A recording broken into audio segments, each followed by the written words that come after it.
my younger and more vulnerable years, my father gave me some advice that I've been turning over in my mind ever since.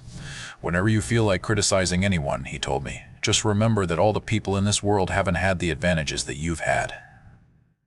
He didn't say any more, but we've always been unusually communicative in a reserved way, and I understood that he meant a great deal more than that. In consequence, I'm inclined to reserve all judgments, a habit that has opened up many curious natures to me and also made me the victim of not a few veteran bores. The abnormal mind is quick to detect and attach itself to this quality when it appears in a normal person, and so it came about that in college I was unjustly accused of being a politician because I was privy to the secret griefs of wild, unknown men. Most of the confidences were unsought. Frequently I have feigned sleep, preoccupation, or hostile levity when I realized by some unmistakable sign that an intimate revelation was quivering on the horizon. For the intimate revelations of young men, or at least the terms in which they express them, are usually plagiaristic and marred by obvious suppressions. Reserving judgments is a matter of infinite hope. I am still a little afraid of missing something if I forget that, as my father snobbishly suggested, and I snobbishly repeat, a sense of the fundamental decencies is parceled out unequally at birth. And after boasting this way of my tolerance, I come to the admission that it has a limit. Conduct may be founded on the hard rock or the wet marshes, but after a certain point I don't care what it's founded on. When I came back from the East last autumn, I felt that I wanted the world to be in uniform and at a sort of moral attention forever. I wanted no more riotous excursions with privileged glimpses into the human heart. Only Gatsby, the man who gives his name to this book, was exempt from my reaction. Gatsby, who represented everything for which I have an unaffected scorn. If personality is an unbroken series of successful gestures, then there was something gorgeous about him, some heightened sensitivity to the promises of life, as if he were related to one of those intricate machines that register earthquakes 10,000 miles away. This responsiveness had nothing to do with that flabby impressionability which is dignified under the name of the creative temperament. It was an extraordinary gift for hope, a romantic readiness such as I have never found in any other person, and which it is not likely I shall ever find again. No. Gatsby turned out all right at the end. It is what preyed on Gatsby, what foul dust floated in the wake of his dreams that temporarily closed out my interest in the abortive sorrows and short-winded elations of men. My family have been prominent, well-to-do people in this Middle Western city for 3 generations. The Carraways are something of a clan, and we have a tradition that we're descended from the Dukes of Buccleuch. But the actual founder of my line was my grandfather's brother, who came here in '51, sent a substitute to the Civil War, and started the wholesale hardware business that my father carries on today. I never saw this great-uncle, but I'm supposed to look like him, with special reference to the rather hard-boiled painting that hangs in Father's office. I graduated from New Haven in 1915, just a quarter of a century after my father, and a little later I participated in that delayed Teutonic migration known as the war descended from the delayed Teutonic migration known as the Great Uncle. I enjoyed the counter rate so thoroughly that I came back restless. Instead of being the warm center of the world, the Middle West now seemed like the ragged edge of the universe. So I decided to go east and learn the bond business. Everybody I knew was in the bond business, so I supposed it could support one more single man. All my aunts and uncles talked it over as if they were choosing a prep school for me and finally said, "Why, with very grave, hesitant faces. Father agreed to finance me for a year, and after various delays I came east, permanently I thought, in the spring of '22. The practical thing was to find rooms in the city, but it was a warm season, and I had just left a country of wide lawns and friendly trees, so when a young man at the office suggested that we take a house together in a commuting town, it sounded like a great idea. He found the house, a weather-beaten cardboard bungalow at $80 a month, but at the last minute the firm ordered him to Washington, and I went out to the country alone. I had a dog. At least I had him for a few days until he ran away. And an old Dodge and a Finnish woman who made my bed and cooked breakfast and muttered Finnish wisdom to herself over the electric stove. It was lonely for a day or so until one morning some man, more recently arrived than I, stopped me on the road. "How do you get to West Egg Village?" he asked helplessly. I told him, and as I walked on I was lonely no longer. I was a guide, a pathfinder, an original settler. He had casually conferred on me the freedom of the neighborhood. And so with the sunshine and the great bursts of leaves growing on the trees, just as things grow in fast movies, I had that familiar conviction that life was beginning over again with the summer. There was so much to read, for one thing, and so much fine health to be pulled down out of the young, breath-giving air. I bought a dozen volumes on banking and credit and investment securities, and they stood on my shelf in red and gold like new money from the mint, promising to unfold the shining secrets that only Midas and Morgan and Maecenas knew. And I had the high intention of reading many other books besides. I was rather literary in college. One year I wrote a series of very solemn and obvious editorials for the Yale News, and now I was going to bring back all such things into my life and become again that most limited of all specialists, the well-rounded man. This isn't just an epigram. Life is much more successfully looked at from a single window, after all. It was a matter of chance that I should have rented a house in one of the strangest communities in North America. It was on that slender, riotous island which extends itself due east of New York, and where there are, among other natural curiosities, two unusual formations of land. 20 miles from the city, a pair of enormous eggs, identical in contour and separated only by a courtesy bay, jut out into the most domesticated body of salt water in the Western Hemisphere, the great wet barnyard of Long Island Sound. They are not perfect ovals. Like the egg in the Columbus story, they are both crushed flat at the contact end, but their physical resemblance must be a source of perpetual confusion to the gulls that fly overhead. To the wingless, a more arresting phenomenon is their dissimilarity in every particular except shape and size. I lived at West Egg, the less fashionable of the two, though this is a most superficial tag to express the bizarre and not a little sinister contrast between them. My house was at the very tip of the egg, only 50 yards from the Sound, and squeezed between two huge places that rented for $12,000 or $15,000 a season. The one on my right was a colossal affair by any standard. It was a factual imitation of some Hotel de Ville in Normandy, with a tower on one side, spanking new under a thin beard of raw ivy, and a marble swimming pool, and more than 40 acres of lawn and garden. It was Gatsby's mansion, or rather, as I didn't know Mr. Gatsby, it was a mansion inhabited by a gentleman of that name. My own house was an eyesore, but it was a small eyesore, and it had been overlooked, so I had a view of the water, a partial view of my neighbor's lawn, and a consoling proximity of millionaires, all for $80 a month.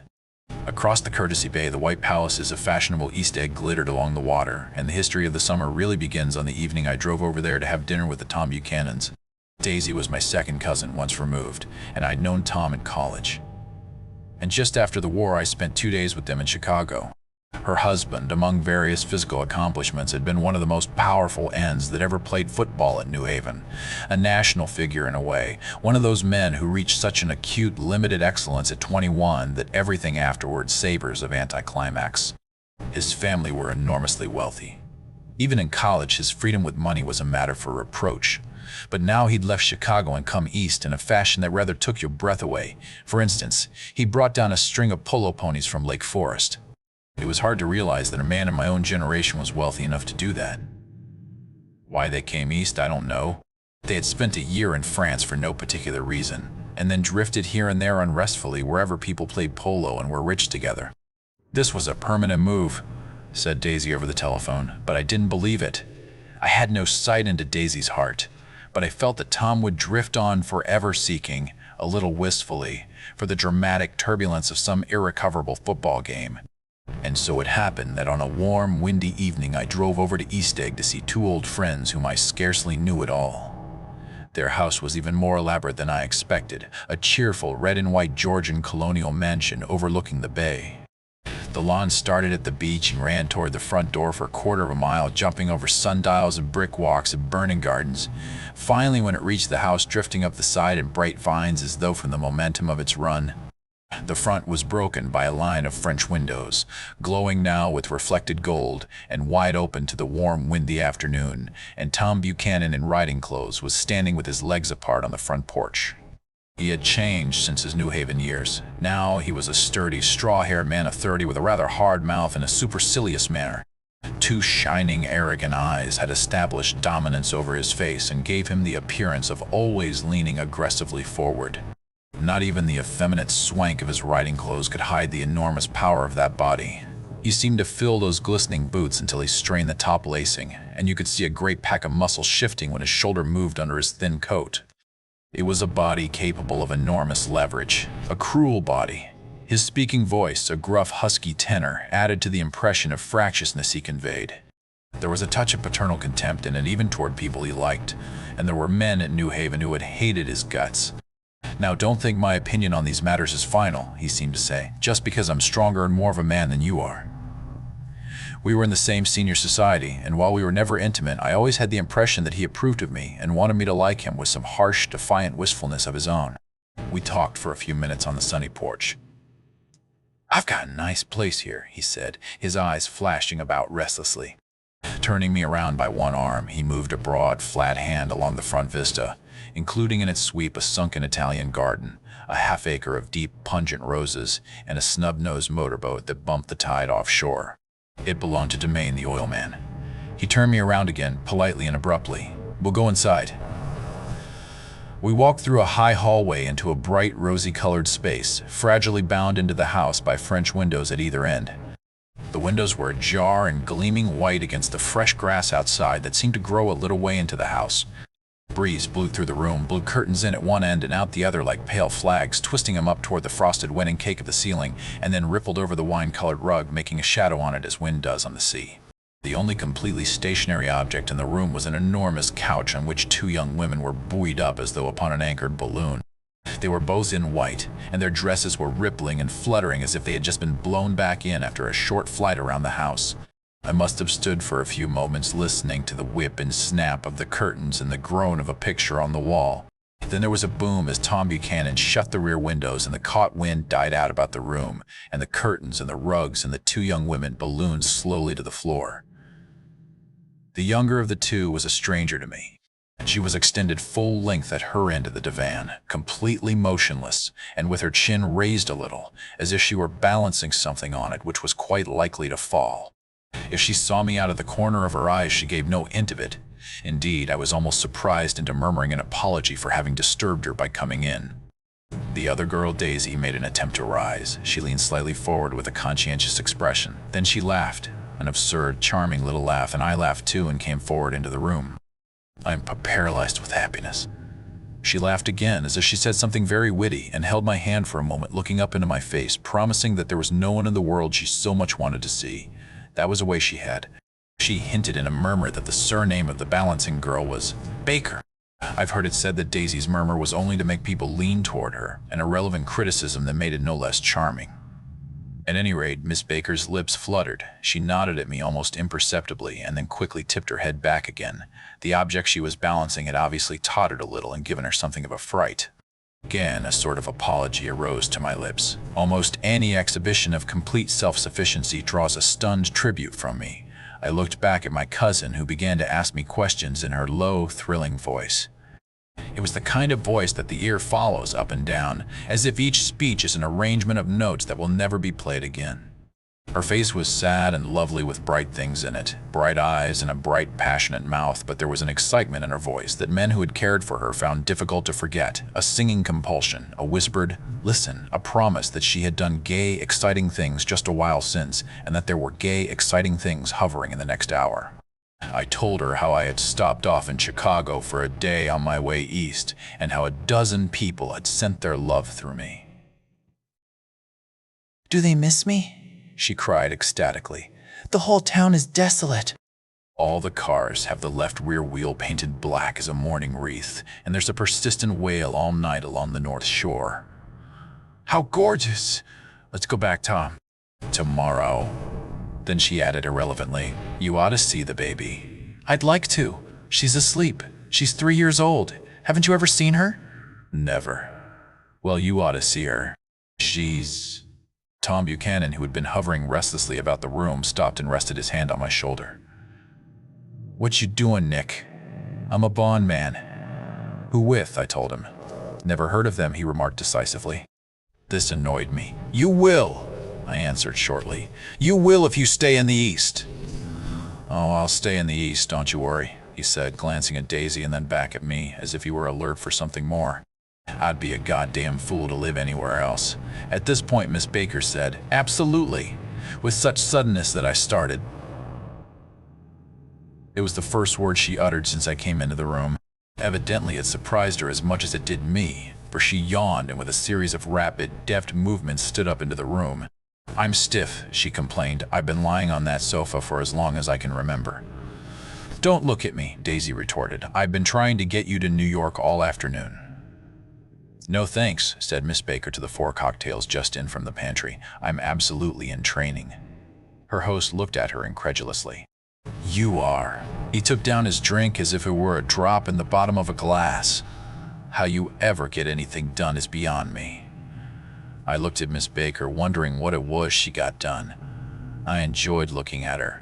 She was a slender, small-breasted girl with an erect carriage, which she accentuated by throwing her body backward at the shoulders like a young cadet. Her gray, sun-strained eyes looked back at me with polite, reciprocal curiosity out of a wan, charming, discontented face. It occurred to me now that I had seen her, or a picture of her, somewhere before. "You live in West Egg," she remarked contemptuously. "I know somebody there. I don't know a single—" You must know Gatsby. "Gatsby?" demanded Daisy. "What Gatsby?" Before I could reply that he was my neighbor, dinner was announced. Wedging his tense arm imperatively under mine, Tom Buchanan compelled me from the room as though he were moving a checker to another square. Slenderly, languidly, their hands set lightly on their hips, the 2 young women preceded us out onto a rosy-colored porch open toward the sunset, where 4 candles flickered on the table in the diminished wind. "Why candles?" objected Daisy, frowning. She snapped them out with her fingers. "In 2 weeks it'll be the longest day in the year." She looked at us all radiantly. "Do you always watch for the longest day of the year and then miss it?" "I always watch for the longest day in the year and then miss it." "We ought to plan something," yawned Miss Baker, sitting down at the table as if she were getting into bed. "All right," said Daisy. "What do we plan?" She turned to me helplessly. "What do people plan?" Before I could answer, her eyes fastened with an odd expression on her little finger. "Look," she complained. "I heard it." We all looked. The knuckle was black and blue. "You did it, Tom," she said accusingly. "I know you didn't mean to, but you did do it." That's what I get for marrying a brute of a man, a great, big, hulking physical specimen of a— "I hate that word hulking," objected Tom crossly, even in kidding. "Hulking," insisted Daisy. Sometimes she and Miss Baker talked at once, unobtrusively and with a bantering inconsequence that was never quite chatter, that was as cool as their white dresses and their impersonal eyes in the absence of all desire. They were here, and they accepted Tom and me, making only a polite, pleasant effort to entertain or to be entertained. They knew that presently dinner would be over, and a little later the evening too would be over and casually put away. It was sharply different from the West, where an evening was hurried from phase to phase toward its close, in a continually disappointed anticipation, or else in sheer nervous dread of the moment itself. "You make me feel uncivilized, Daisy," I confessed on my 2nd glass of corky but rather impressive claret. "Can't you talk about crops or something?" I meant nothing in particular by this remark, but it was taken up in an unexpected way. "Civilization's going to pieces," broke out Tom violently. "I've gotten to be a terrible pessimist about things. Have you read The Rise of the Colored Empires by this man Goddard?" "Why, no," I answered, rather surprised by his tone. "Well, it's a fine book, and everybody ought to read it. The idea is, if we don't look out, the white race will be utterly submerged. It's all scientific stuff, it's been proved." "Tom's getting very profound," said Daisy with an expression of unthoughtful sadness. "He reads deep books with long words in them." "What was that word, "Well, these books are all scientific," insisted Tom, glancing at her impatiently. "This fellow has worked out the whole thing. It's up to us, who are the dominant race, to watch out, or these other races will have control of things." "We've got to beat them down," whispered Daisy, winking ferociously toward the fervent sun. "You ought to live in California," began Miss Baker, but Tom interrupted her by shifting heavily in his chair. "This idea is that we're Nordics. I am, and you are, and—" After an infinitesimal hesitation, he included Daisy with a slight nod, and she winked at me again. "And we've produced all the things that go to make civilization, science and art and all that. Do you see?" There was something pathetic in his concentration, as if his complacency, more acute than of old, was not enough to him anymore. When, almost immediately, the telephone rang inside and the butler left the porch. Daisy seized upon the momentary interruption and leaned toward me. "I'll tell you a family secret," she whispered enthusiastically. "It's about the butler's nose." "Do you want to hear about the butler's nose?" That's why I came over tonight. Well, he wasn't always a butler. He used to be the silver polisher for some people in New York that had a silver service for 200 people. He had to polish it from morning till night, until finally it began to affect his nose.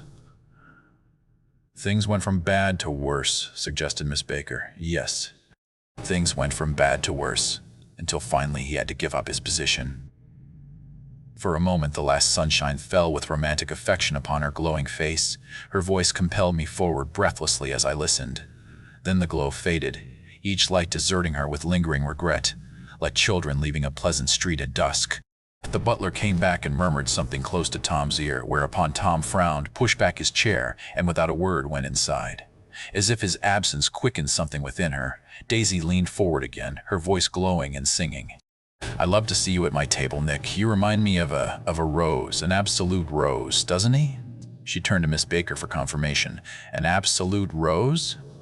This was untrue. I am not even faintly like a rose.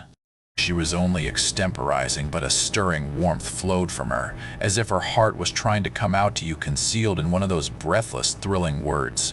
Then suddenly she threw her napkin on the table and excused herself and went into the house. Miss Baker and I exchanged a short glance, consciously devoid of meaning. I was about to speak when she sat up alertly and said, "Shash!" in a warning voice. A subdued, impassioned murmur was audible in the room beyond, and Miss Baker leaned forward, unashamed, trying to hear. The murmur trembled on the verge of coherence, sank down, mounted excitedly, and then ceased altogether. "This Mr. Gatsby you spoke of is my neighbor," I said. "Don't talk. I want to hear what happens." "Is something happening?" I inquired innocently. "You mean to say you don't know?" said Miss Baker, honestly surprised. "I thought everybody knew." "I don't." "Why," she said hesitantly, "Tom's got some woman in New York." "Got some woman," I repeated blankly. Miss Baker nodded. "She might have the decency not to telephone him at dinner time." "Don't you think?" Almost before I had grasped her meaning, there was the flutter of a dress and the crunch of leather boots, and Tom and Daisy were back at the table. "It couldn't be helped," cried Daisy with tense gaiety. She sat down, glanced searchingly at Miss Baker and then at me, and continued, "I looked outdoors for a minute, and it's very romantic outdoors. There's a bird on the lawn that I think must be a nightingale come over on the Cunard or White Star line, singing away." Her voice sang, "It's romantic, isn't it, Tom?" "Very romantic," he said, and then miserably to me, "If it's light enough after dinner, I want to take you down to the stables." The telephone rang inside startlingly, and as Daisy shook her head decisively at Tom, the subject of the stables, in fact all subjects, vanished into air. Among the broken fragments of the last 5 minutes at table, I remember the candles being lit again, pointlessly, and I was conscious of wanting to look squarely at everyone and yet to avoid all eyes. I couldn't guess what Daisy and Tom were thinking, but I doubt if even Miss Baker, who seemed to have mastered a certain hearty skepticism, was able utterly to put this fifth guest's shrill metallic urgency out of mind. To a certain temperament, the situation might have seemed intriguing.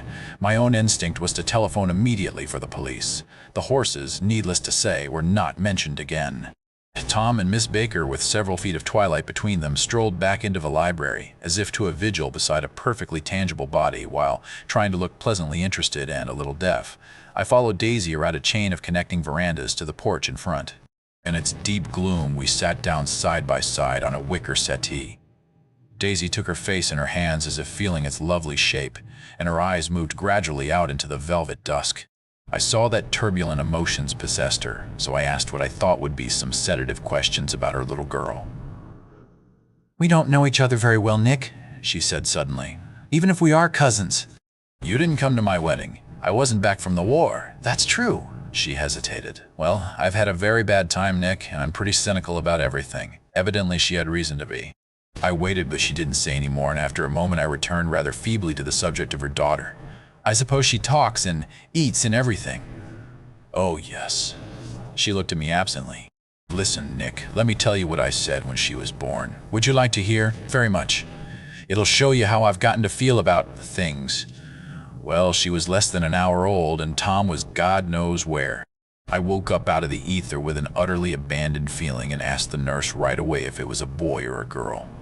She told me it was a girl, and so I turned my head away and wept. 'All right,' I said, 'I'm glad it's a girl. And I hope she'll be a fool. That's the best thing a girl can be in this world, a beautiful little fool. You see, I think everything's terrible anyhow, she went on in a convinced way. Everybody thinks so. The most advanced people. And I know. I've been everywhere and seen everything and done everything. Her eyes flashed around her in a defiant way, rather like Tom's, and she laughed with thrilling scorn. Sophisticated, God, I'm sophisticated. The instant her voice broke off, ceasing to compel my attention, my belief, I felt the basic insincerity of what she had said. It made me uneasy, as though the whole evening had been a trick of some sort to exact a contributory emotion from me.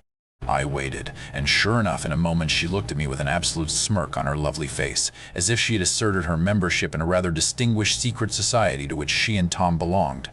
Inside, the crimson room bloomed with light.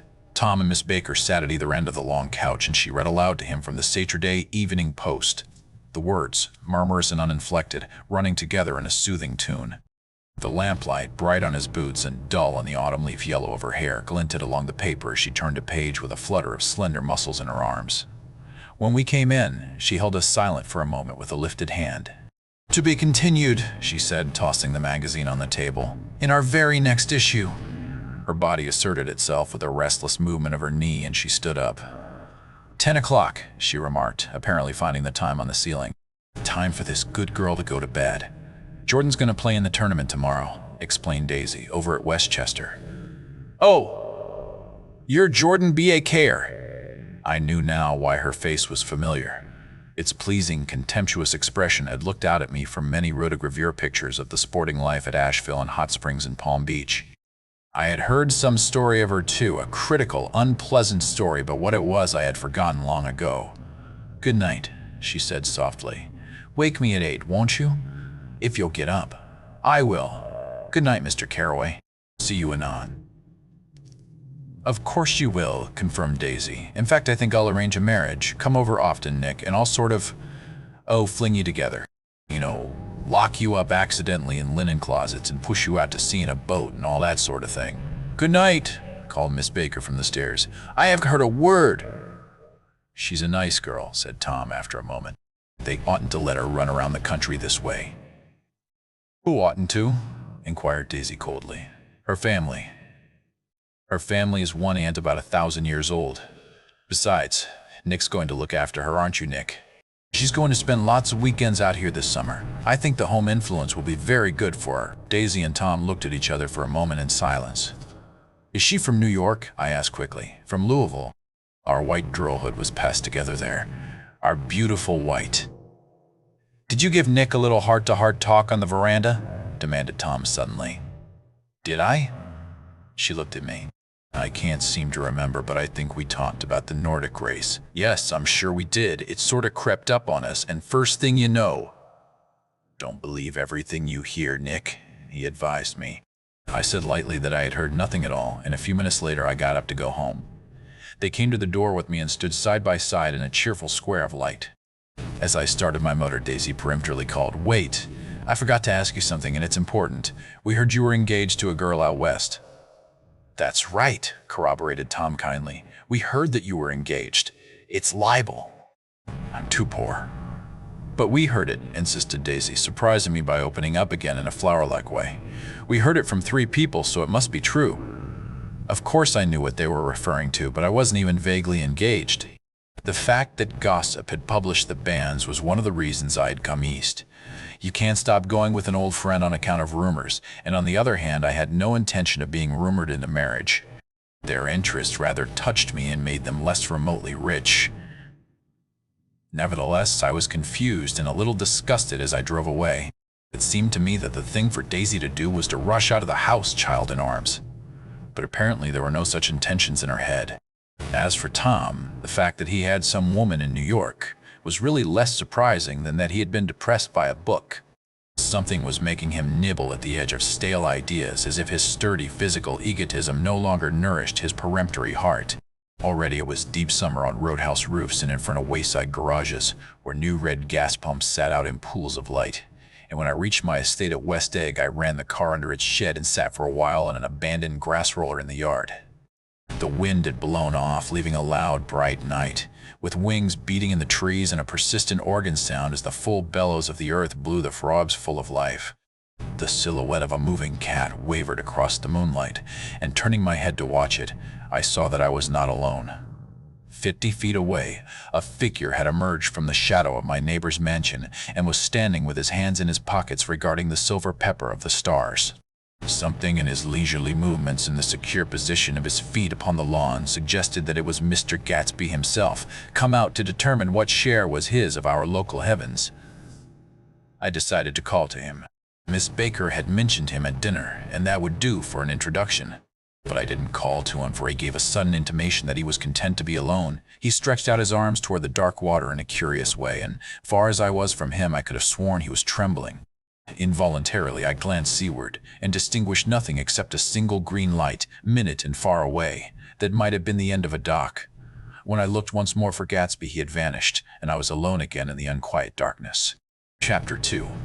About halfway between West Egg and New York, the motor road hastily joins the railroad and runs beside it for a quarter of a mile, so as to shrink away from a certain desolate area of land.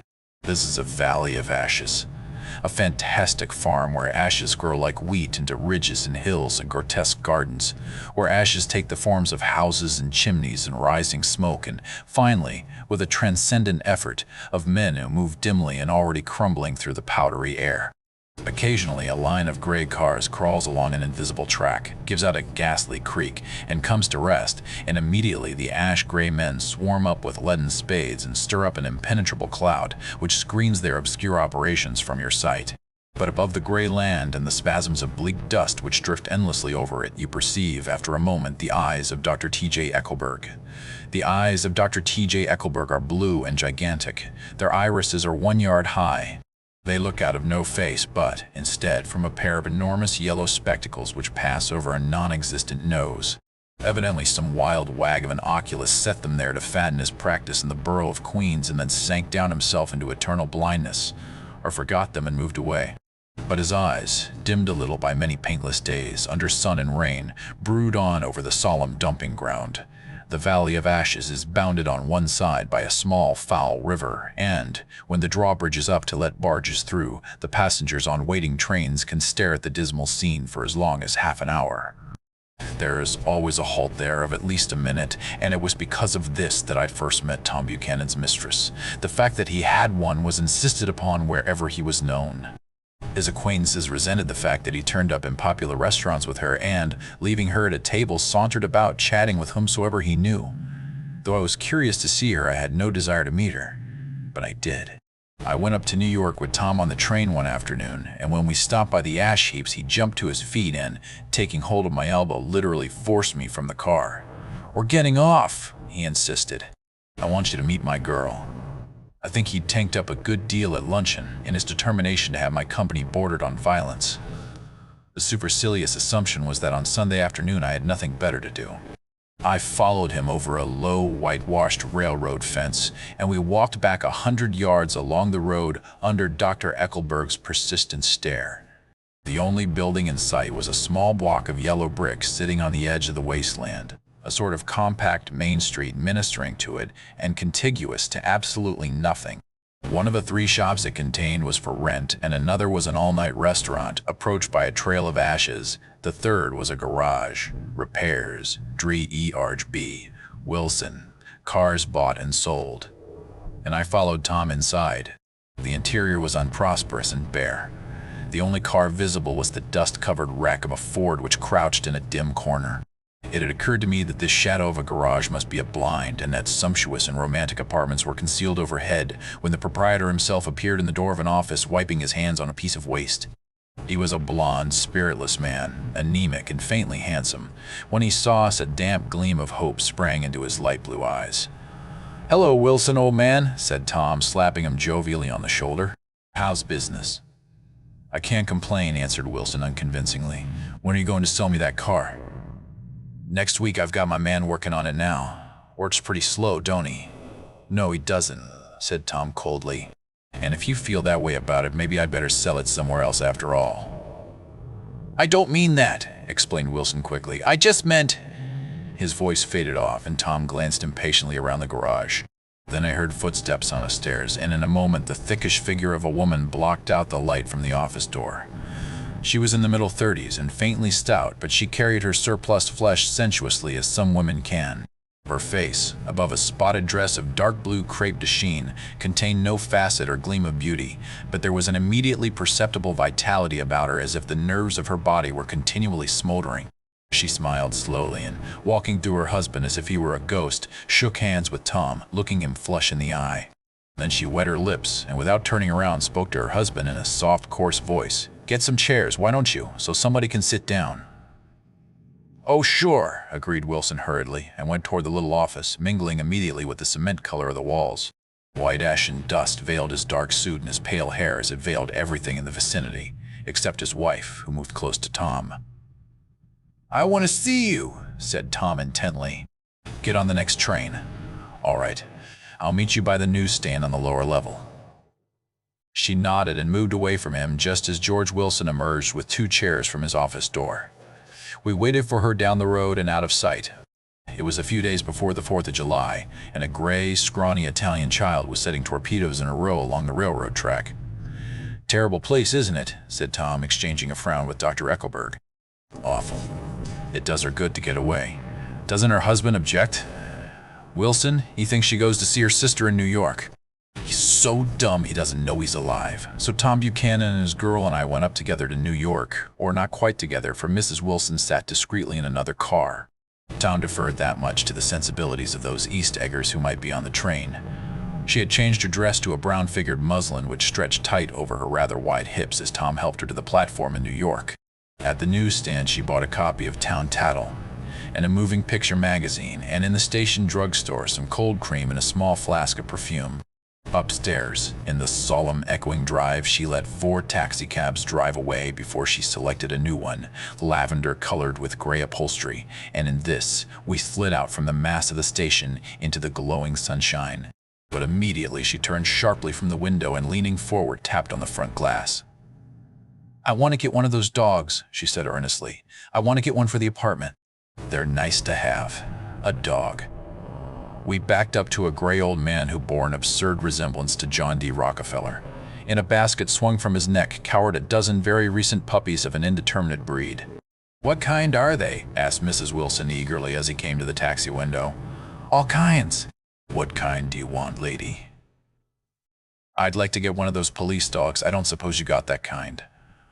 The man peered doubtfully into the basket, plunged in his hand, and drew one up, wriggling, by the back of the neck. "That's no police dog," said Tom. "No, it's not exactly a police dog," said the man with disappointment in his voice. "It's more of an Airedale." He passed his hand over the brown wash rag of a back. "Look at that coat. Some coat. That's a dog that'll never bother you with catching cold."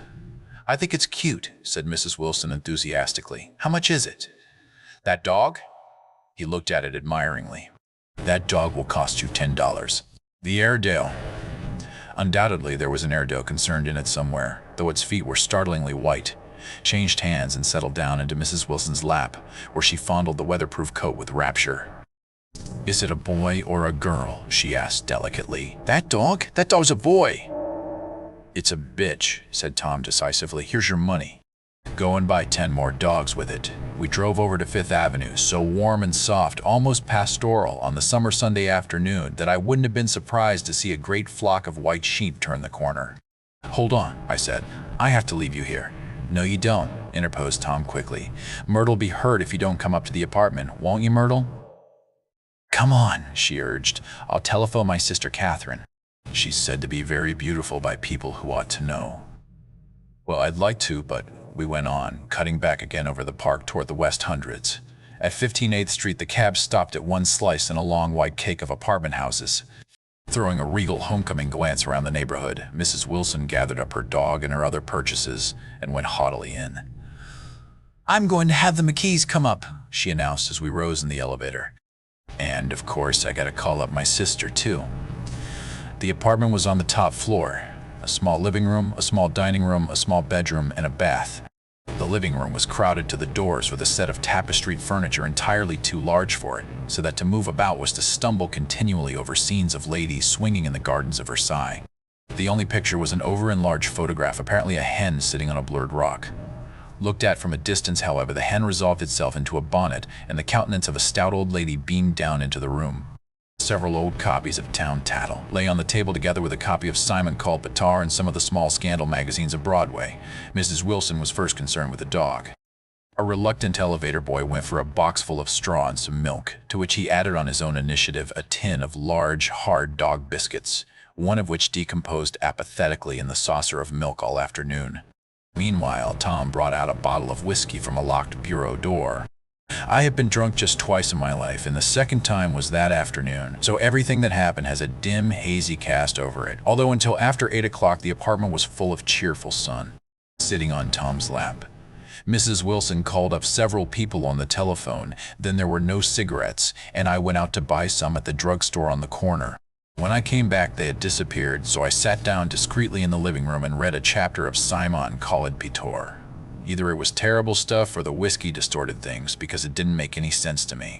Just as Tom and Myrtle, after the first drink, Mrs. Wilson and I called each other by our first names, reappeared, company commenced to arrive at the apartment door.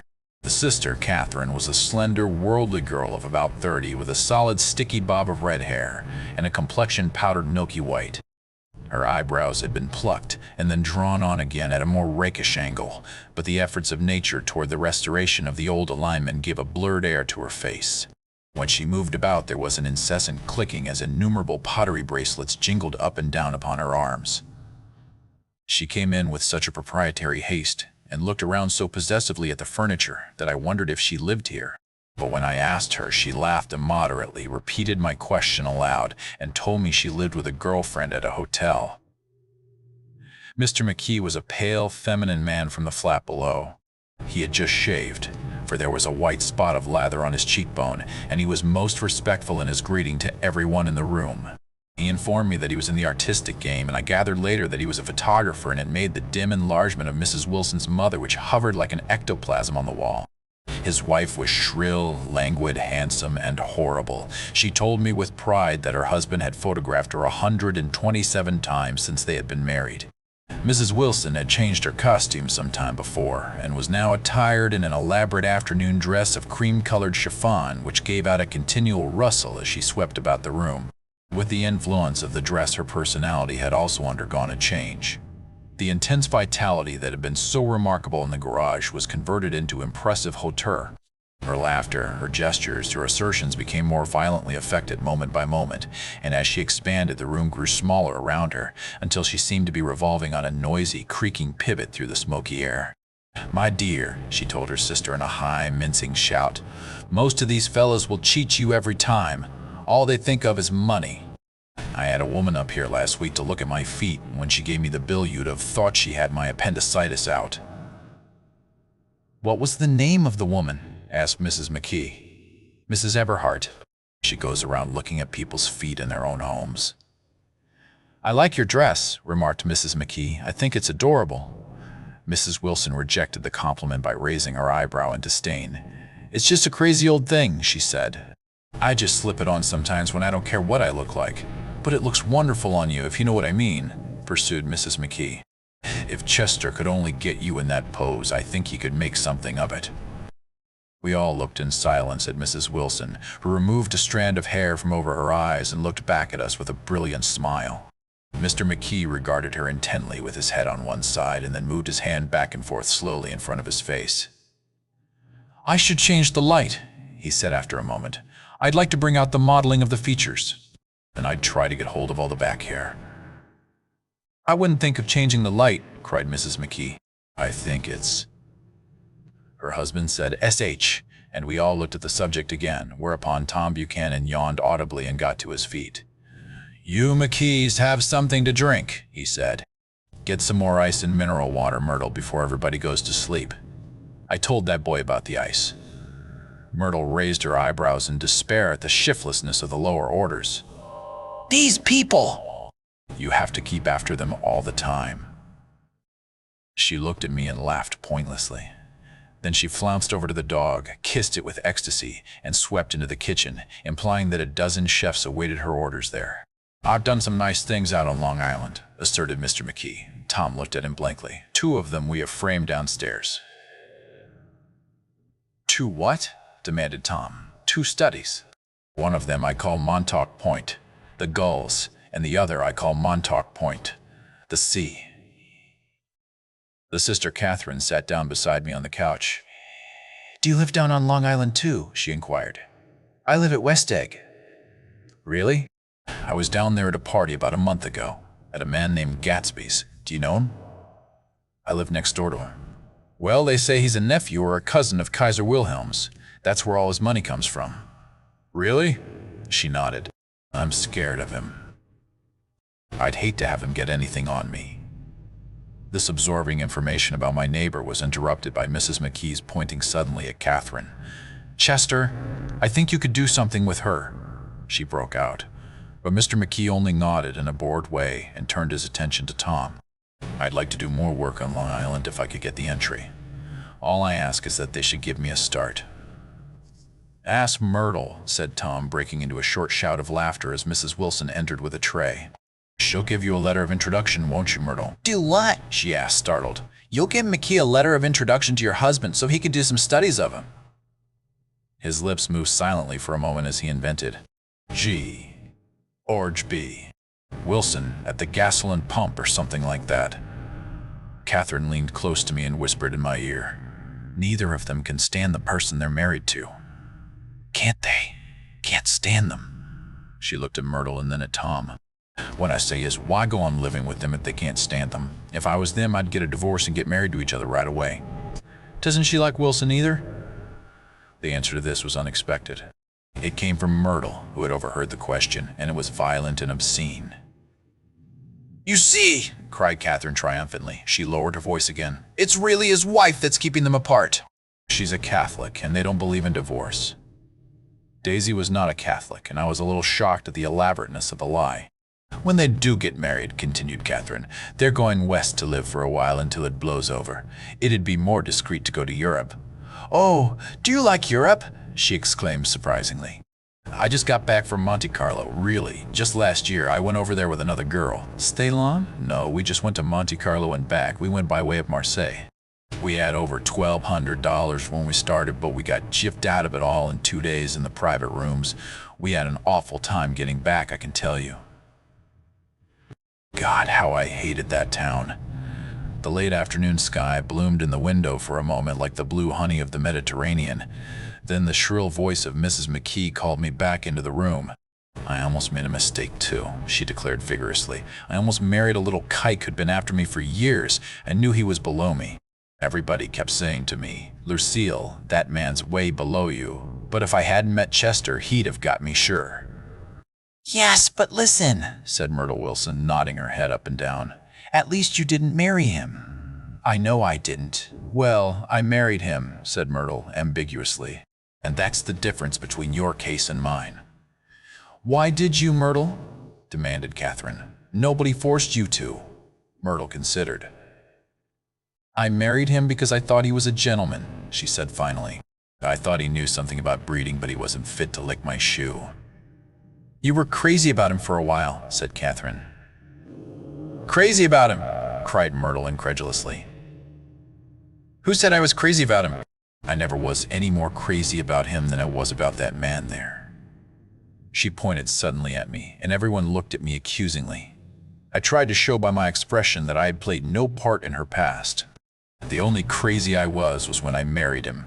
I knew right away I made a mistake. He borrowed somebody's best suit to get married in and never even told me about it, and the man came after it one day when he was out. "Oh, is that your suit?" I said. This is the first I ever heard about it, but I gave it to him and then I laid down and cried to beat the band all afternoon. "She really ought to get away from him," resumed Catherine to me. "They've been living over that garage for 11 years. And Tom's the first sweetie she ever had. The bottle of whiskey, a second one, was now in constant demand by all present, excepting Catherine, who felt just as good on nothing at all. Tom rang for the janitor and sent him for some celebrated sandwiches, which were a complete supper in themselves. I wanted to get out and walk southward toward the park through the soft twilight, but each time I tried to go, I became entangled in some wild, strident argument which pulled me back, as if with ropes, into my chair. Yet high over the city, our line of yellow windows must have contributed their share of human secrecy to the casual watcher in the darkening streets, and I was him too, looking up and wondering. I was within and without, simultaneously enchanted and repelled by the inexhaustible variety of life. Myrtle pulled her chair close to mine, and suddenly her warm breath poured over me the story of her first meeting with Tom. It was on the two little seats facing each other that are always the last ones left on the train. I was going up to New York to see my sister and spend the night. He had on a dress suit and patent leather shoes, and I couldn't keep my eyes off him, but every time he looked at me, I had to pretend to be looking at the advertisement over his head. When we came into the station, he was next to me and his white shirt front pressed against my arm, so I told him I'd have to call a policeman, but he knew I lied. I was so excited that when I got into a taxi with him, I didn't hardly know I wasn't getting into a subway train. All I kept thinking about over and over was, "You can't live forever, you can't live forever." She turned to Mrs. McKee, and the room rang full of her artificial laughter. "My dear," she cried, "I'm going to give you this dress as soon as I'm through with it. I've got to get another one tomorrow. I'm going to make a list of all the things I've got to get. A massage, and a wave, and a collar for the dog, and one of those cute little ashtrays where you touch a spring, and a wreath with a black silk bow for Mother's grave that'll last all summer. I gotta write down a list so I won't forget all the things I gotta do." It was 9 o'clock. Almost immediately afterward, I looked at my watch and found it was 10. Mr. McKee was asleep on a chair with his fists clenched in his lap, like a photograph of a man of action. Taking out my handkerchief, I wiped from his cheek the remains of the spot of dried lather that had worried me all the afternoon. The little dog was sitting on the table looking with blind eyes through the smoke, and from time to time groaning faintly. People disappeared, reappeared, made plans to go somewhere, and then lost each other, searched for each other, found each other a few feet away. Sometime toward midnight, Tom Buchanan and Mrs. Wilson stood face to face, discussing in impassioned voices whether Mrs. Wilson had any right to mention Daisy's name. "Daisy! Daisy! Daisy!" shouted Mrs. Wilson. "I'll say it whenever I want to." "Daisy! Die!" Making a short, deft movement, Tom Buchanan broke her nose with his open hand. Then there were bloody towels upon the bathroom floor, and women's voices scolding, and high over the confusion a long broken wail of pain. Mr. McKee awoke from his doze and started in a daze toward the door. When he had gone halfway, he turned around and stared at the scene. His wife and Catherine scolding and consoling as they stumbled here and there among the crowded furniture with articles of aid, and the despairing figure on the couch, bleeding fluently and trying to spread a copy of Town Tattle over the tapestry scenes of Versailles. Then Mr. McKee turned and continued on out the door. Taking my hat from the chandelier, I followed. "Come to lunch someday," he suggested as we groaned down in the elevator. "Where?" "Anywhere." "Keep your hands off the lever," snapped the elevator boy. "I beg your pardon," said Mr. McKee with dignity. "I didn't know I was touching it." "All right," I agreed. "I'll be glad to." I was standing beside his bed, and he was sitting up between the sheets, clad in his underwear, with a great portfolio in his hands. Beauty and the Beast. Loneliness. Old Grocery Horse.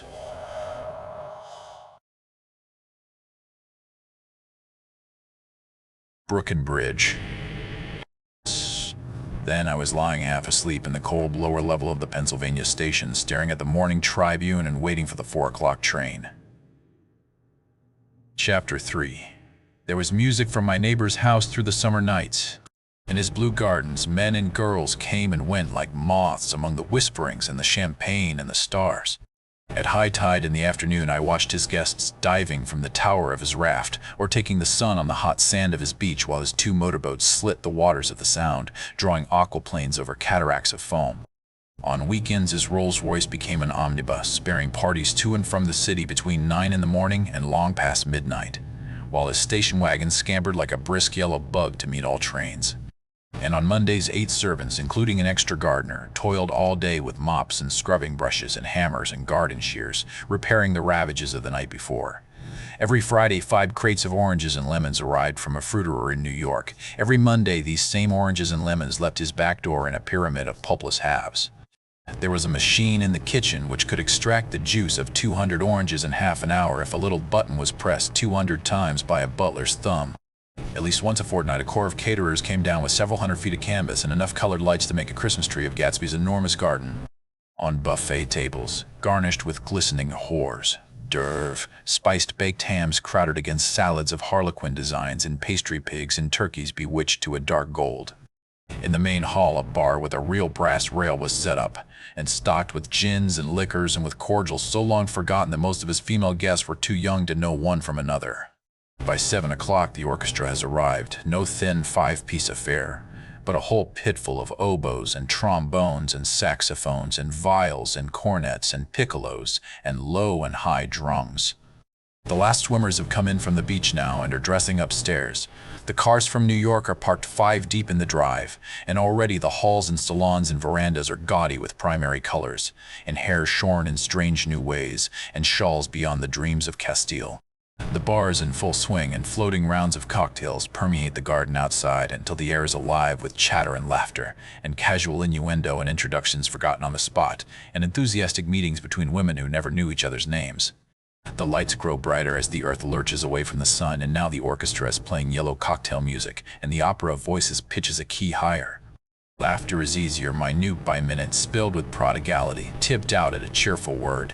The groups change more swiftly, swell with new arrivals, dissolve and form in the same breath. Already there are wanderers, confident girls who weave here and there among the stouter and more stable, become for a sharp, joyous moment the center of a group, and then, excited with triumph, glide on through the sea change of faces and voices and color under the constantly changing light.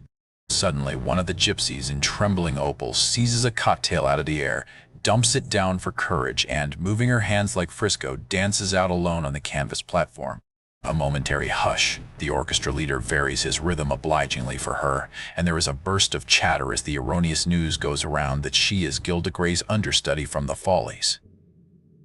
The party has begun. I believe that on the first night I went to Gatsby's house, I was one of the few guests who had actually been invited. People were not invited. They went there.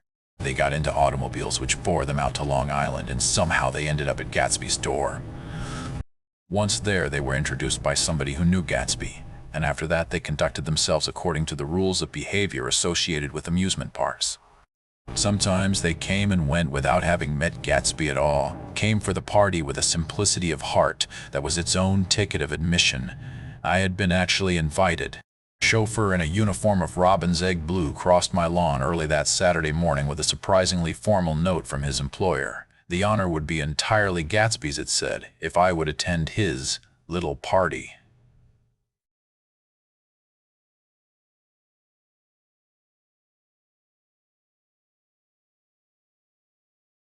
He had seen me several times and had intended to call on me long before, but a peculiar combination of circumstances had prevented it.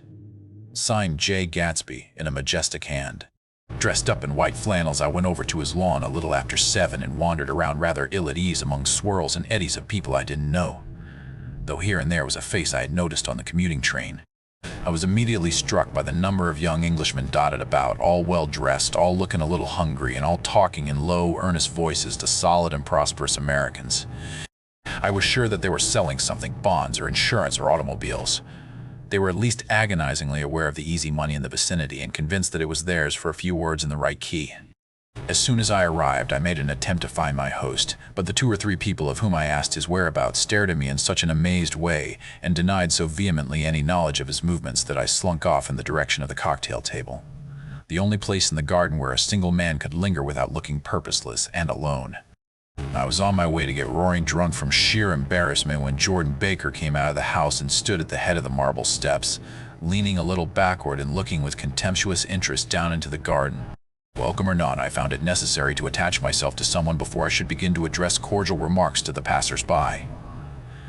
"Hello," I roared, advancing toward her. My voice seemed unnaturally loud across the garden. "I thought you might be here," she responded absently as I came up. "I remembered you lived next door to—" She held my hand impersonally as a promise that she'd take care of me in a minute and gave ear to 2 girls in twin yellow dresses who stopped at the foot of the steps. "Hello!" they cried together.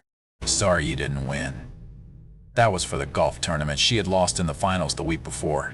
"You don't know who we are," said one of the girls in yellow, "but we met you here about a month ago." "You've dyed your hair since then," remarked Jordan, and I started.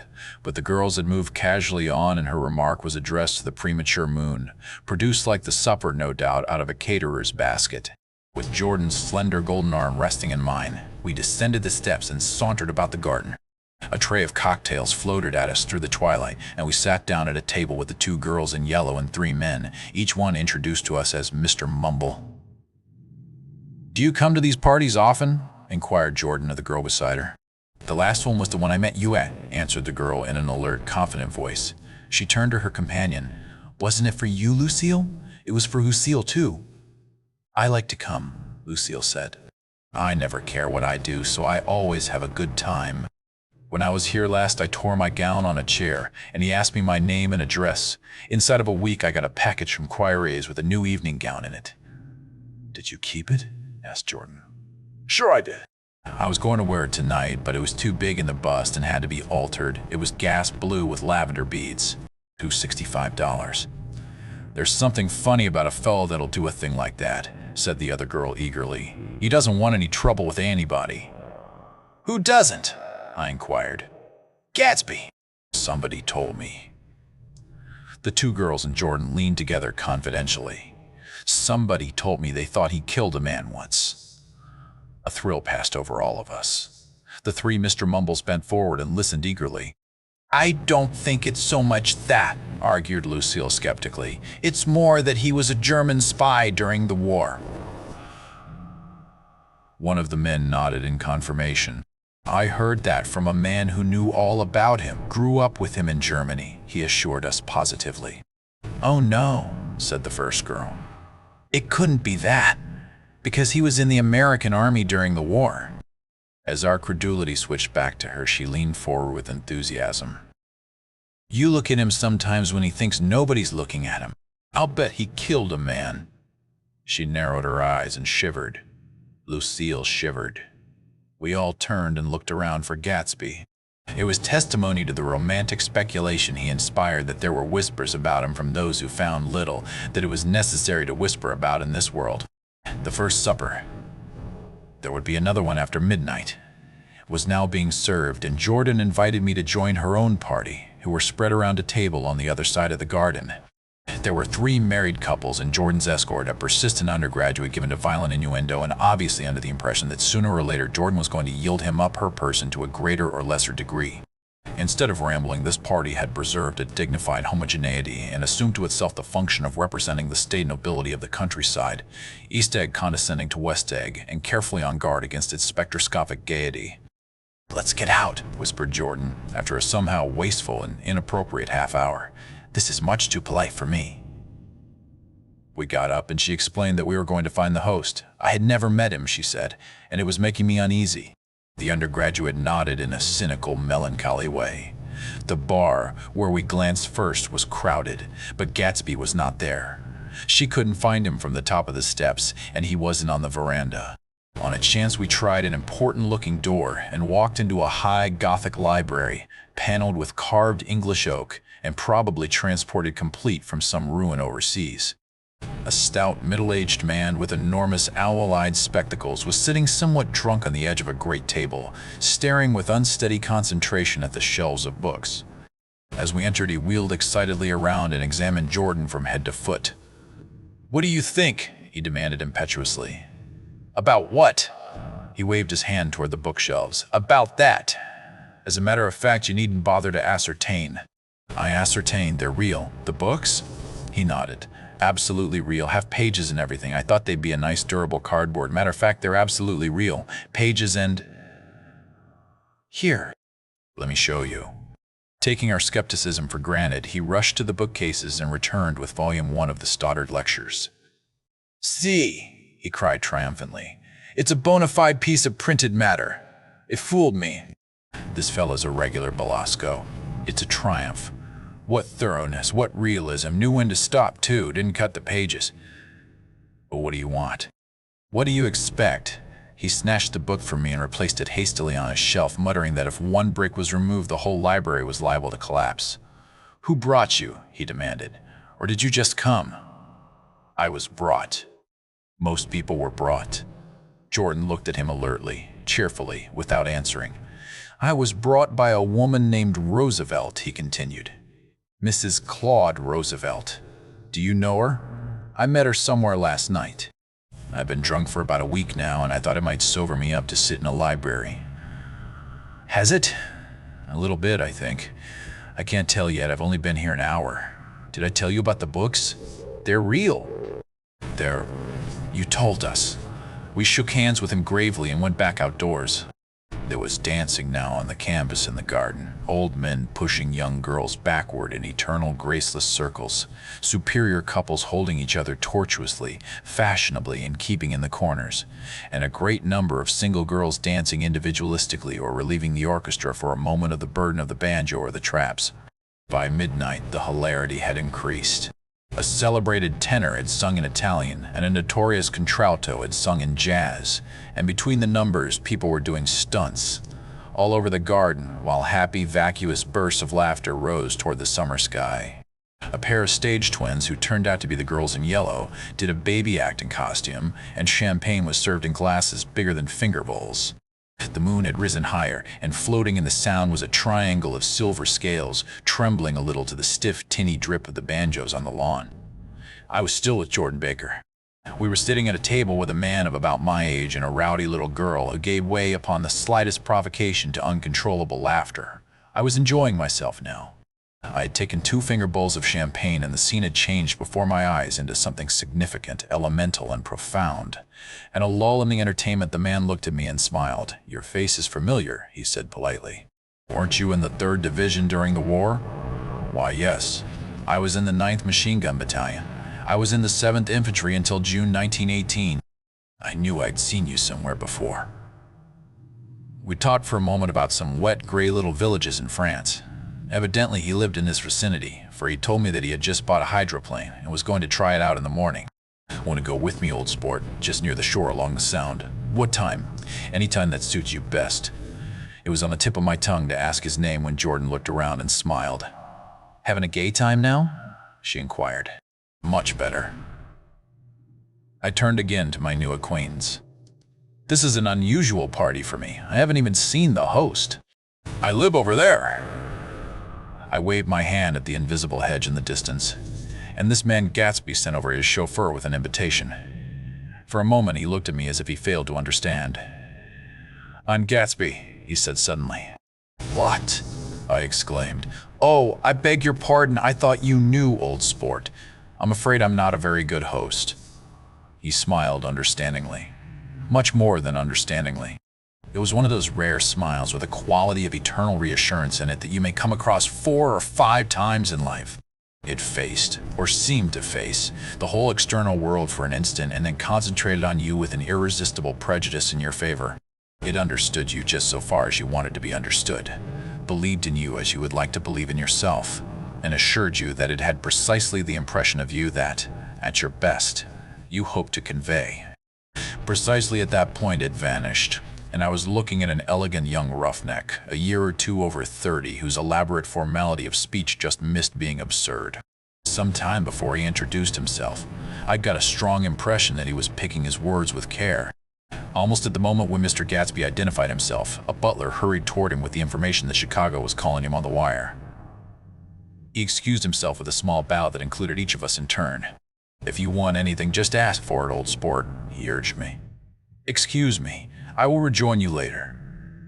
When he was gone, I turned immediately to Jordan, constrained to assure her of my surprise. I had expected that Mr. Gatsby would be a florid and corpulent person in his middle years. "Who is he?" I demanded. "Do you know?"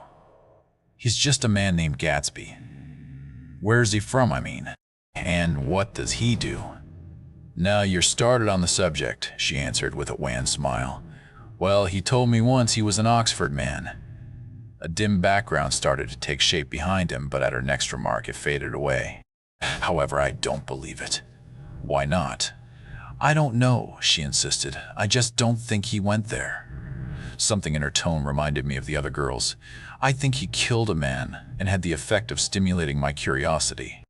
I would have accepted without question the information that Gatsby sprang from the swamps of Louisiana or from the Lower East Side of New York. That was comprehensible. But young men didn't. At least in my provincial inexperience, I believe they didn't drift coolly out of nowhere by a palace on Long Island Sound. Anyhow, he gives large parties, said Jordan, changing the subject with an urbane distaste for the concrete. And I like large parties. They're so intimate. At small parties, there isn't any privacy. There was the boom of a bass drum, and the voice of the orchestra leader rang out suddenly above the echolalia of the garden. "Ladies and gentlemen," he cried, "at the request of Mr. Gatsby, we are going to play for you Mr. Vladimir Tostov's latest work, which attracted so much attention at Carnegie Hall last May. If you read the papers, you know there was a big sensation." He smiled with jovial condescension and added, "Some sensation!" Whereupon everybody laughed. "The piece is known," he concluded lustily, "as Vladimir Tostov's Jazz History of the World. The nature of Mr. Tostov's composition eluded me, because just as it began, my eyes fell on Gatsby, standing alone on the marble steps and looking from one group to another with approving eyes. His tanned skin was drawn attractively tight on his face, and his short hair looked as though it were trimmed every day. I could see nothing sinister about him. I wondered if the fact that he was not drinking helped to set him off from his guests, for it seemed to me that he grew more correct as the fraternal hilarity increased. When the Jazz History of the World was over, girls were putting their heads on men's shoulders in a puppyish, convivial way. Girls were swooning backward playfully into men's arms, even into groups, knowing that someone would arrest their falls. But no one swooned backward on Gatsby, and no French bob touched Gatsby's shoulder, and no singing quartets were formed with Gatsby's head for one link. "I beg your pardon." Gatsby's butler was suddenly standing beside us. "Miss Baker?" he inquired. "I beg your pardon, but Mr. Gatsby would like to speak to you alone." "With me?" she exclaimed in surprise. "Yes, madam." She got up slowly, raising her eyebrows at me in astonishment, and followed the butler toward the house. I noticed that she wore her evening dress, all her dresses like sports clothes. There was a jauntiness about her movements, as if she had first learned to walk upon golf courses on clean, crisp mornings. I was alone, and it was almost 2. For some time, confused and intriguing sounds had issued from a long, many-windowed room which overhung the terrace. Eluding Jordan's undergraduate, who was now engaged in an obstetrical conversation with 2 chorus girls, and who implored me to join him, I went inside. The large room was full of people. One of the girls in yellow was playing the piano, and beside her stood a tall, red-haired young lady from a famous chorus engaged in song. She had drunk a quantity of champagne, and during the course of her song she had decided ineptly that everything was very, very sad. She was not only singing, she was weeping too. Whenever there was a pause in the song, she filled it with gasping, broken sobs, and then took up the lyric again in a quavering soprano. The tears coursed down her cheeks. Not freely, however, for when they came into contact with her heavily beaded eyelashes, they assumed an inky color and pursued the rest of their way in slow black rivulets. A humorous suggestion was made that she sing the notes on her face, whereupon she threw up her hands, sank into a chair, and went off into a deep vinous sleep. "She had a fight with a man who says he's her husband," explained the girl at my elbow. I looked around. Most of the remaining women were now having fights with men said to be their husbands. Even Jordan's party, the quartet from East Egg, were rent asunder by dissension. One of the men was talking with curious intensity to a young actress, and his wife, after attempting to laugh at the situation in a dignified and indifferent way, broke down entirely and resorted to flank attacks. At intervals, she appeared suddenly at his side like an angry diamond and hissed, "You promised!" The reluctance to go home was not confined to wayward men. The hall was at present occupied by 2 deplorably sober men and their highly indignant wives. The wives were sympathizing with each other in slightly raised voices. "Whenever he sees I'm having a good time, he wants to go home. Never heard anything so selfish in my life. We're always the first ones to leave. So are we." "Well, we're almost the last tonight," said one of the men sheepishly. "The orchestra left half an hour ago." In spite of the wives' agreement that such malevolence was beyond credibility, the dispute ended in a short struggle, and both wives were lifted, kicking, into the night. As I waited for my hat in the hall, the door of the library opened, and Jordan Baker and Gatsby came out together. He was saying some last word to her, but the eagerness in his manner tightened abruptly into formality as several people approached him to say goodbye. Jordan's party were calling impatiently to her from the porch, but she lingered for a moment to shake hands. "I've just heard the most amazing thing," she whispered. How long were you in there? Why, about an hour. It was simply amazing, she repeated abstractedly. But I swore I wouldn't tell it, and here I am tantalizing you. She yawned gracefully in my face. Please come and see me. Pernbook. Under the name of Mrs. Sigourney Howard Thompson, my aunt Thompson. She was hurrying off as she talked. Her brown hand waved a jaunty salute as she melted into her party at the door. Rather ashamed that on my first appearance I had stayed so late, I joined the last of Gatsby's guests who were clustered around him. I wanted to explain that I'd hunted for him early in the evening and to apologize for not having known him in the garden. Don't mention it, he enjoined me eagerly. Don't give it another thought, old sport. The familiar expression held no more familiarity than the hand which reassuringly brushed my shoulder. And don't forget we're going up in the hydroplane tomorrow morning at 9 o'clock. Then the butler behind his shoulder. Philadelphia wants you on the phone, sir. All right, in a minute. Tell him I'll be right there. Good night. Good night, good night. He smiled, and suddenly there seemed to be a pleasant significance in having been among the last to go, as if he had desired it all the time. Good night, old sport. Good night. But as I walked down the steps, I saw that the evening was not quite over. 50 feet from the door, a dozen headlights illuminated a bizarre and tumultuous scene. In the ditch beside the road, right side up but violently shorn of one wheel, rested a new coupe which had left Gatsby's drive not 2 minutes before. The sharp jut of a wall accounted for the detachment of the wheel, which was now getting considerable attention from half a dozen curious chauffeurs. However, as they had left their cars blocking the road, a harsh, discordant din from those in the rear had been audible for some time and added to the already violent confusion of the scene. A man in a long duster had dismounted from the wreck and now stood in the middle of the road looking from the car to the tire and from the tire to the observers in a pleasant, puzzled way. See, he explained. It went in the ditch. The fact was infinitely astonishing to him, and I recognized first the unusual quality of wonder, and then the man. It was the late patron of Gatsby's library. How did it happen? He shrugged his shoulders. I know nothing whatever about mechanics, he said decisively. But how did it happen? Did you run into the wall? Don't ask me, said Owl Eyes, washing his hands of the whole matter. I know very little about driving, next to nothing. It happened, and that's all I know. Well, if you're a poor driver, you oughtn't to try driving at night. But I wasn't even trying, he explained indignantly. I wasn't even trying. An odd hush fell upon the bystanders. Do you want to commit suicide? You're lucky it was just a wheel. A bad driver, not even TRIing. You don't understand, explained the criminal. I wasn't driving. There's another man in the car. The shock that followed this declaration found voice in a sustained, as the door of the coupe swung slowly open. The crowd, it was now a crowd, stepped back involuntarily, and when the door had opened wide, there was a ghostly pause. Then, very gradually, part by part, a pale, dangling individual stepped out of the wreck, pawing tentatively at the ground with a large, uncertain dancing shoe. Blinded by the glare of the headlights and confused by the incessant groaning of the horns, the apparition stood swaying for a moment before he perceived the man in the duster. "What's matter?" he inquired calmly. "Did we run out of gas? Look!" Half a dozen fingers pointed at the amputated wheel. He stared at it for a moment, and then looked upward as though he suspected that it had dropped from the sky. "It came off," someone explained. He nodded. At first I didn't notice we'd stopped. A pause. Then, taking a long breath and straightening his shoulders, he remarked in a determined voice, "Wonder F, tell me where there's a gas line station."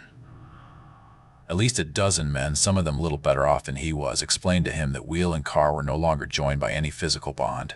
"Back out," he suggested after a moment. "Put her in reverse." "But the wheel's off." He hesitated. "No harm in trying," he said. The caterwauling horns had reached a crescendo, and I turned away and cut across the lawn toward home. I glanced back once.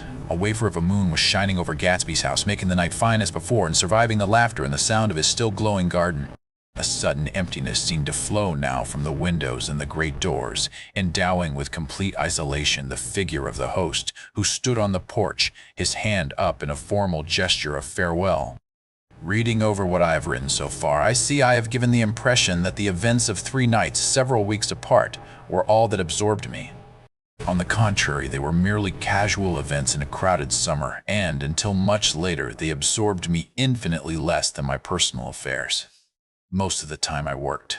In the early morning, the sun threw my shadow westward as I hurried down the white chasms of lower New York to the Probity Trust.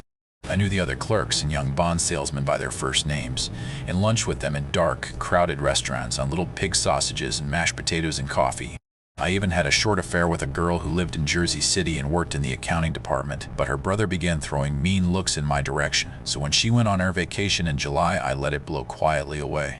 I took dinner usually at the Yale Club. For some reason, it was the gloomiest event of my day, and then I went upstairs to the library and studied investments and securities for a conscientious hour.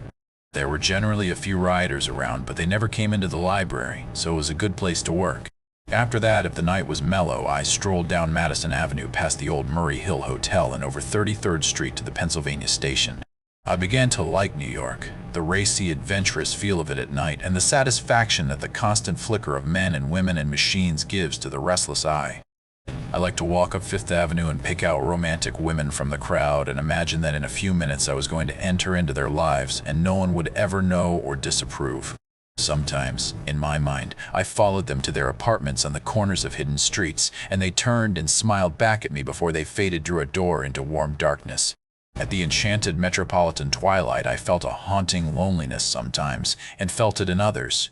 Poor young clerks who loitered in front of windows waiting until it was time for a solitary restaurant dinner. Young clerks in the dusk, wasting the most poignant moments of night and life. Again at 8 o'clock. When the dark lanes of the 40s were 5 deep with throbbing taxicabs bound for the theater district, I felt a sinking in my heart. Forms leaned together in the taxis as they waited, and voices sang, and there was laughter from unheard jokes, and lighted cigarettes outlined unintelligible 70 gestures inside. Imagining that I, too, was hurrying toward gaiety and sharing their intimate excitement, I wished them well. For a while I lost sight of Jordan Baker, and then in midsummer I found her again. At first I was flattered to go places with her, because she was a golf champion, and everyone knew her name. Then it was something more.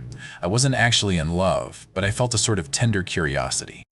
The bored, haughty face that she turned to the world concealed something. Most affectations conceal something eventually, even though they don't in the beginning. And one day I found what it was. When we were on a house party together up in Warwick, she left a borrowed car out in the rain with the top down, and then lied about it. And suddenly I remembered the story about her that had eluded me that night at Daisy's. At her first big golf tournament, there was a row that nearly reached the newspapers, a suggestion that she had moved her ball from a bad lie in the semifinal round. The thing approached the proportions of a scandal, then died away. A caddy retracted his statement, and the only other witness admitted that he might have been mistaken. The incident and the name had remained together in my mind. Jordan Baker instinctively avoided clever, shrewd men, and now I saw that this was because she felt safer on a plane where any divergence from a code would be thought impossible. She was incurably dishonest. She wasn't able to endure being at a disadvantage, and, given this unwillingness, I suppose she had begun dealing in subterfuges when she was very young in order to keep that cool, insolent smile turned to the world and yet satisfy the demands of her hard, jaunty body. It made no difference to me. Dishonesty in a woman is a thing you never blame deeply. I was casually sorry, and then I forgot. It was on that same house party that we had a curious conversation about driving a car. It started because she passed so close to some workmen that our fender flicked a button on one man's coat. "You're a rotten driver," I protested. "Either you ought to be more careful, or you oughtn't to drive at all." "I am careful? No, you're not." "Well, other people are," she said lightly. "What's that got to do with it?" "They'll keep out of my way," she insisted. "It takes two to make an accident. Suppose you met somebody just as careless as yourself." "I hope I never will," she answered. "I hate careless people. That's why I like you."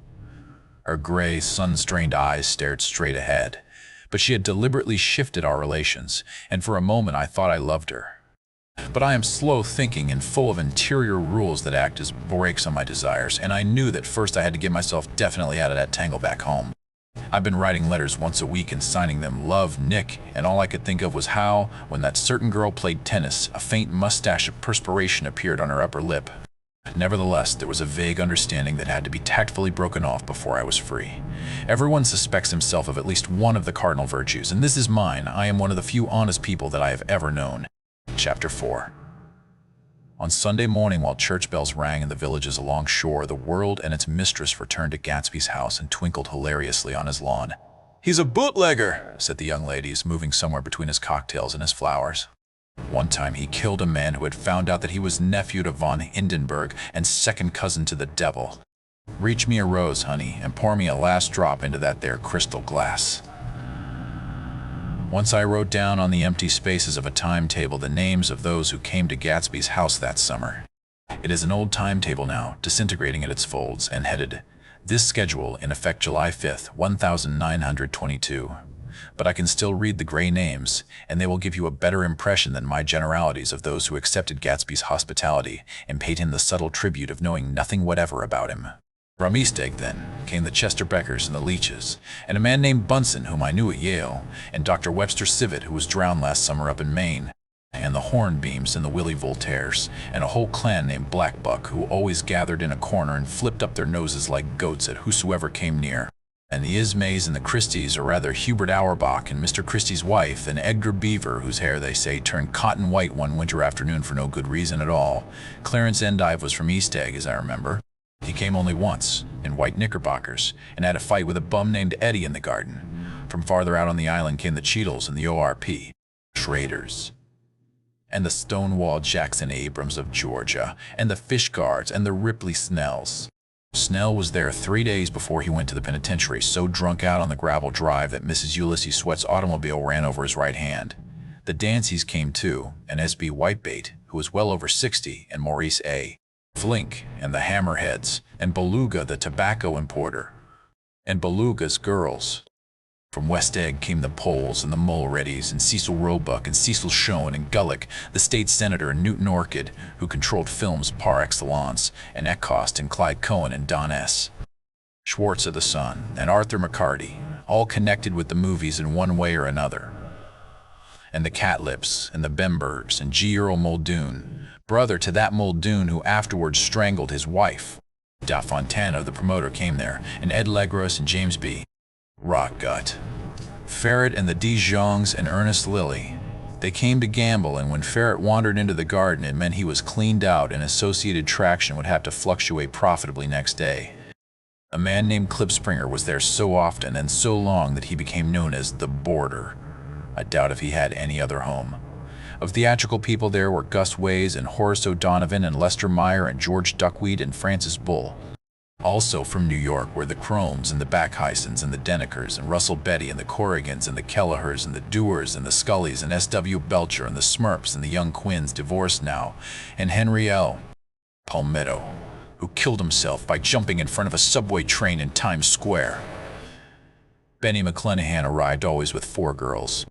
They were never quite the same ones in physical person, but they were so identical one with another that it inevitably seemed they had been there before. I have forgotten their names, Jacqueline, I think, or else Consuela, or Gloria, or Judy, or June, and their last names were either the melodious names of flowers and months, or the sterner ones of the great American capitalists whose cousins, if pressed, they would confess themselves to be. In addition to all these, I can remember that Faustina O'Brien came there at least once, and the Baedeker girls and young Brewer, who had his nose shot off in the war, and Mr. Albruxberger and Miss Hogg, his fiancée, and Ardita Fitzpeters and Mr. P. Jewett, once head of the American Legion, and Miss Claudia Hip, with a man reputed to be her chauffeur, and a prince of something, whom we called Duke, and whose name, if I ever knew it, I have forgotten. All these people came to Gatsby's house in the summer. At 9 o'clock one morning late in July, Gatsby's gorgeous car lurched up the rocky drive to my door and gave out a burst of melody from its 3-noted horn. It was the first time he had called on me, though I had gone to 2 of his parties, mounted in his hydroplane, and, at his urgent invitation, made frequent use of his beach. "Good morning, old sport. You're having lunch with me today, and I thought we'd ride up together." He was balancing himself on the dashboard of his car with that resourcefulness of movement that is so peculiarly American. That comes, I suppose, with the absence of lifting work or rigid sitting in youth, and, even more, with the formless grace of our nervous, sporadic games. This quality was continually breaking through his punctilious manner in the shape of restlessness. He was never quite still. There was always a tapping foot somewhere or the impatient opening and closing of a hand. He saw me looking with admiration at his car. "It's pretty, isn't it, old sport?" He jumped off to give me a better view. "Haven't you ever seen it before?" I'd seen it. Everybody had seen it. It was a rich cream color, bright with nickel, swollen here and there in its monstrous length with triumphant hat boxes and supper boxes and tool boxes, and terraced with a labyrinth of windshields that mirrored a dozen suns. Sitting down behind many layers of glass in a sort of green leather conservatory, we started the town.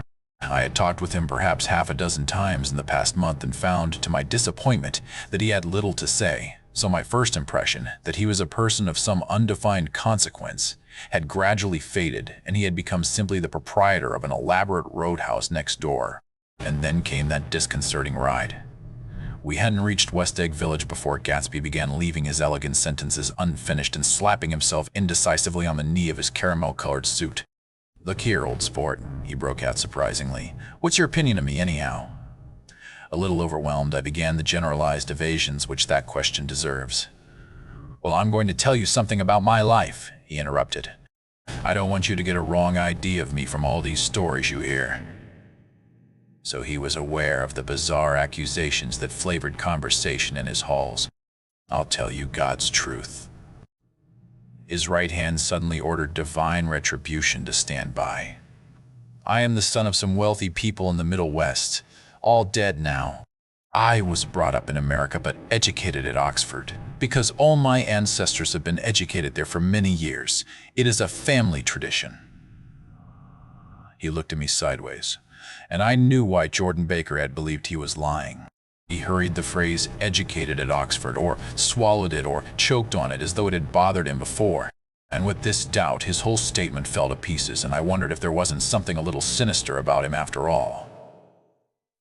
"What part of the Middle West?" I inquired casually. "San Francisco." "I see. My family all died and I came into a good deal of money." His voice was solemn, as if the memory of that sudden extinction of a clan still haunted him. For a moment I suspected that he was pulling my leg, but a glance at him convinced me otherwise. "After that I lived like a young Rajah in all the capitals of Europe, Paris, Venice, Rome, collecting jewels, chiefly rubies, hunting big game, painting a little, things for myself only, and trying to forget something very sad that had happened to me long ago." With an effort I managed to restrain my incredulous laughter. The very phrases were worn so threadbare that they evoked no image except that of a turbaned character, leaking sawdust at every pore as he pursued a tiger through the Bois de Boulogne. Then came the war, old sport. It was a great relief, and I tried very hard to die, but I seemed to bear an enchanted life. I accepted a commission as first lieutenant when it began.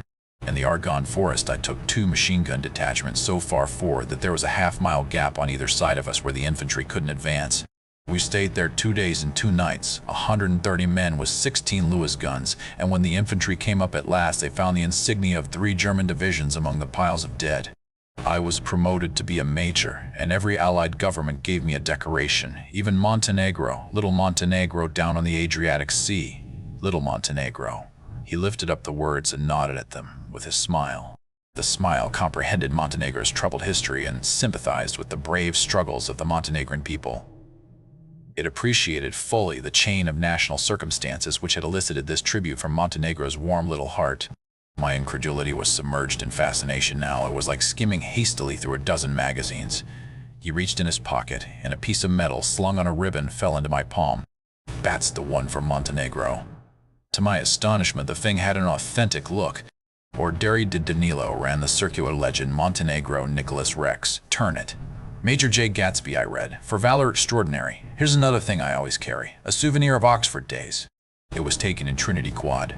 The man on my left is now the Earl of Dorchester. It was a photograph of half a dozen young men in blazers loafing in an archway through which were visible a host of spires. There was Gatsby, looking a little, not much, younger, with a cricket bat in his hand. Then it was all true. I saw the skins of tigers flaming in his palace on the Grand Canal. I saw him opening a chest of rubies to ease with their crimson-lighted depths the gnawings of his broken heart. I'm going to make a big request of you today, he said, pocketing his souvenirs with satisfaction. So I thought you ought to know something about me. I didn't want you to think I was just some nobody. You see, I usually find myself among strangers because I drift here and there trying to forget the sad thing that happened to me. He hesitated. You'll hear about it this afternoon. At lunch? No, this afternoon. I happen to find out that you're taking Miss Baker to tea. Do you mean you're in love with Miss Baker? No, old sport, I'm not. But Miss Baker has kindly consented to speak to you about this matter. I hadn't the faintest idea what this matter was, but I was more annoyed than interested. I hadn't asked Jordan to tea in order to discuss Mr. J. Gatsby. I was sure the request would be something utterly fantastic, and for a moment I was sorry I'd ever set foot upon his overpopulated lawn. He wouldn't say another word. His correctness grew on him as we neared the city. We passed Port Roosevelt, where there was a glimpse of red-belted ocean-going ships, and sped along a cobbled slum lined with the dark, undeserted saloons of the faded gilt 1900s. Then the Valley of Ashes opened out on both sides of us, and I had a glimpse of Mrs. Wilson straining at the garage pump with panting vitality as we went by. With fenders spread like wings, we scattered light through half Long Island City. Only half, for as we twisted among the pillars of the elevated, I heard the familiar jug, jug, spat of a motorcycle, and a frantic policeman rode alongside. "All right, old sport," called Gatsby. We slowed down. Taking a white card from his wallet, he waved it before the man's eyes. "Right you are," agreed the policeman, tipping his cap. "Know you next time, Mr. Gatsby." "Excuse-me." "What was that?" I inquired. "The picture of Oxford? I was able to do the commissioner a favor once, and he sends me a Christmas card every year.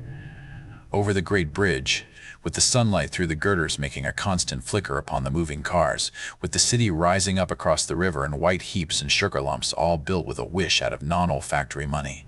The city seen from the Queensboro Bridge is always the city seen for the first time, in its first wild promise of all the mystery and the beauty in the world.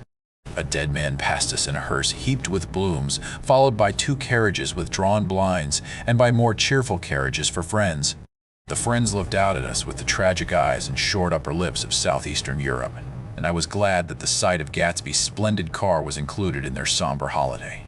As we crossed Blackwell's Island, a limousine passed us, driven by a white chauffeur, in which sat 3 modish Negroes, 2 bucks and a girl. I laughed aloud as the yolks of their eyeballs rolled toward us in haughty rivalry. Anything can happen now that we've slid over this bridge, I thought, anything at all.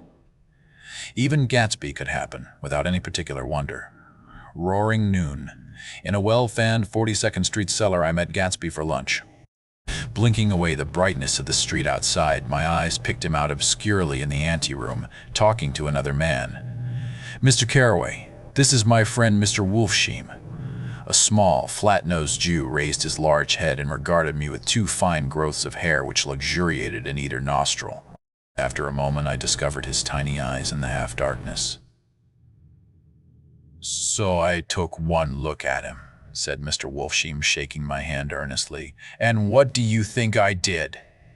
"What?" I inquired politely. But evidently he was not addressing me, for he dropped my hand and covered Gatsby with his expressive nose. I handed the money to Catspaw and I said, "All right, Catspaw, don't pay him a penny till he shuts his mouth." He shut it then and there. Gatsby took an arm of each of us and moved forward into the restaurant, whereupon Mr. Wolfsheim swallowed a new sentence he was starting and lapsed into a somnambulatory abstraction. "Highballs?" asked the head waiter. "This is a nice restaurant here," said Mr. Wolfsheim, looking at the Presbyterian nymphs on the ceiling. "But I like across the street better." "Yes, highballs," agreed Gatsby, and then to Mr. Wolfsheim, "It's too hot over there." "Hot and small, yes," said Mr. Wolfsheim, "but full of memories." "What place is that?" I asked. "The old Metropole." "The old Metropole," brooded Mr. Wolfsheim gloomily, "filled with faces dead and gone, filled with friends gone now forever. I can't forget so long as I live the night they shot Rosie Rosenthal there. It was 6 of us at the table, and Rosie had eaten drunk a lot all evening. When it was almost morning, the waiter came up to him with a funny look and says somebody wants to speak to him outside. "All right," says Rosie, and begins to get up, and I pulled him down in his chair. "Let the bastards come in here if they want you, Rosie, but don't you, so help me, move outside this room." It was 4 o'clock in the morning then, and if we'd have raised the blinds, we'd have seen daylight. Did he go? I asked innocently. Sure he went. Mr. Wolfsheim's nose flashed at me indignantly. He turned around in the door and says, "Don't let that waiter take away my coffee." Then he went out on the sidewalk, and they shot him 3 times in his full belly and drove away. 4 of them were electrocuted, I said, remembering. 5 with Becker. His nostrils turned to me in an interested way. I understand you're looking for a business connection. The juxtaposition of these 2 remarks was startling. Gatsby answered for me. "Oh no," he exclaimed, "this isn't the man." "No?" Mr. Wolfsheim seemed disappointed. "This is just a friend." "I told you we'd talk about that some other time." "I beg your pardon," said Mr. Wolfsheim. "I had a wrong man." A succulent hash arrived, and Mr. Wolfsheim, forgetting the more sentimental atmosphere of the old metropole, began to eat with ferocious delicacy. His eyes, meanwhile, roved very slowly all around the room. He completed the art by turning to inspect the people directly behind. I think that, except for my presence, he would have taken one short glance beneath our own table.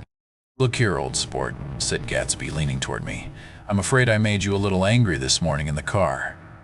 There was the smile again, but this time I held out against it. "I don't like mysteries," I answered. "And I don't understand why you won't come out frankly and tell me what you want.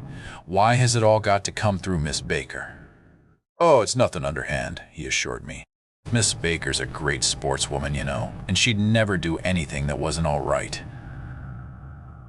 Suddenly he looked at his watch, jumped up, and hurried from the room, leaving me with Mr. Wolfsheim at the table. "He has to telephone," said Mr. Wolfsheim, following him with his eyes. "Fine fellow, isn't he? Handsome to look at and a perfect gentleman. Yes, he's an Oxford man."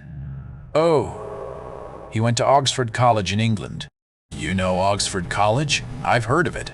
It's one of the most famous colleges in the world." "Have you known Gatsby for a long time?" I inquired. "Several years," he answered in a gratified way. "I made the pleasure of his acquaintance just after the war, but I knew I had discovered a man of fine breeding after I'd talked with him an hour. I said to myself, there's the kind of man you'd like to take home and introduce to your mother and sister." He paused. "I see you're looking at my cuff buttons." I hadn't been looking at them, but I did now. They were composed of oddly familiar pieces of ivory. "Finest specimens of human molars," he informed me. "Well," I inspected them. "That's a very interesting idea." "Yeah." He flipped his sleeves up under his coat. "Yeah, Gatsby's very careful about women. He would never so much as look at a friend's wife." When the subject of this instinctive trust returned to the table and sat down, Mr. Wolfsheim drank his coffee with a jerk and got to his feet.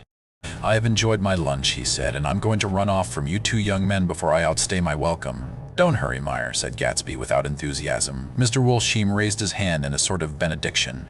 "You're very polite, but I belong to another generation," he announced solemnly. "You sit here and discuss your sports and your young ladies and your—" He supplied an imaginary noun with another wave of his hand. "As for me, I am 50 years old, and I won't impose myself on you any longer." As he shook hands and turned away, his tragic nose was trembling. I wondered if I had said anything to offend him. "He becomes very sentimental sometimes," explained Gatsby. "This is one of his sentimental days. He's quite a character around New York, a denizen of Broadway." "Who is he, anyhow, an actor?" "No." "A dentist?" Meyer Wolfsheim? "No, he's a gambler." Gatsby hesitated, then added coolly, "He's the man who fixed the World Series back in 1919. "Fixed the World Series?" I repeated. The idea staggered me. I remembered, of course, that the World Series had been fixed in 1919. But if I had thought of it at all, I would have thought of it as a thing that merely happened, the end of some inevitable chain. It never occurred to me that one man could start to play with the faith of 50 million people, with the single-mindedness of a burglar blowing a safe. "How did he happen to do that?" I asked after a minute. "Just saw the opportunity." "Why isn't he in jail?"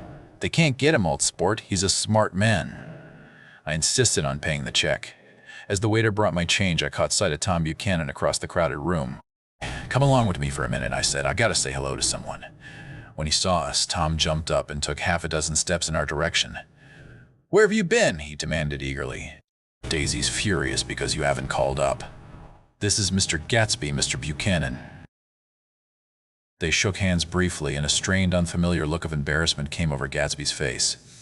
"How've you been, anyhow?" demanded Tom of me. "How'd you happen to come up this far to eat?" "I've been having lunch with Mr. Gatsby." I turned toward Mr. Gatsby, but he was no longer there. "One October day in 1917, said Jordan Baker that afternoon, sitting up very straight on a straight chair in the tea garden at the Plaza Hotel. I was walking along from one place to another, half on the sidewalks and half on the lawns. I was happier on the lawns because I had on shoes from England with rubber knobs on the soles that bit into the soft ground. I had on a new plaid skirt also that blew a little in the wind, and whenever this happened, the red, white, and blue banners in front of all the houses stretched out stiff and said, 'Two, two, two, two,' in a disapproving way. The largest of the banners and the largest of the lawns belonged to Daisy Faye's house. She was just 18, 2 years older than me, and by far the most popular of all the young girls in Louisville. She dressed in white and had a little white roadster. And all day long the telephone rang in her house, and excited young officers from Camp Taylor demanded the privilege of monopolizing her that night. Anyways, for an hour. When I came opposite her house that morning, her white roadster was beside the curb, and she was sitting in it with a lieutenant I had never seen before. They were so engrossed in each other that she didn't see me until I was 5 feet away. "Hello, Jordan," she called unexpectedly. "Please come here." I was flattered that she wanted to speak to me because of all the older girls I admired her most. She asked me if I was going to the Red Cross and make bandages. I was. Well then, would I tell them that she couldn't come that day? The officer looked at Daisy while she was speaking, in a way that every young girl wants to be looked at sometime, and because it seemed romantic to me, I have remembered the incident ever since. His name was J. Gatsby, and I didn't lay eyes on him again for over 4 years. Even after I'd met him on Long Island, I didn't realize it was the same man. That was 1917. By the next year, I had a few beaux myself, and I began to play in tournaments, so I didn't see Daisy very often. She went with a slightly older crowd, when she went with anyone at all. Wild rumors were circulating about her, how her mother had found her packing her bag one winter night to go to New York and say goodbye to a soldier who was going overseas. She was effectually prevented, but she wasn't on speaking terms with her family for several weeks. After that, she didn't play around with the soldiers anymore, but only with a few flat-footed, short-sighted young men in town who couldn't get into the army at all. By the next autumn, she was gay again, gay as ever. She had a debut after the armistice, and in February she was presumably engaged to a man from New Orleans. In June, she married Tom Buchanan of Chicago with more pomp and circumstance than Louisville ever knew before. He came down with 100 people in 4 private cars and hired a whole floor of the Seelbach Hotel, and the day before the wedding he gave her a string of pearls valued at $350,000. I was bridesmaid. I came into her room half an hour before the bridal dinner and found her lying on her bed as lovely as the June night in her flowered dress and as drunk as a monkey. She had a bottle of Sauterne in one hand and a letter in the other. "Congratulate me," she muttered. "Never had a drink before, but oh, how I do enjoy it." "What's the matter, Daisy?" I was scared, I can tell you. I'd never seen a girl like that before. "Here, dearses." She groped around in a wastebasket she had with her on the bed and pulled out the string of pearls. "Take 'em downstairs and give 'em back to whoever they belong to. Tell 'em all Daisy's change. Her mine. Say, Daisy's change her mine." She began to cry. She cried and cried. I rushed out and found her mother's maid, and we locked the door and got her into a cold bath. She wouldn't let go of the letter. She took it into the tub with her and squeezed it up into a wet ball and only let me leave it in the soap dish when she saw that it was coming to pieces like snow. But she didn't say another word. We gave her spirits of ammonia and put ice on her forehead and hooked her back into her dress, and half an hour later when we walked out of the room, the pearls were around her neck and the incident was over. Next day at 5 o'clock she married Tom Buchanan without so much as a shiver and started off on a 3-month trip to the South Seas. I saw them in Santa Barbara when they came back, and I thought I'd never seen a girl so mad about her husband. If he left the room for a minute, she'd look around uneasily and say, "Where's Tom gone?" and wear the most abstracted expression until she saw him coming in the door. She used to sit on the sand with his head in her lap by the hour, rubbing her fingers over his eyes and looking at him with unfathomable delight. It was touching to see them together. It made you laugh in a hushed, fascinated way. That was in August. A week after I left Santa Barbara, Tom ran into a wagon on the Ventura Road one night and ripped a front wheel off his car. The girl who was with him got into the papers too, because her arm was broken. She was one of the chambermaids in the Santa Barbara Hotel. The next April, Daisy had her little girl, and they went to France for a year. I saw them one spring in Cannes and later in Deauville, and then they came back to Chicago to settle down. Daisy was popular in Chicago, as you know. They moved with a fast crowd, all of them young and rich and wild. But she came out with an absolutely perfect reputation. Perhaps because she doesn't drink. It's a great advantage not to drink among hard-drinking people. You can hold your tongue, and, moreover, you can time any little irregularity of your own so that everybody else is so blind that they don't see or care. Perhaps Daisy never went in for a more at all, and yet there's something in that voice of hers. Well, about 6 weeks ago she heard the name Gatsby for the first time in years. It was when I asked you, do you remember, if you knew Gatsby in West Egg? After you had gone home, she came into my room and woke me up and said, "What Gatsby?" And when I described him, I was half asleep. She said in the strangest voice that it must be the man she used to know. It wasn't until then that I connected this Gatsby with the officer in her white car. When Jordan Baker had finished telling all this, we had left the plaza for half an hour and were driving in a Victoria through Central Park.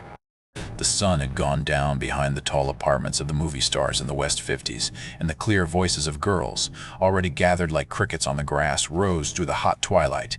"I'm the Sheik of Araby. Your love belongs to me. At night when you are asleep into your tent I'll creep." It was a strange coincidence, I said, but it wasn't a coincidence at all. Why not? Gatsby bought that house so that Daisy would be just across the bay. Then it had not been merely the stars to which he had aspired on that June night. He came alive to me, delivered suddenly from the womb of his purposeless splendor. "He wants to know," continued Jordan, "if you'll invite Daisy to your house some afternoon and then let him come over." The modesty of the demand shook me. He had waited 5 years and bought a mansion where he dispensed starlight to casual moths so that he could come over some afternoon to a stranger's garden. Did I have to know all this before he could ask such a little thing? He's afraid. He's waited so long. He thought you might be offended. You see, he's a regular tough underneath it all. Something worried me. Why didn't he ask you to arrange a meeting? "He wants her to see his house," she explained. "And your house is right next door." "Oh, I think he half expected her to wander into one of his parties some night," went on Jordan, "but she never did. Then he began asking people casually if they knew her, and I was the first one he found. It was that night he sent for me at his dance, and you should have heard the elaborate way he worked up to it. Of course, I immediately suggested a luncheon in New York, and I thought he'd go mad. I don't want to do anything out of the way.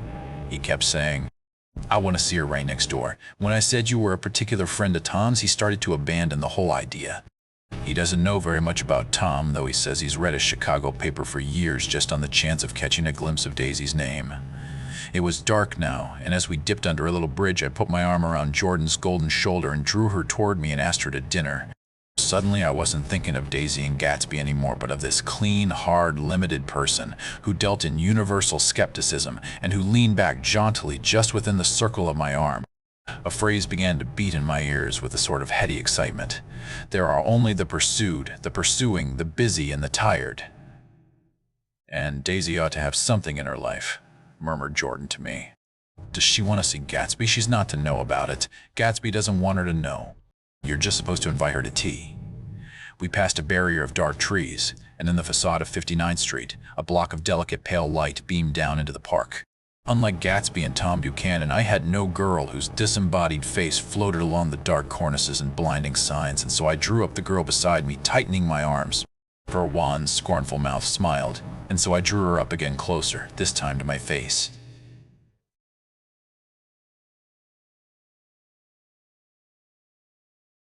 When I came home to West Egg that night, I was afraid for a moment that my house was on fire.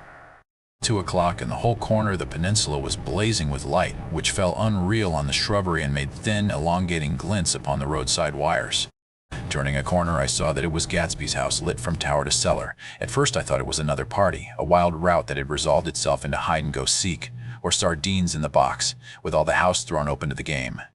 But there wasn't a sound, only wind in the trees, which blew the wires and made the lights go off and on again as if the house had winked into the darkness. As my taxi groaned away, I saw Gatsby walking toward me across his lawn. "Your place looks like the World's Fair," I said. "Does it?" He turned his eyes toward it absently. "I have been glancing into some of the rooms. Let's go to Coney Island, old sport." In my car. It's too late. Well, suppose we take a plunge in the swimming pool. I haven't made use of it all summer. I've got to go to bed. All right. He waited, looking at me with suppressed eagerness. I talked with Miss Baker, I said after a moment. I'm going to call up Daisy tomorrow and invite her over here to tea. Oh, that's all right, he said carelessly. I don't want to put you to any trouble. What day would suit you? What day would suit you? He corrected me quickly. I don't want to put you to any trouble, you see. How about the day after tomorrow? He considered for a moment. Then, with reluctance, I want to get the grass cut, he said. We both looked at the grass. There was a sharp line where my ragged lawn ended and the darker, well-kept expanse of his began. I suspected that he meant my grass. There's another little thing, he said uncertainly and hesitated. Would you rather put it off for a few days? I asked. Oh, it isn't about that. At least... He fumbled with a series of beginnings. Why, I thought... Why, look here, old sport. You don't make much money, do you? Not very much. This seemed to reassure him, and he continued more confidently. I thought you didn't, if you'll pardon my... You see, I carry on a little business on the side, a sort of sideline, you understand. And I thought that if you don't make very much, you're selling bonds, aren't you, old sport? Trying to.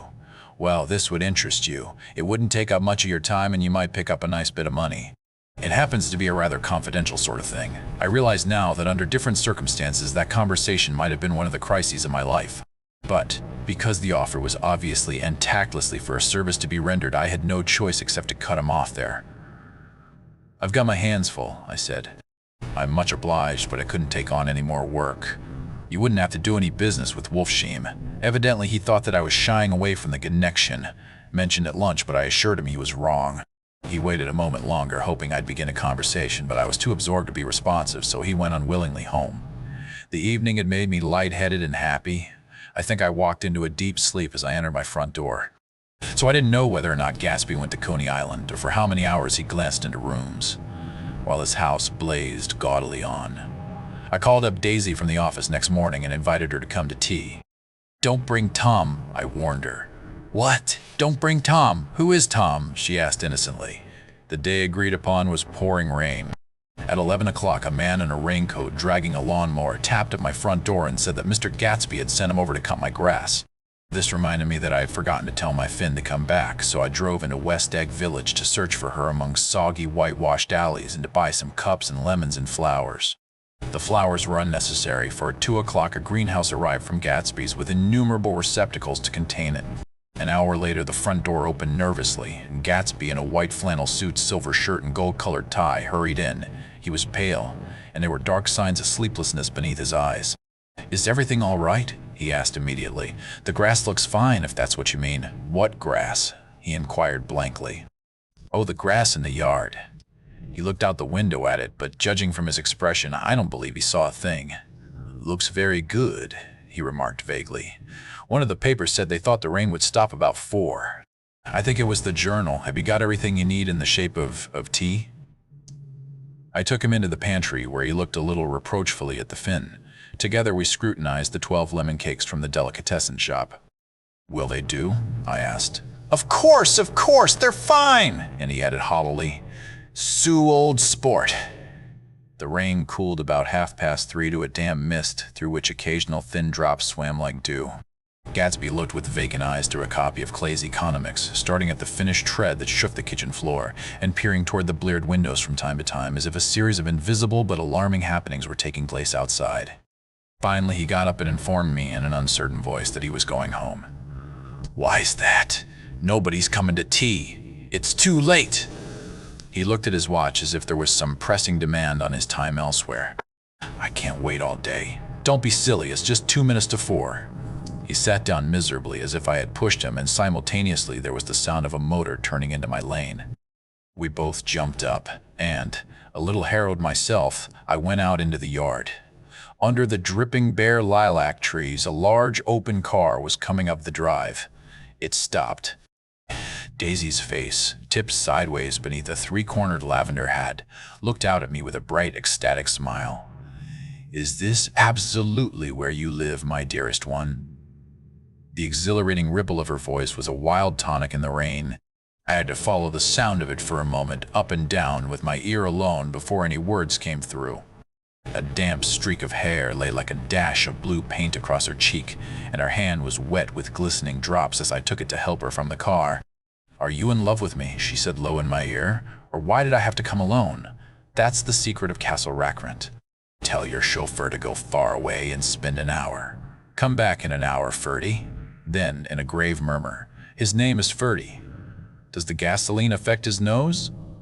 "I don't think so," she said innocently. "Why?" We went in.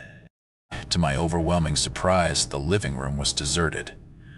"Well, that's funny," I exclaimed. "What's funny?" She turned her head as there was a light, dignified knocking at the front door. I went out and opened it. Gatsby, pale as death, with his hands plunged like weights in his coat pockets, was standing in a puddle of water, glaring tragically into my eyes. With his hands still in his coat pockets, he stalked by me into the hall, turned sharply as if he were on a wire, and disappeared into the living room. It wasn't a bit funny. Aware of the loud beating of my own heart, I pulled the door to against the increasing rain. For half a minute there wasn't a sound. Then from the living room I heard a sort of choking murmur and part of a laugh, followed by Daisy's voice on a clear artificial note. "I certainly am awfully glad to see you again." A pause. It endured horribly.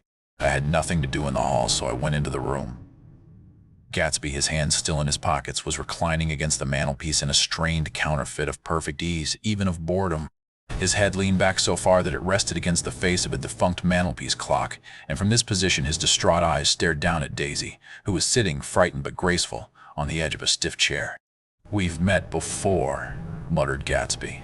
His eyes glanced momentarily at me, and his lips parted with an abortive attempt at a laugh. Luckily, the clock took this moment to tilt dangerously at the pressure of his head, whereupon he turned and caught it with trembling fingers and set it back in place. Then he sat down rigidly, his elbow on the arm of the sofa and his chin in his hand. "I'm sorry about the clock," he said. My own face had now assumed a deep tropical burn. I couldn't muster up a single commonplace out of the 1,000 in my head. "It's an old clock," I told them idiotically. I think we all believed for a moment that it had smashed in pieces on the floor. "We haven't met for many years," said Daisy, her voice as matter-of-fact as it could ever be. 5 years next November." The automatic quality of Gatsby's answer set us all back at least another minute. I had them both on their feet with the desperate suggestion that they help me make tea in the kitchen when the demoniac Finn brought it in on a tray. Amid the welcome confusion of cups and cakes, a certain physical decency established itself. Gatsby got himself into a shadow, and while Daisy and I talked, looked conscientiously from one to the other of us with tense, unhappy eyes. However, as calmness wasn't an end in itself, I made an excuse at the first possible moment and got to my feet.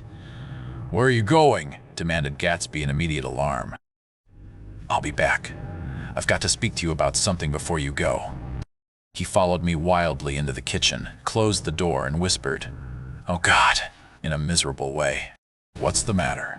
"This is a terrible mistake," he said, shaking his head from side to side. "A terrible, terrible mistake. You're just embarrassed, that's all." And luckily, I added, Daisy's embarrassed too. "She's embarrassed?" he repeated incredulously. "Just as much as you are." "Don't talk so loud. You're acting like a little boy," I broke out impatiently. "Not only that, but you're rude. Daisy's sitting in there all alone." He raised his hand to stop my words, looked at me with unforgettable reproach, and, opening the door cautiously, went back into the other room. I walked out the back way, just as Gatsby had when he had made his nervous circuit of the house half an hour before, and ran for a huge black knotted tree whose massed leaves made a fabric against the rain. Once more it was pouring, and my irregular lawn, well shaved by Gatsby's gardener, abounded in small muddy swamps and prehistoric marshes. There was nothing to look at from under the tree except Gatsby's enormous house, so I stared at it, like Kant at his church steeple, for half an hour. A brewer had built it early in the period. Craze, a decade before, and there was a story that he'd agreed to pay 5 years' taxes on all the neighboring cottages if the owners would have their roofs thatched with straw. Perhaps their refusal took the heart out of his plan to found a family. He went into an immediate decline. His children sold his house with the black wreath still on the door. Americans, while occasionally willing to be serfs, have always been obstinate about being peasantry. After half an hour, the sun shone again, and the grocer's automobile rounded Gatsby's drive with the raw material for his servant's dinner. I felt sure he would need a spoonful. A maid began opening the upper windows of his house, appeared momentarily in each, and, leaning from a large central bay, spat meditatively into the garden. It was time I went back. While the rain continued, it had seemed like the murmur of their voices, rising and swelling a little now and then with gusts of emotion. But in the new silence, I felt that silence had fallen within the house too. I went in, after making every possible noise in the kitchen, short of pushing over the stove. But I don't believe they heard a sound. They were sitting at either end of the couch, looking at each other as if some question had been asked, or was in the air, and every vestige of embarrassment was gone. Daisy's face was smeared with tears, and when I came in, she jumped up and began wiping at it with her handkerchief before a mirror. But there was a change in Gatsby that was simply confounding. He literally glowed. Without a word or a gesture of exultation, a new well-being radiated from him and filled the little room. "Oh, hello, old sport," he said as if he hadn't seen me for years.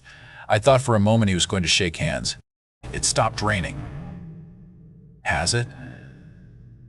When he realized what I was talking about, that there were twinkle bells of sunshine in the room, he smiled like a weatherman, like an ecstatic patron of recurrent light, and repeated the news to Daisy. "What do you think of that? It stopped raining." "I'm glad, Jay." Her throat, full of aching, grieving beauty, told only of her unexpected joy. "I want you and Daisy to come over to my house," he said. "I'd like to show her around."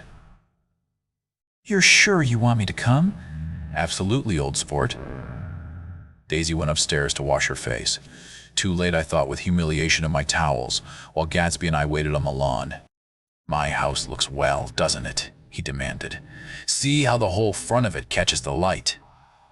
I agreed that it was splendid. "Yes." His eyes went over it, every arched door and square tower. "It took me just 3 years to earn the money that bought it." "I thought you inherited your money." "I did, old sport," he said automatically, "but I lost most of it in the big panic, the panic of the war."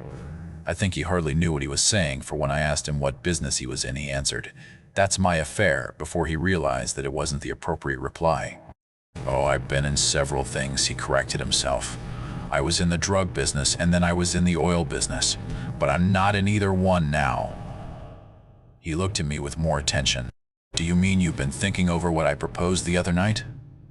Before I could answer, Daisy came out of the house, and 2 rows of brass buttons on her dress gleamed in the sunlight.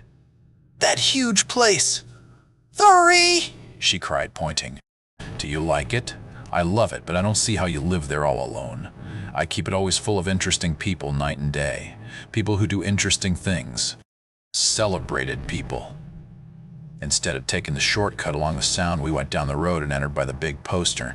With enchanting murmurs, Daisy admired this aspect or that of the feudal silhouette against the sky, admired the gardens, the sparkling odor of jonquils and the frothy odor of hawthorn and plum blossoms and the pale gold odor of kiss me at the gate. It was strange to reach the marble steps and find no stir of bright dresses in and out the door, and hear no sound but bird voices in the trees. And inside, as we wandered through Marie Antoinette music rooms and restoration salons, I felt that there were guests concealed behind every couch and table, under orders to be breathlessly silent until we had passed through. As Gatsby closed the door of the Merton College library, I could have sworn I heard the owl-eyed man break into ghostly laughter. We went upstairs, through period bedrooms swathed in rose and lavender silk and vivid with new flowers, through dressing rooms and pool rooms and bathrooms with sunken baths, intruding into one chamber where a disheveled man in pajamas was doing liver exercises on the floor. It was Mr. Klitschspringer at the border. I had seen him wandering hungrily about the beach that morning. Finally, we came to Gatsby's own apartment, a bedroom and a bath, and an Adam's study, where we sat down and drank a glass of some chartreuse he took from a cupboard in the wall. He hadn't once ceased looking at Daisy, and I think he revalued everything in his house according to the measure of response it drew from her well-loved eyes. Sometimes, too, he stared around at his possessions in a dazed way, as though in her actual and astounding presence none of it was any longer real. Once he nearly toppled down a flight of stairs. His bedroom was the simplest room of all, except where the dresser was garnished with a toilet set of pure dull gold. Daisy took the brush with delight and smoothed her hair, whereupon Gatsby sat down and shaded his eyes and began to laugh. "It's the funniest thing, old sport," he said hilariously. "I can't. When I try to—" He had passed visibly through 2 states and was entering upon a third. After his embarrassment and his unreasoning joy, he was consumed with wonder at her presence. He had been full of the idea so long, dreamed it right through to the end, waited with his teeth set, so to speak, at an inconceivable pitch of intensity. Now, in the reaction, he was running down like an overwound clock. Recovering himself in a minute, he opened for us 2 hulking patent cabinets which held his mass suits and dressing gowns and ties, and his shirts, piled like bricks in stacks a dozen high. I've got a man in England who buys me clothes. He sends over a selection of things at the beginning of each season, spring and fall. He took out a pile of shirts and began throwing them one by one before us. Shirts of sheer linen and thick silk and fine flannel which lost their folds as they fell and covered the table in many-colored disarray. While we admired, he brought more, and the soft, rich heap mounted higher. Shirts with stripes and scrolls and plaids and coral and apple green and lavender and faint orange and monograms of Indian blue. Suddenly, with a strained sound, Daisy bent her head into the shirts and began to cry stormily. "They're such beautiful shirts," she sobbed, her voice muffled in the thick folds. "It makes me sad because I've never seen such beautiful shirts before." After the house, we were to see the grounds and the swimming pool and the hydroplane and the midsummer flowers. But outside Gatsby's window it began to rain again, so we stood in a row looking at the corrugated surface of the Sound. "If it wasn't for the mist, we could see your home across the bay," said Gatsby. "You always have a green light that burns all night at the end of your dock." Daisy put her arm through his abruptly, but he seemed absorbed in what he had just said. Possibly it had occurred to him that the colossal significance of that light had now vanished forever. Compared to the great distance that had separated him from Daisy, it had seemed very near to her, almost touching her. It had seemed as close as a star to the moon. Now it was again a green light on a dock. His count of enchanted objects had diminished by 1. I began to walk about the room, examining various indefinite objects in the half-darkness. A large photograph of an elderly man in yachting costume attracted me, hung on the wall over his desk. "Who's this?" That's Mr. Dan Cody, old sport." The name sounded faintly familiar. "He's dead now." "He used to be my best friend years ago." There was a small picture of Gatsby, also in yachting costume, on the bureau. Gatsby with his head thrown back defiantly, taken apparently when he was about 18. "I adore it!" exclaimed Daisy. "The pompadour. You never told me you had a pompadour or a yacht." "Look at this," said Gatsby quickly. "Here's a lot of clippings about you." They stood side by side examining it. I was going to ask to see the rubies when the phone rang, and Gatsby took up the receiver. "Yes." "Tan, talk now. Tan, talk now. Tan." "I can't talk now, old sport." "Tan." "I said a small town." "Tan. He must know what a small town is." "Well, he's no use to us if Detroit is his idea of a small town." Chopper C. He rang off. "Come here quick," cried Daisy at the window. The rain was still falling, but the darkness had parted in the west, and there was a pink and golden billow of foamy clouds above the sea. "Look at that," she whispered, and then after a moment, "I'd like to just get one of those pink clouds and put you in it and push you around." I tried to go then, but they wouldn't hear of it. Perhaps my presence made them feel more satisfactorily alone. "I know what we'll do," said Gatsby. "We'll have Klipspringer play the piano." He went out of the room calling Ewing, and returned in a few minutes accompanied by an embarrassed, slightly worn young man with shell-rimmed glasses and scanty blonde hair. He was now decently clothed in a sport shirt, open at the neck, sneakers and duck trousers of a nebulous hue. "Did we interrupt your exercises?" inquired Daisy politely. "I was asleep," cried Mr. Klipspringer in a spasm of embarrassment. "That is, I'd been asleep. Then I got up." Tree. "Klipspringer plays the piano," said Gatsby, cutting him off. "Don't you, Ewing, old sport?" "I don't play well. I don't. I hardly play at all. I'm all out of prac." "We'll go downstairs," interrupted Gatsby. He flipped a switch. The gray windows disappeared as the house glowed full of light. In the music room, Gatsby turned on a solitary lamp beside the piano. He lit Daisy's cigarette from a trembling match and sat down with her on a couch far across the room, where there was no light save what the gleaming floor bounced in from the hall. When Klipspringer had played The Love Nest, He turned around on the bench and searched unhappily for Gatsby in the gloom. I'm all out of practice, you see. I told you I couldn't play. I'm all out of prac. Don't talk so much, old sport, commanded Gatsby. Play. Aye, in the morning, in the evening, ain't we got fun? Outside the wind was loud, and there was a faint flow of thunder along the sound. All the lights were going on in West Egg now. The electric trains, men carrying, were plunging home through the rain from New York. It was the hour of a profound human change, and excitement was generating on the air. Only, sir, and nothing, sir, the rich get richer and the poor get children. I, in the meantime, in between time. As I went over to say goodbye, I saw that the expression of bewilderment had come back into Gatsby's face, as though a faint doubt had occurred to him as to the quality of his present happiness.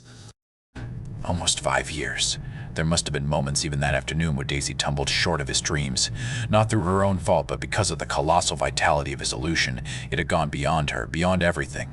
He had thrown himself into it with a creative passion, adding to it all the time, decking it out with every bright feather that drifted his way. No amount of fire or freshness can challenge what a man will store up in his ghostly heart. As I watched him, he adjusted himself a little, visibly. His hand took hold of hers, and as she said something low in his ear, he turned toward her with a rush of emotion. I think that voice held him most, with its fluctuating feverish warmth, because it couldn't be overdreamed. That voice was a deathless song. They had forgotten me, but Daisy glanced up and held out her hand. Gatsby didn't know me now at all.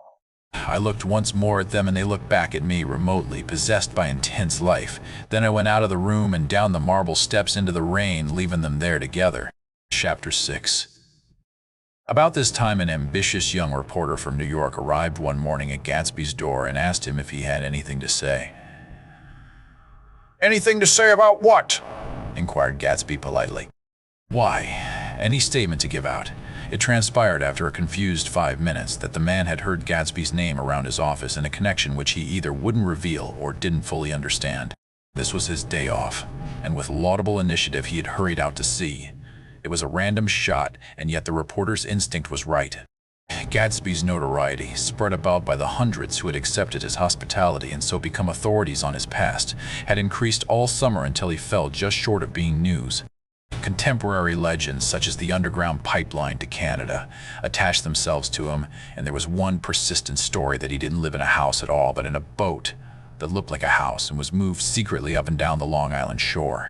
Just why these inventions were a source of satisfaction to James Gatz of North Dakota isn't easy to say. James Gatz. That was really, or at least legally, his name. He had changed it at the age of 17, and at the specific moment that witnessed the beginning of his career, when he saw Dan Cody's yacht drop anchor over the most insidious flat on Lake Superior. It was James Gatz who had been loafing along the beach that afternoon in a torn green jersey and a pair of canvas pants. But it was already Jay Gatsby who borrowed a rowboat, pulled out to the Tuolumne, and informed Cody that a wind might catch him and break him up in half an hour.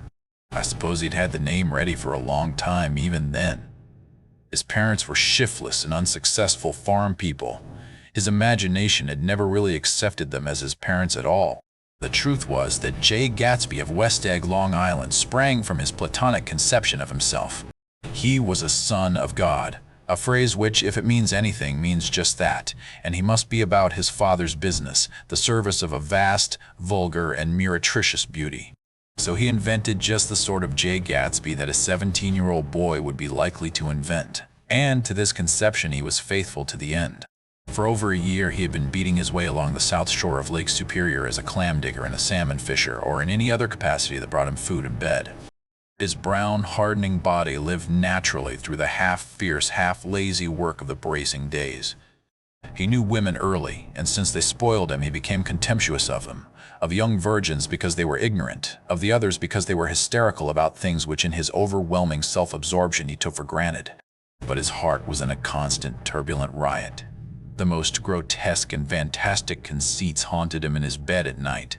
A universe of ineffable gaudiness spun itself out in his brain while the clock ticked on the washstand and the moon soaked with wet light his tangled clothes upon the floor. Each night he added to the pattern of his fancies until drowsiness closed down upon some vivid scene with an oblivious embrace. For a while, these reveries provided an outlet for his imagination. They were a satisfactory hint of the unreality of reality, a promise that the rock of the world was founded securely on a fairy's wing. An instinct toward his future glory had led him, some months before, to the small Lutheran College of St. Olaf in southern Minnesota. He stayed there 2 weeks, dismayed at its ferocious indifference to the drums of his destiny, to destiny itself, and despising the janitor's work with which he was to pay his way through. Then he drifted back to Lake Superior, and he was still searching for something to do on the day that Dan Cody's yacht dropped anchor in the shallows along shore. Cody was 50 years old then, a product of the Nevada silver fields, of the Yukon, of every rush for metal since '75. The transactions in Montana copper that made him many times a millionaire found him physically robust but on the verge of soft-mindedness, and, suspecting this, an infinite number of women tried to separate him from his money. The none too savory ramifications by which Ella Kai, the newspaper woman, played Madame de Maintenon to his weakness and sent him to sea in a yacht, were common knowledge to the turgid subjournalism of 1902. He had been coasting along all too hospitable shores for 5 years when he turned up as James Gats's destiny at Little Girl's Point. To the young Gats, resting on his oars and looking up at the railed deck, the yacht represented all the beauty and glamour in the world. I suppose he smiled at Cody. He had probably discovered that people liked him when he smiled. At any rate, Cody asked him a few questions. One of them elicited the brand new name and found that he was quick and extravagantly ambitious. A few days later, he took him to Duluth and bought him a blue coat, 6 pair of white duck trousers, and a yachting cap. And when the Tuolumne left for the West Indies and the Barbary Coast, Gatsby left too. He was employed in a vague personal capacity. While he remained with Cody, he was in turn steward, mate, skipper, secretary, and even jailer for Dan Cody. Sober knew what lavish doings Dan Cody drunk might soon be about, and he provided for such contingencies by reposing more and more trust in Gatsby. The arrangement lasted 5 years, during which the boat went 3 times around the continent. It might have lasted indefinitely except for the fact that Ella Kay came on board one night in Boston, and a week later Dan Cody inhospitably died. I remember the portrait of him up in Gatsby's bedroom, a gray, florid man with a hard, empty face. The pioneer debauchee, who during one phase of American life brought back to the eastern seaboard the savage violence of the frontier brothel and saloon. It was indirectly due to Cody that Gatsby drank so little. Sometimes in the course of gay parties, women used to rub champagne into his hair.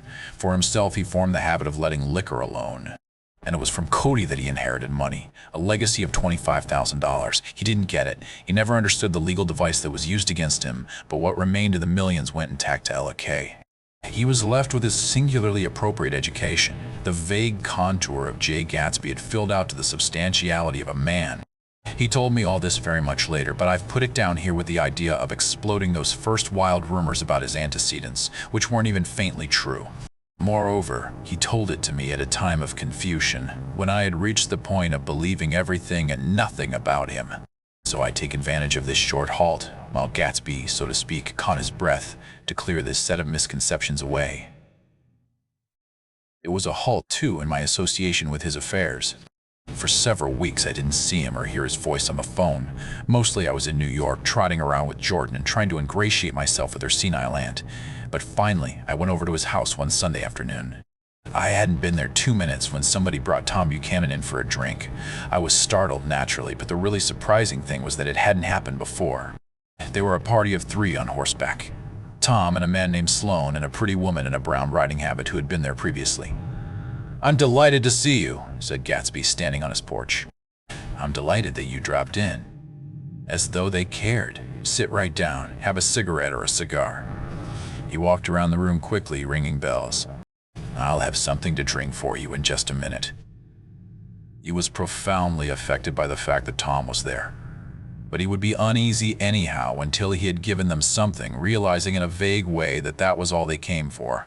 Mr. Sloan wanted nothing. A lemonade? No thanks. A little champagne? Nothing at all, thanks. "I'm sorry, did you have a nice ride?" "Very good roads around here. I suppose the automobiles." "Yeah."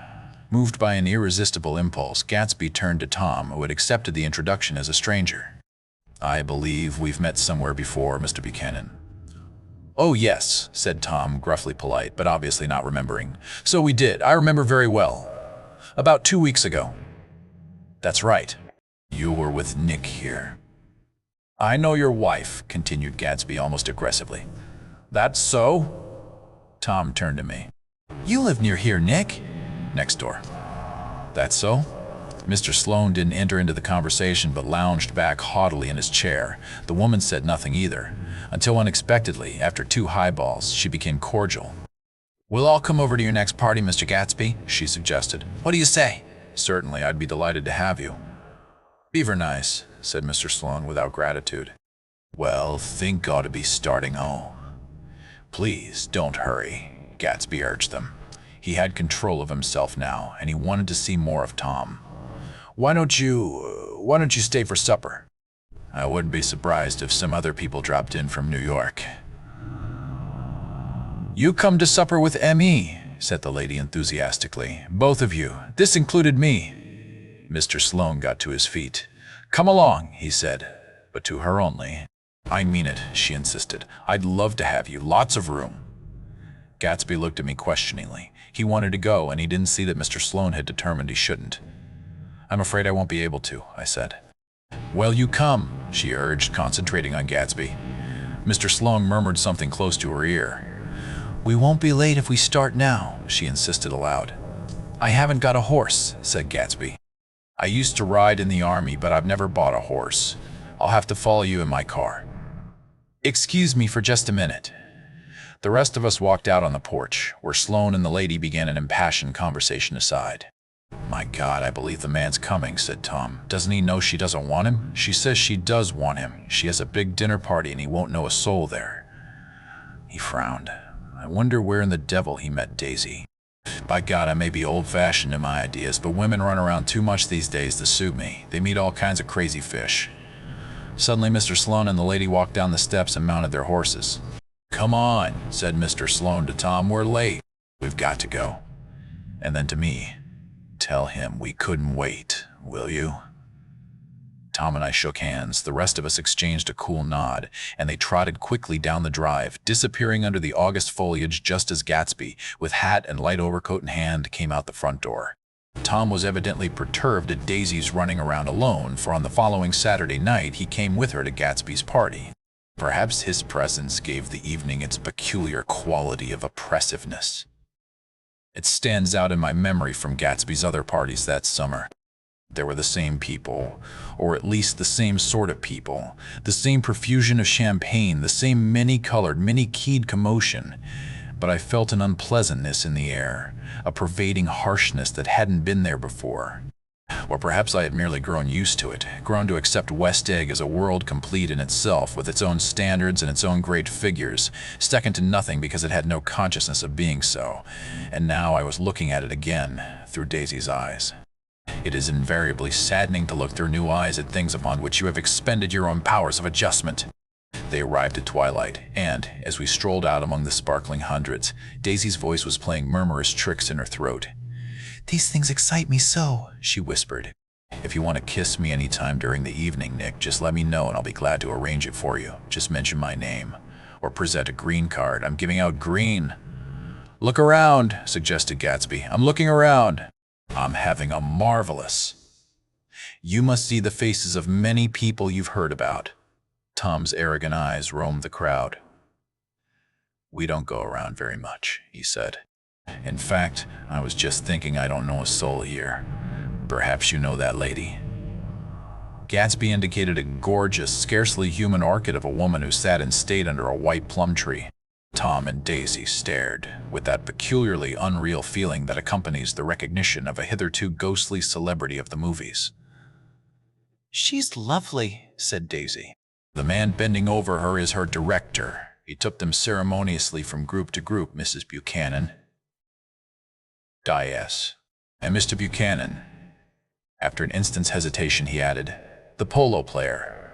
Oh no, objected Tom quickly, not me. But evidently the sound of it pleased Gatsby, for Tom remained the polo player for the rest of the evening. I've never met so many celebrities, Daisy exclaimed. I liked that man. What was his name, with the sort of blue nose? Gatsby identified him, adding that he was a small producer. Well, I liked him anyhow. I'd a little rather not be the polo player, said Tom pleasantly. I'd rather look at all these famous people in oblivion. Daisy and Gatsby danced. I remember being surprised by his graceful conservative foxtrot. I had never seen him dance before. Then they sauntered over to my house and sat on the steps for half an hour, while at her request I remained watchfully in the garden. In case there's a fire or a flood, she explained, or any act of God. Tom appeared from his oblivion as we were sitting down to supper together. "Do you mind if I eat with some people over here?" he said. "A fellow's getting off some funny stuff." "Go ahead," answered Daisy genially. "And if you want to take down any addresses, here's my little gold pencil." Tom won. She looked around after a moment and told me the girl was common but pretty, and I knew that except for the half hour she'd been alone with Gatsby, she wasn't having a good time. We were at a particularly tipsy table. That was my fault. Gatsby had been called to the phone, and I'd enjoyed these same people only 2 weeks before. But what had amused me then turned septic on the air now. "How do you feel, Miss Banneker?" The girl addressed was trying, unsuccessfully, to slump against my shoulder. At this inquiry, she sat up and opened her eyes. Wah! A massive and lethargic woman who had been urging Daisy to play golf with her at the local club tomorrow spoke in Miss Baedeker's defense. "Oh, she's all right now. When she's had 5 or 6 cocktails, she always starts screaming like that. I tell her she ought to leave it alone." "I do leave it alone," affirmed the accused hollowly. "We heard you yelling, so I sent to Doc Civet here. There's somebody that needs your help, Doc." "She's much obliged, I'm sure," said another friend without gratitude. "But you got her dress all wet when you stuck her head in the pool." "Anything I hate is to get my head stuck in a pool," mumbled Miss Baedeker. "They almost drowned me once over in New Jersey." "Then you ought to leave it alone," countered Dr. Civet. "Speak for yourself," cried Miss Baedeker violently. "Your hand shakes. I wouldn't let you operate on me." It was like that. Almost the last thing I remember was standing with Daisy and watching the moving picture director and his star. They were still under the white plum tree, and their faces were touching except for a pale, thin ray of moonlight between. It occurred to me that he had been very slowly bending toward her all evening to attain this proximity, and even while I watched, I saw him stoop one ultimate degree and kiss at her cheek. "I like her," said Daisy. "I think she's lovely." But the rest offended her, and inarguably, because it wasn't a gesture but an emotion, she was appalled by West Egg, this unprecedented place. That Broadway had begotten upon a Long Island fishing village, appalled by its raw vigor that chafed under the old euphemisms, and by the too obtrusive fate that herded its inhabitants along a shortcut from nothing to nothing. She saw something awful in the very simplicity she failed to understand. I sat on the front steps with them while they waited for their car. It was dark here in front. Only the bright door sent 10 square feet of light volleying out into the soft black morning. Sometimes a shadow moved against a dressing room blind above, gave way to another shadow, an indefinite procession of shadows who rouged and powdered in an invisible glass. "Who is this Gatsby, anyhow?" demanded Tom suddenly. "Some big bootlegger." "Where'd you hear that?" I inquired. "I didn't hear it. I imagined it. A lot of these newly rich people are just big bootleggers, you know." "Not Gatsby," I said shortly. He was silent for a moment. The pebbles of the drive crunched under his feet. Well, he certainly must have strained himself to get this menagerie together. A breeze stirred the gray haze of Daisy's fur collar. "At least they're more interesting than the people we know," she said with an effort. "You didn't look so interested." "Well, I was." Tom laughed and turned to me. "Did you notice Daisy's face when that girl asked her to put her under a cold shower?" Daisy began to sing with the music in a husky, rhythmic whisper, bringing out a meaning in each word that it had never had before and would never have again. When the melody rose, her voice broke up sweetly following it, in a way contralto voices have, and each change tipped out a little of her warm human magic upon the air. "Lots of people come who haven't been invited," she said suddenly. That girl hadn't been invited. They simply forced their way in, and he's too polite to object. "I'd like to know who he is and what he does," insisted Tom, "and I think I'll make a point of finding out." "I can tell you right now," she answered. "He owns some drugstores, a lot of drugstores. He built them up himself." The dilatory limousine came rolling up the drive. "Good night, Nick," said Daisy.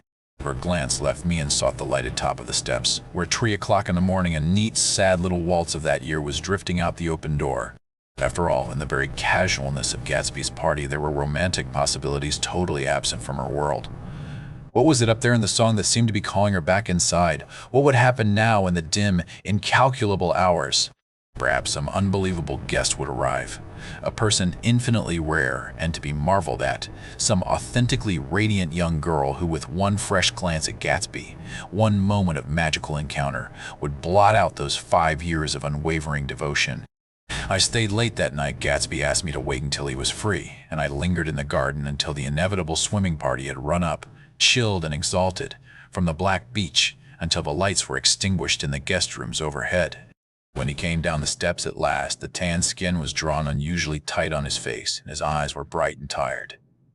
"She didn't like it," he said immediately. "Of course she did. She didn't like it," he insisted. "She didn't have a good time." He was silent, and I guessed at his unutterable depression. "I feel far away from her," he said. "It's hard to make her understand." "You mean about the dance?" "The dance." He dismissed all the dances he had given with a snap of his fingers. "Old sport, the dance is unimportant." He wanted nothing less of Daisy than that she should go to Tom and say, "I never loved you." After she had obliterated 4 years with that sentence, they could decide upon the more practical measures to be taken. One of them was that, after she was free, they were to go back to Louisville and be married from her house, just as if it were 5 years ago. "And she doesn't understand," he said. "She used to be able to understand. We'd sit for hours." He broke off and began to walk up and down a desolate path of fruit rinds and discarded favors and crushed flowers. "I wouldn't ask too much of her," I ventured. "You can't repeat the past." "Can't repeat the past?" he cried incredulously. "Why, of course you can." He looked around him wildly, as if the past were lurking here in the shadow of his house, just out of reach of his hand. "I'm going to fix everything just the way it was before," he said, nodding determinedly. "She'll see." He talked a lot about the past, and I gathered that he wanted to recover something, some idea of himself perhaps, that had gone into loving Daisy. His life had been confused and disordered since then, but if he could once return to a certain starting place and go over it all slowly, he could find out what that thing was. Gem, gem, gem, gem, gem, gem, gem, gem, gem, gem, gem, gem, gem, gem, gem, gem, gem, gem, gem. One autumn night 5 years before, they had been walking down the street when the leaves were falling, and they came to a place where there were no trees and the sidewalk was white with moonlight. They stopped here and turned toward each other. Now it was a cool night with that mysterious excitement in it which comes at the 2 changes of the year. The quiet lights in the houses were humming out into the darkness, and there was a stir and bustle among the stars. Out of the corner of his eye, Gatsby saw that the blocks of the sidewalks really formed a ladder and mounted to a secret place above the trees. He could climb to it if he climbed alone, and once there he could suck on the pap of life, gulp down the incomparable milk of wonder. His heart beat faster and faster as Daisy's white face came up to his own. He knew that when he kissed this girl and forever wed his unutterable visions to her perishable breath, his mind would never romp again like the mind of God. So he waited, listening for a moment longer to the tuning fork that had been struck upon a star. Then he kissed her.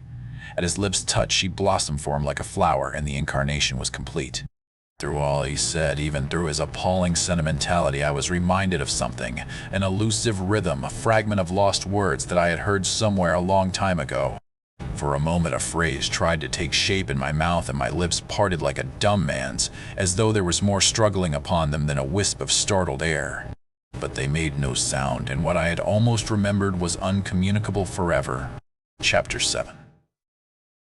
It was when curiosity about Gatsby was at its highest that the lights in his house failed to go on one Saturday night, and, as obscurely as it had begun, his career as Trimalchio was over. Only gradually did I become aware that the automobiles which turned expectantly into his drive stayed for just a minute and then drove sulkily away. Wondering if he were sick, I went over to find out. An unfamiliar butler with a villainous face squinted at me suspiciously from the door. "Is Mr. Gatsby sick?" "Nope." After a pause, he added, "Sir," in a dilatory, grudging way. I hadn't seen him around, and I was rather worried. "Tell him Mr. Carraway came over." "Who?" he demanded rudely. "Carraway. Carraway." "All right, I'll tell him." Abruptly, he slammed the door. My Finn informed me that Gatsby had dismissed every servant in his house a week ago and replaced them with half a dozen others, who never went into West Egg Village to be bribed by the tradesmen, but ordered moderate supplies over the telephone. The grocery boy reported that the kitchen looked like a pigsty, and the general opinion in the village was that the new people weren't servants at all. Next day, Gatsby called me on the phone. "Going away?" I inquired. "No, old sport. I hear you fired all your servants. I wanted somebody who wouldn't gossip. Daisy comes over quite often, in the afternoons." So the whole caravanserai had fallen in like a card house at the disapproval in her eyes. "There's some people Wolfsheim wanted to do something for. They're all brothers and sisters. They used to run a small hotel." "I see." He was calling up at Daisy's request. Would I come to lunch at her house tomorrow? Miss Baker would be there. Half an hour later, Daisy herself telephoned and seemed relieved to find that I was coming. Something was up, and yet I couldn't believe that they would choose this occasion for a scene, especially for the rather harrowing scene that Gatsby had outlined in the garden. The next day was broiling, almost the last, certainly the warmest of the summer. As my train emerged from the tunnel into sunlight, only the hot whistles of the National Biscuit Company broke the simmering hush at noon. Straw seats of the car hovered on the edge of combustion. The woman next to me perspired delicately for a while into her white shirtwaist, and then, as her newspaper dampened under her fingers, lapsed despairingly into deep heat with a desolate cry. Her pocketbook slapped to the floor. "Oh my!" she gasped. I picked it up with a weary bend and handed it back to her, holding it at arm's length and by the extreme tip of the corners to indicate that I had no designs upon it. But everyone nearby, including the woman, suspected me just the same. "Hot," said the conductor to familiar faces. "Some weather. Hot, hot, hot. Is it hot enough for you? Is it hot? Is it?" Commutation ticket came back to me with a dark stain from his hand. That anyone should care in this heat, whose flushed lips he kissed, whose head made damp the pajama pocket over his heart. Tepin. Through the hall at the Buchanan's house blew a faint wind, carrying the sound of the telephone bell out to Gatsby and me as we waited at the door. "The master's body!" roared the butler into the mouthpiece. "I'm sorry, madam, but we can't furnish it. It's far too hot to touch this noon." What he really said was, "Yes, Tom, Tom, Tom, Tom, Tom, Tom, I'll see." He set down the receiver and came toward us, glistening slightly, to take our stiff straw hats. "Madam expects you in the salon," he cried, needlessly indicating the direction. In this heat, every extra gesture was an affront to the common store of life. The room, shadowed well with awnings, was dark and cool. Daisy and Jordan lay upon an enormous couch like silver idols, weighing down their own white dresses against the singing breeze of the fans. "We can't move," they said together. Jordan's fingers, powdered white over their tan, rested for a moment in mine.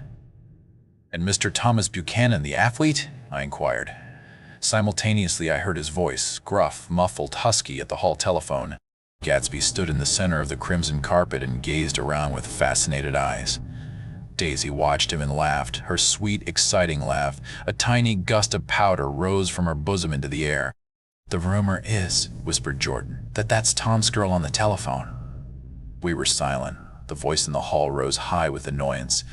"Very well then, I won't sell you the car at all. I'm under no obligations to you at all. And as for your bothering me about it at lunchtime, I won't stand that at all." Holding down the receiver, said Daisy cynically. "No, he's not," I assured her. "It's a bona fide deal. I happen to know about it." Tom flung open the door, blocked out its space for a moment with his thick body, and hurried into the room. "Mr. Gatsby!" He put out his broad, flat hand with well-concealed dislike. "I'm glad to see you, sir." Nick, Temple C. "Make us a cold drink," cried Daisy. As he left the room again, she got up and went over to Gatsby and pulled his face down, kissing him on the mouth. "You know I love you," she murmured. "You forget there's a lady present," said Jordan. Daisy looked around doubtfully. "You kiss Nick too. What a low, vulgar girl." "I don't care!" cried Daisy, and began to clog on the brick fireplace.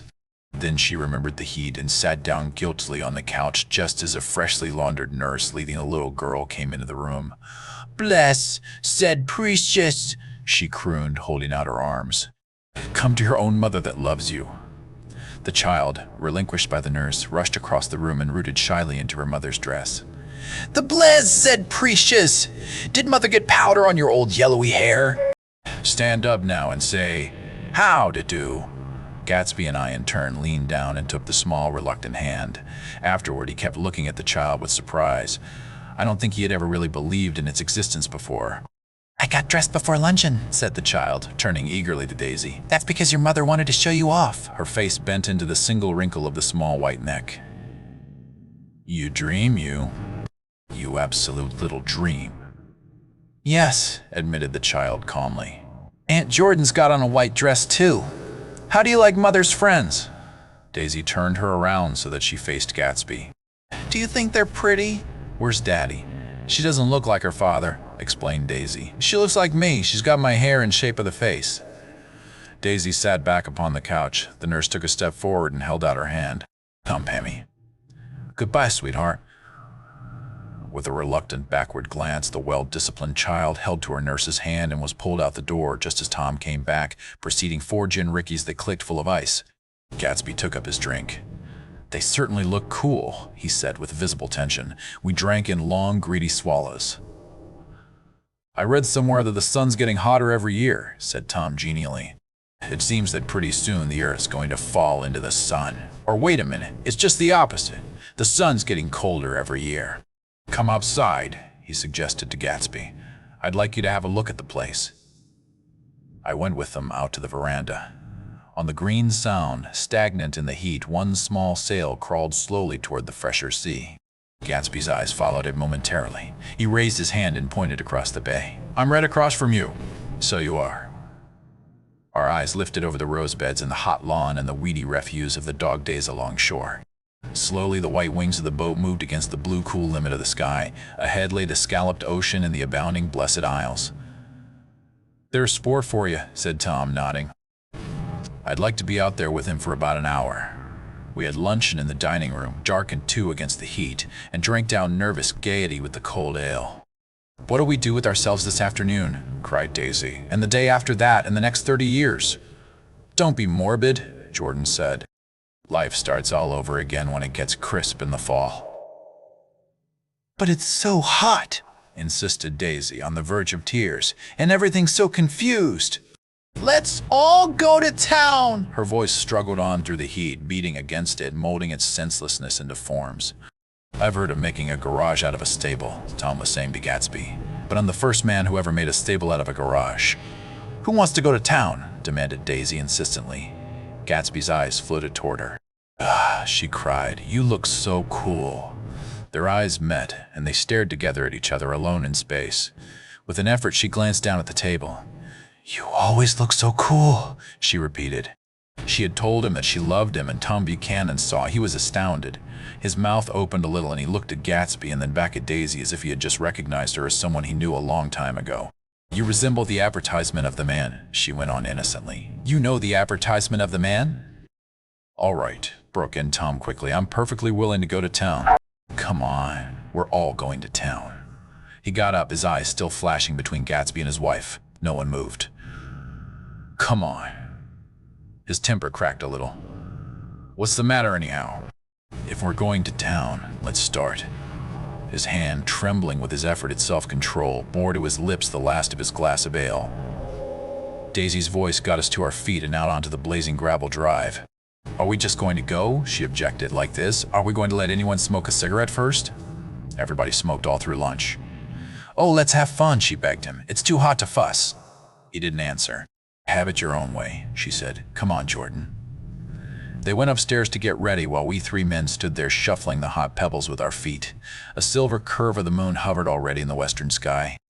Gatsby started to speak, changed his mind, but not before Tom wheeled and faced him expectantly.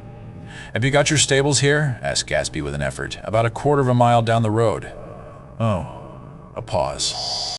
I don't see the idea of going to town, broke out Tom savagely. Women get these notions in their heads.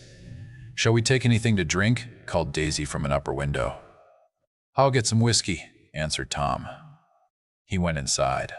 Gatsby turned to me rigidly. I can't say anything in his house, old sport. She's got an indiscreet voice, I remarked. It's full of... I hesitated. Her voice is full of money, he said suddenly. That was it. I'd never understood before. It was full of money. That was the inexhaustible charm that rose and fell in it, the jingle of it, the cymbal's song of it. Bon, pie in a white palace, the king's daughter, the golden girl. Bon. Tom came out of a house wrapping a quart bottle in a towel, followed by Daisy and Jordan wearing small tight hats of metallic cloth and carrying light capes over their arms. "Shall we all go in my car?" suggested Gatsby. He felt the hot green leather of the seat. "I ought to have left it in the shade." "Is it standard shift?" demanded Tom. "Yes." "Will you take my coupe and let me drive your car to town?" The suggestion was distasteful to Gatsby. "I don't think there's much gas," he objected. "Plenty of gas," said Tom boisterously. He looked at the gauge. "And if it runs out, I can stop at a drugstore." "You can buy anything at a drugstore nowadays." A pause followed this apparently pointless remark. Daisy looked at Tom frowning, and an indefinable expression, at once definitely unfamiliar and vaguely recognizable, as if I had only heard it described in words, passed over Gatsby's face. "Come on, Daisy," said Tom, pressing her with his hand toward Gatsby's car. "I'll take you in this circus wagon." He opened the door, but she moved out from the circle of his arm. "You take Nick and Jordan. We'll follow you in the coupe." She walked close to Gatsby, touching his coat with her hand. Jordan and Tom and I got into the front seat of Gatsby's car. Tom pushed the unfamiliar gears tentatively, and we shot off into the oppressive heat, leaving them out of sight behind. "Did you see that?" demanded Tom. "See what?" He looked at me keenly, realizing that Jordan and I must have known all along. "You think I'm pretty dumb, don't you?" he suggested. "Perhaps I am, but I have almost a second sight sometimes that tells me what to do. Maybe you don't believe that, but science." He paused. The immediate contingency overtook him, pulled him back from the edge of the theoretical abyss. "I've made a small investigation of this fellow," he continued. I could have gone deeper if I'd known. "Do you mean you've been to a medium?" inquired Jordan humorously. "What?" Confused, he stared at us as we laughed. "A medium?" About Gatsby! "No, I haven't." I said I'd been making a small investigation of his past. "And you found he was an Oxford man," said Jordan helpfully. "An Oxford man," he was incredulous. "Like hell he is." "He wears a pink suit." "Nevertheless, he's an Oxford man." "Oxford, New Mexico," snorted Tom contemptuously, or something like that. "Listen, Tom, if you're such a snob, why did you invite him to lunch?" demanded Jordan crossly. Daisy invited him. She knew him before we were married, God knows where. We were all irritable now with the fading ale, and aware of it, we drove for a while in silence. Then, as Dr. T.J. Eckelbird's faded eyes came into sight down the road, I remembered Gatsby's caution about gasoline. "We've got enough to get us to town," said Tom. "But there's a garage right here," objected Jordan. "I don't want to get stalled in this baking heat." Tom threw on both brakes impatiently, and we slid to an abrupt, dusty stop under Wilson's sign. After a moment, the proprietor emerged from the interior of his establishment and gazed hollow-eyed at the car. "Let's have some gas," cried Tom roughly. "What do you think we stopped for? To admire the view?" "I'm sick," said Wilson without moving. "Been sick all day. What's the matter? I'm all run down." "Well, shall I help myself?" Tom demanded. "You sounded well enough on the phone." With an effort, Wilson left the shade in support of the doorway and, breathing hard, unscrewed the cap of the tank. In the sunlight, his face was green. "I didn't mean to interrupt your lunch," he said, "but I need money pretty bad, and I was wondering what you were going to do with your old car." "How do you like this one?" inquired Tom. "I bought it last week." "It's a nice yellow one," said Wilson as he strained at the handle. "Like to buy it?" "Big chance," Wilson smiled faintly. "No, but I could make some money on the other." "What do you want money for all of a sudden?" "I've been here too long. I want to get away. My wife and I want to go west." "Your wife does?" exclaimed Tom, startled. "She's been talking about it for 10 years. He rested for a moment against the pump, shading his eyes. "And now she's going whether she wants to or not. I'm going to get her away." The coupe flashed by us with a flurry of dust and the flash of a waving hand. "What do I owe you?" demanded Tom harshly. "I just got wised up to something funny the last 2 days," remarked Wilson. "That's why I want to get away. That's why I've been bothering you about the car." "What do I owe you?" $1.20. The relentless beating heat was beginning to confuse me, and I had a bad moment there before I realized that so far his suspicions hadn't alighted on Tom. He had discovered that Myrtle had some sort of life apart from him in another world, and the shock had made him physically sick. I stared at him and then at Tom, who had made a parallel discovery less than an hour before, and it occurred to me that there was no difference between men in intelligence or race so profound as the difference between the sick and the well. Wilson was so sick that he looked guilty, unforgivably guilty, as if he had just got some poor girl with child. "I'll let you have that car," said Tom. "I'll send it over tomorrow afternoon." That locality was always vaguely disquieting, even in the broad glare of afternoon, and now I turned my head as though I had been warned of something behind. Over the ash heaps, the giant eyes of Dr. T.J. Eckelberg kept their vigil, but I perceived after a moment that other eyes were regarding us with peculiar intensity from less than 20 feet away. In one of the windows over the garage, the curtains had been moved aside a little, and Myrtle Wilson was peering down at the car. So engrossed was she that she had no consciousness of being observed, and one emotion after another crept into her face like objects into a slowly developing picture. Her expression was curiously familiar. It was an expression I had often seen on women's faces, but on Myrtle Wilson's face it seemed purposeless and inexplicable, until I realized that her eyes, wide with jealous terror, were fixed not on Tom but on Jordan Baker, whom she took to be his wife. There was no confusion like the confusion of a simple mind, and as we drove away, Tom was feeling the hot whips of panic. His wife and his mistress, until an hour ago secure and inviolate, were slipping precipitately from his control. Instinct made him step on the accelerator with the double purpose of overtaking Daisy and leaving Wilson behind, and we sped along toward Astoria at 50 miles an hour until, among the spidery girders of the elevated, we came in sight of the easygoing blue coupe. "Those big movies around 50th Street are cool," suggested Jordan. "I love New York on summer afternoons when everyone's away.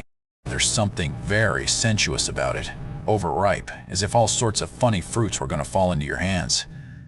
The word sensuous had the effect of further disquieting Tom, but before he could invent a protest, the coupe came to a stop, and Daisy signaled us to draw up alongside. "Where are we going?" she cried. "How about the movies? It's so hot," she complained. "You go. We'll ride around and meet you after." With an effort, her wit rose faintly. "We'll meet you on some corner. I'll be the man smoking 2 cigarettes. "We can't argue about it here," Tom said impatiently, as a truck gave out a cursing whistle behind us. "You follow me to the south side of Central Park, in front of the plaza." Several times he turned his head and looked back for their car, and if the traffic delayed them, he slowed up until they came into sight. I think he was afraid they would dart down a side street and out of his life forever. But they didn't, and we all took the less explicable step of engaging the parlor of a suite in the Plaza Hotel. The prolonged and tumultuous argument that ended by herding us into that room eludes me, though I have a sharp physical memory that, in the course of it, my underwear kept climbing like a damp snake around my legs and intermittent beads of sweat raced cool across my back. The notion originated with Daisy's suggestion that we hire 5 bathrooms and take cold baths, and then assumed more tangible form as a place to have a mint-julep. Each of us said over and over that it was a crazy idea. We all talked at once to a baffled clerk and thought, or pretended to think, that we were being very funny. The room was large and stifling, and though it was already 4 o'clock, opening the windows admitted only a gust of hot shrubbery from the park. Daisy went to the mirror and stood with her back to us, fixing her hair. "It's a swell suite," whispered Jordan respectfully, and everyone laughed. "Open another window," commanded Daisy without turning around. "There aren't any more." "Well, we'd better telephone for an axe." "The thing to do is to forget about the heat," said Tom impatiently. "You make it 10 times worse by crabbing about it." He unrolled the bottle of whiskey from the towel and put it on the table. "Why not let her alone, old sport?" remarked Gatsby. "You're the one that wanted to come to town." There was a moment of silence. The telephone book slipped from its nail and splashed to the floor, whereupon Jordan whispered, "Excuse me." But this time no one laughed. "I'll pick it up," I offered. "I've got it." Gatsby examined the parted string, muttered "hum" in an interested way, and tossed the book on a chair. "That's a great expression of yours, isn't it?" said Tom sharply. "What is? All this old sports business. Where'd you pick that up?" "Now see here, Tom," said Daisy, turning around from the mirror. "If you're going to make personal remarks, I won't stay here a minute. Call up and order some ice for the mint julep." As Tom took up the receiver, the compressed heat exploded into sound, and we were listening to the portentous chords of Mendelssohn's Wedding March from the ballroom below. Imagine marrying anybody in this heat, cried Jordan dismally. Still, I was married in the middle of June, Daisy remembered. Louisville in June. Somebody fainted. Who was it fainted, Tom? Biloxi, he answered shortly. A man named Biloxi. Blocks Biloxi, and he made boxes. That's a fact, and he was from Biloxi, Tennessee. They carried him into my house, appended Jordan, because we lived just 2 doors from the church. And he stayed 3 weeks, until Daddy told him he had to get out. The day after he left, Daddy died. After a moment, she added, as if she might have sounded irreverent. There wasn't any connection.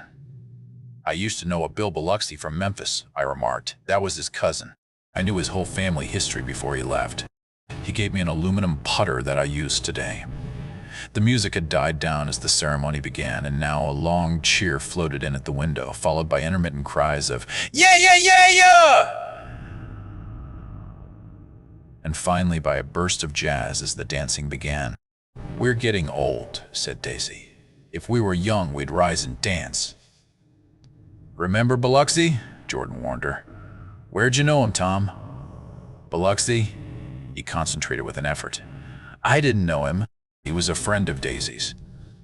"He was not," she denied. "I'd never seen him before. He came down in the private car." "Well, he said he knew you.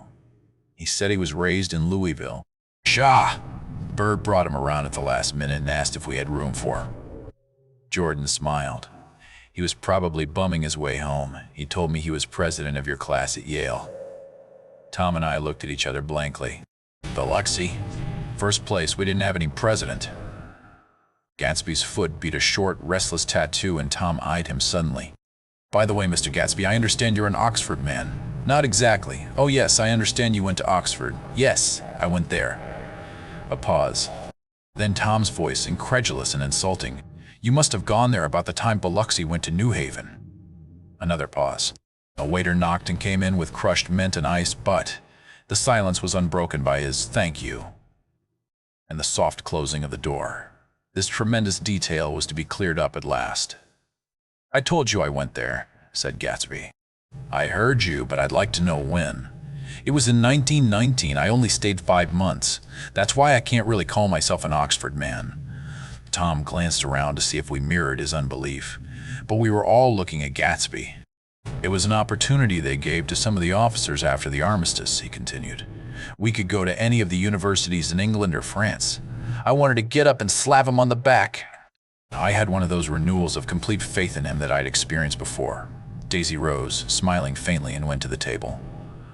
"Open the whiskey, Tom," she ordered, "and I'll make you a mint julep. Then you won't seem so stupid to yourself." "Look at the mint!" "Wait a minute," snapped Tom. "I want to ask Mr. Gatsby one more question." "Go on," Gatsby said politely. "What kind of a row are you trying to cause in my house anyhow?" They were out in the open at last, and Gatsby was content. "He isn't causing a row." Daisy looked desperately from one to the other. "You're causing a row. Please have a little self-control." "Self-control," repeated Tom incredulously. "I suppose the latest thing is to sit back and let Mr. Nobody from Nowhere make love to your wife. Well, if that's the idea, you can count me out. Nowadays, people begin by sneering at family life and family institutions, and next they'll throw everything overboard and have intermarriage between black and white." Flushed with his impassioned gibberish, he saw himself standing alone on the last barrier of civilization. "We're all white here," murmured Jordan. "I know I'm not very popular. I don't give big parties. I suppose you've got to make your house into a pigsty in order to have any friends in the modern world." Angry as I was, as we all were, I was tempted to laugh whenever he opened his mouth. The transition from libertine to prig was so complete. "I've got something to tell you, you old sport," began Gatsby. But Daisy guessed at his intention. "Please don't," she interrupted helplessly. "Please, let's all go home. Why don't we all go home?" "That's a good idea." I got up. "Come on, Tom." "Nobody wants a drink. I want to know what Mr. Gatsby has to tell me." "Your wife doesn't love you," said Gatsby. "She's never loved you. She loves me." "You must be crazy," exclaimed Tom automatically. Gatsby sprang to his feet, vivid with excitement. "She never loved you, do you hear?" he cried. She only married you because I was poor and she was tired of waiting for me. It was a terrible mistake, but in her heart she never loved anyone except me. At this point, Jordan and I tried to go, but Tom and Gatsby insisted with competitive firmness that we remain, as though neither of them had anything to conceal and it would be a privilege to partake vicariously of their emotions. Sit down, Daisy. Tom's voice groped unsuccessfully for the paternal note. What's been going on? I want to hear all about it. I told you what's been going on, said Gatsby. Going on for 5 years, and you didn't know. Tom turned to Daisy sharply. You've been seeing this fellow for 5 years? Not seeing, said Gatsby. No, we couldn't meet. But both of us loved each other all that time, old sport. And you didn't know. I used to laugh sometimes, but there was no laughter in his eyes. To think that you didn't know. Oh, that's all. Tom tapped his thick fingers together like a clergyman and leaned back in his chair. You're crazy, he exploded. I can't speak about what happened 5 years ago because I didn't know Daisy then, and I'll be damned if I see how you got within a mile of her unless you brought the groceries to the back door. But all the rest of that's a goddamn lie.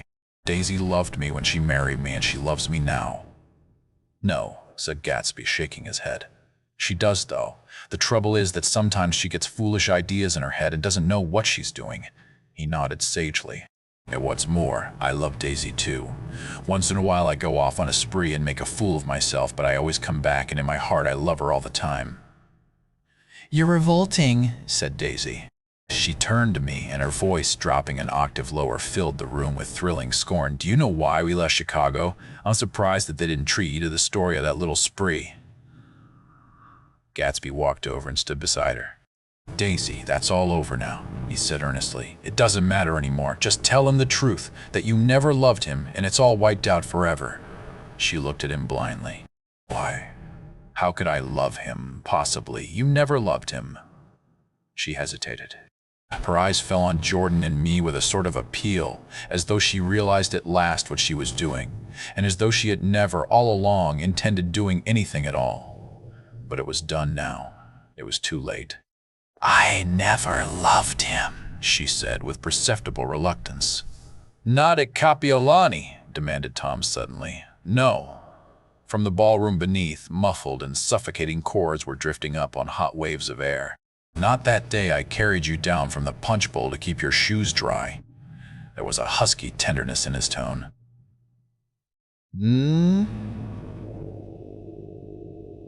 Daisy? Please don't. Her voice was cold, but the rancor was gone from it. She looked at Gatsby. There, Jay, she said, but her hand as she tried to light a cigarette was trembling. Suddenly she threw the cigarette and the burning match on the carpet. Oh, you want too much, she cried to Gatsby. I love you now. Isn't that enough? I can't help what's past, she began to sob helplessly. I did love him once, but I loved you too. Gatsby's eyes opened and closed. You loved me too? He repeated. Even that's a lie, said Tom savagely. She didn't know you were alive. Why? There are things between Daisy and me that you'll never know, things that neither of us can ever forget. The words seemed to bite physically into Gatsby. I want to speak to Daisy alone, he insisted. She's all excited now. Even alone, I can't say I never loved Tom, she admitted in a pitiful voice. It wouldn't be true. Of course it wouldn't, agreed Tom. She turned to her husband. As if it mattered to you, she said. Of course it matters. I'm going to take better care of you from now on. You don't understand, said Gatsby with a touch of panic. You're not going to take care of her anymore. I'm not? Tom opened his eyes wide and laughed. He could afford to control himself now. Why's that? Daisy's leaving you. Nonsense. I am, though, she said with a visible effort. She's not leaving me. Tom's words suddenly leaned down over Gatsby. Certainly not for a common swindler who'd have to steal the ring he put on her finger. I won't stand this, cried Daisy. Oh, please, let's get out. Who are you, anyhow? Broke out Tom. You're one of that bunch that hangs around with Meyer Wolfsham. That much I happen to know. I've made a little investigation into your affairs, and I'll carry it further tomorrow. You can suit yourself about that, old sport, said Gatsby steadily. I found out what your drugstores were. He turned to us and spoke rapidly. He and this Wolfsham bought up a lot of side street drugstores here and in Chicago and sold grain alcohol over the counter. That's one of his little stunts. I picked him for a bootlegger the first time I saw him, and I wasn't far wrong. What about it? Said Gatsby politely. I guess your friend Walter Chase wasn't too proud to come in on it. And you left him in the lurch, didn't you? You let him go to jail for a month over in New Jersey. God, you ought to hear Walter on the subject of you. He came to us dead broke. He was very glad to pick up some money, old sport. Don't you call me old sport, cried Tom. Gatsby said nothing. Walter could have you up on the betting laws too, but Wolfsham scared him into shutting his mouth. That unfamiliar yet recognizable look was back again in Gatsby's face. That drugstore business was just small change, continued Tom slowly, but you got something on now that Walter's afraid to tell me about. I glanced at Daisy, who was staring terrified between Gatsby and her husband, and at Jordan, who had begun to balance an invisible but absorbing object on the tip of her chin. Then I turned back to Gatsby, and was startled at his expression. He looked, and this is said in all contempt for the babbled slander of his garden, as if he had killed a man. For a moment the set of his face could be described in just that fantastic way. It passed, and he began to talk excitedly to Daisy, denying everything, defending his name against accusations that had not been made.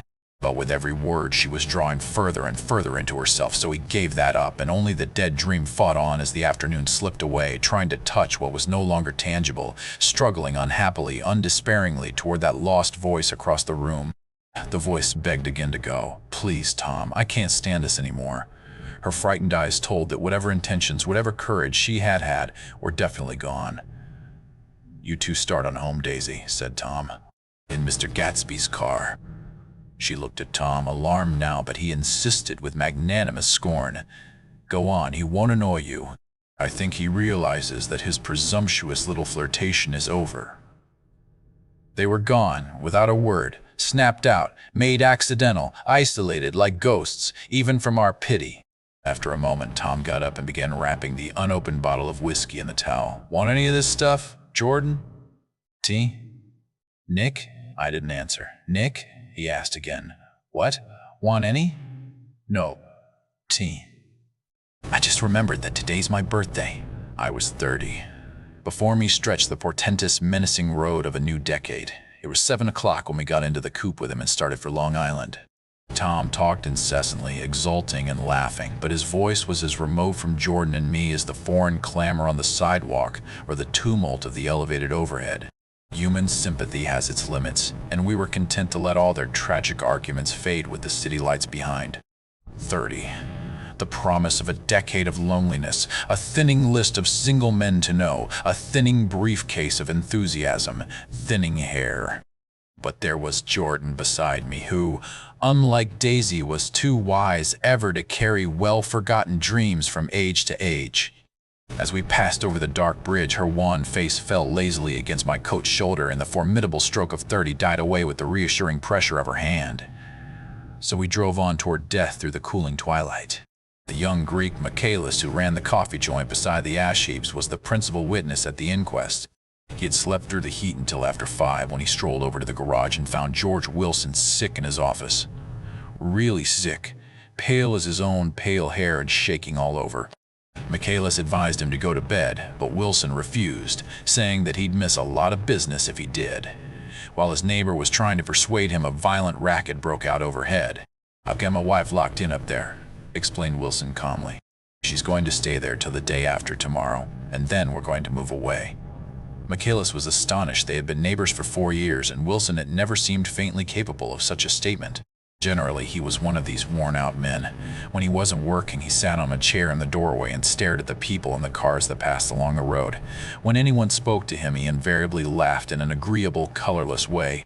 He was his wife's man and not his own. So naturally, Michaelis tried to find out what had happened, but Wilson wouldn't say a word. Instead, he began to throw curious, suspicious glances at his visitor and ask him what he'd been doing at certain times on certain days. Just as the latter was getting uneasy, some workman came past the door bound for his restaurant, and Michaelis took the opportunity to get away, intending to come back later. But he didn't. He supposed he forgot to, that's all. When he came outside again a little after 7, he was reminded of the conversation because he heard Mrs. Wilson's voice, loud and scolding, downstairs in the garage. "Beat me," he heard her cry. "Throw me down and beat me, you dirty little coward." A moment later, she rushed out into the dusk, waving her hands and shouting. Before he could move from his door, the business was over. The death car, as the newspapers called it, didn't stop. It came out of the gathering darkness, wavered tragically for a moment, and then disappeared around the next bend. Michaelis wasn't even sure of its color. He told the first policeman that it was light green. The other car, the one going toward New York, came to rest 100 yards beyond, and its driver hurried back to where Myrtle Wilson, her life violently extinguished, knelt in the road and mingled her thick, dark blood with the dust. Michaelis and this man reached her first, but when they had torn open her shirtwaist, still damp with perspiration, they saw that her left breast was swinging loose like a flap, and there was no need to listen for the heart beneath. The mouth was wide open and ripped at the corners, as though she had choked a little in giving up the tremendous vitality she had stored so long. We saw the 3 or 4 automobiles in the crowd when we were still some distance away. "Wreck," said Tom. "That's good. Wilson'll have a little business at last." He slowed down, but still without any intention of stopping, until, as we came nearer, the hushed, intent faces of the people at the garage door made him automatically put on the brakes. "We'll take a look," he said doubtfully. "Just a look." I became aware now of a hollow wailing sound which issued incessantly from the garage, a sound which, as we got out of the coupe and walked toward the door, resolved itself into the words, "Oh my God!" uttered over and over in a gasping moan. "Some bad trouble here," said Tom excitedly. He reached up on tiptoes and peered over a circle of heads into the garage, which was lit only by a yellow light in a swinging wire basket overhead. Then he made a harsh sound in his throat and with a violent thrusting movement of his powerful arms pushed his way through. The circle closed up again with a running murmur of expostulation. It was a minute before I could see anything at all. Then new arrivals deranged the line, and Jordan and I were pushed suddenly inside. Myrtle Wilson's body, wrapped in a blanket and then in another blanket, as though she suffered from a chill in the hot night, lay on a work table by the wall, and Tom, with his back to us, was bending over it, motionless. Next to him stood a motorcycle policeman, taking down names with much sweat and correction in a little book. At first, I couldn't find the source of the high, groaning words that echoed clamorously through the bare garage. Then I saw Wilson standing on the raised threshold of his office, swaying back and forth and holding to the doorpost with both hands. Some man was talking to him in a low voice and attempting from time to time to lay a hand on his shoulder, but Wilson neither heard nor saw. His eyes would drop slowly from the swinging light to the laden table by the wall, and then jerk back to the light again, and he gave out incessantly his high, horrible call. "Oh my God, oh my God, oh God, oh my God." Presently Tom lifted his head with a jerk and, after staring around the garage with glazed eyes, addressed a mumbled, incoherent remark to the policeman. "M-A-A-E," the policeman was saying. "Oh. No, R," corrected the man. "M-A-V-R-O. "Listen to me," muttered Tom fiercely. "R," said the policeman. "O, G, G, G." He looked up as Tom's broad hand fell sharply on his shoulder. "What you want, fella? What happened? That's what I want to know." "Auto hit her. Instantly killed." "Instantly killed," repeated Tom, staring. "She ran out in a road. Son of a bitch didn't even stop his car." "There was 2 cars," said Michaelis. "One comin', one goin', see?" "Goin' where?" asked the policeman keenly. "One goin' each way." "Well, she—" His hand rose toward the blankets but stopped halfway and fell to his side. "She ran out there and the one comin' from New York knocked right into her, goin' 30 or 40 miles an hour." "What's the name of this place here?" demanded the officer. "Hasn't got any name." A pale, well-dressed Negro stepped near. "It was a yellow car," he said. "Big yellow car. New." "See the accident?" asked the policeman. "No, but the car passed me down the road going faster than 40. Going 50, 60. Come here and let's have your name. Look out now. I want to get his name." Some words of this conversation must have reached Wilson, swaying in the office door, for suddenly a new theme found voice among his gasping cries. "You don't have to tell me what kind of car it was." "I know what kind of car it was." Watching Tom, I saw the wad of muscle back of his shoulder tighten under his coat. He walked quickly over to Wilson and, standing in front of him, seized him firmly by the upper arms. "You've got to pull yourself together," he said with soothing gruffness.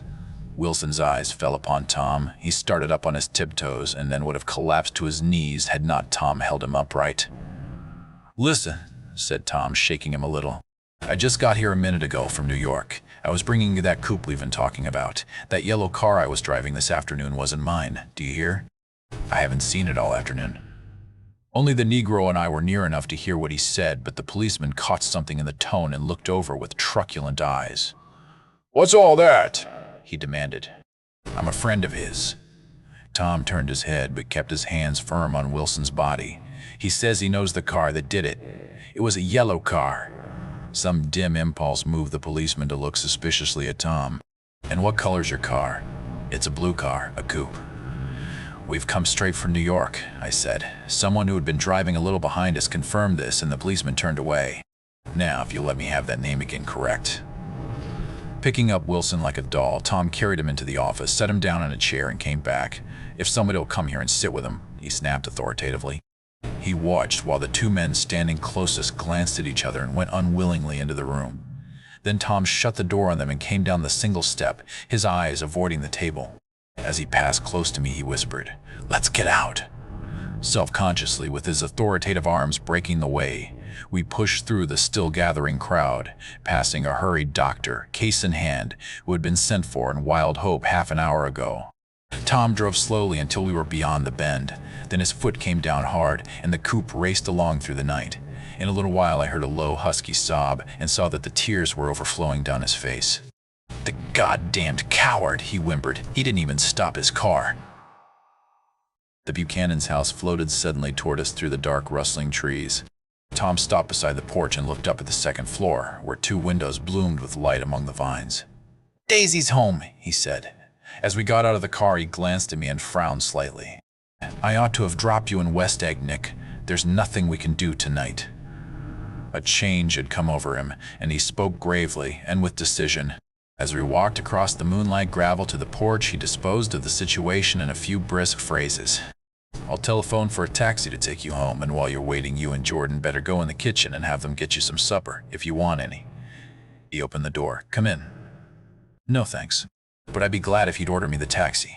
I'll wait outside." Jordan put her hand on my arm. "Won't you come in, Nick?" "No, thanks. I was feeling a little sick and I wanted to be alone." But Jordan lingered for a moment more. "It's only 9:30, she said.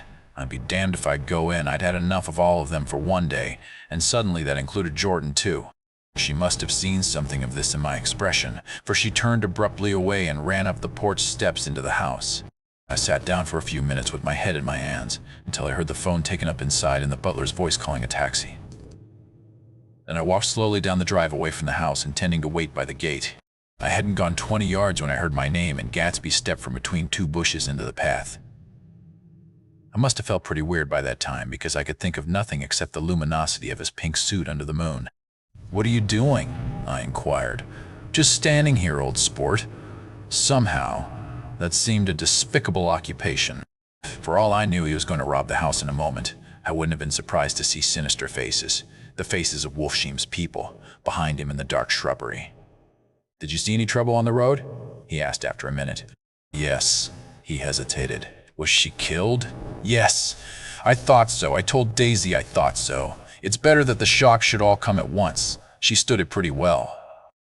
He spoke as if Daisy's reaction was the only thing that mattered. "I got to West Egg by a side road," he went on, "and left the car in my garage. I don't think anybody saw us, but of course I can't be sure.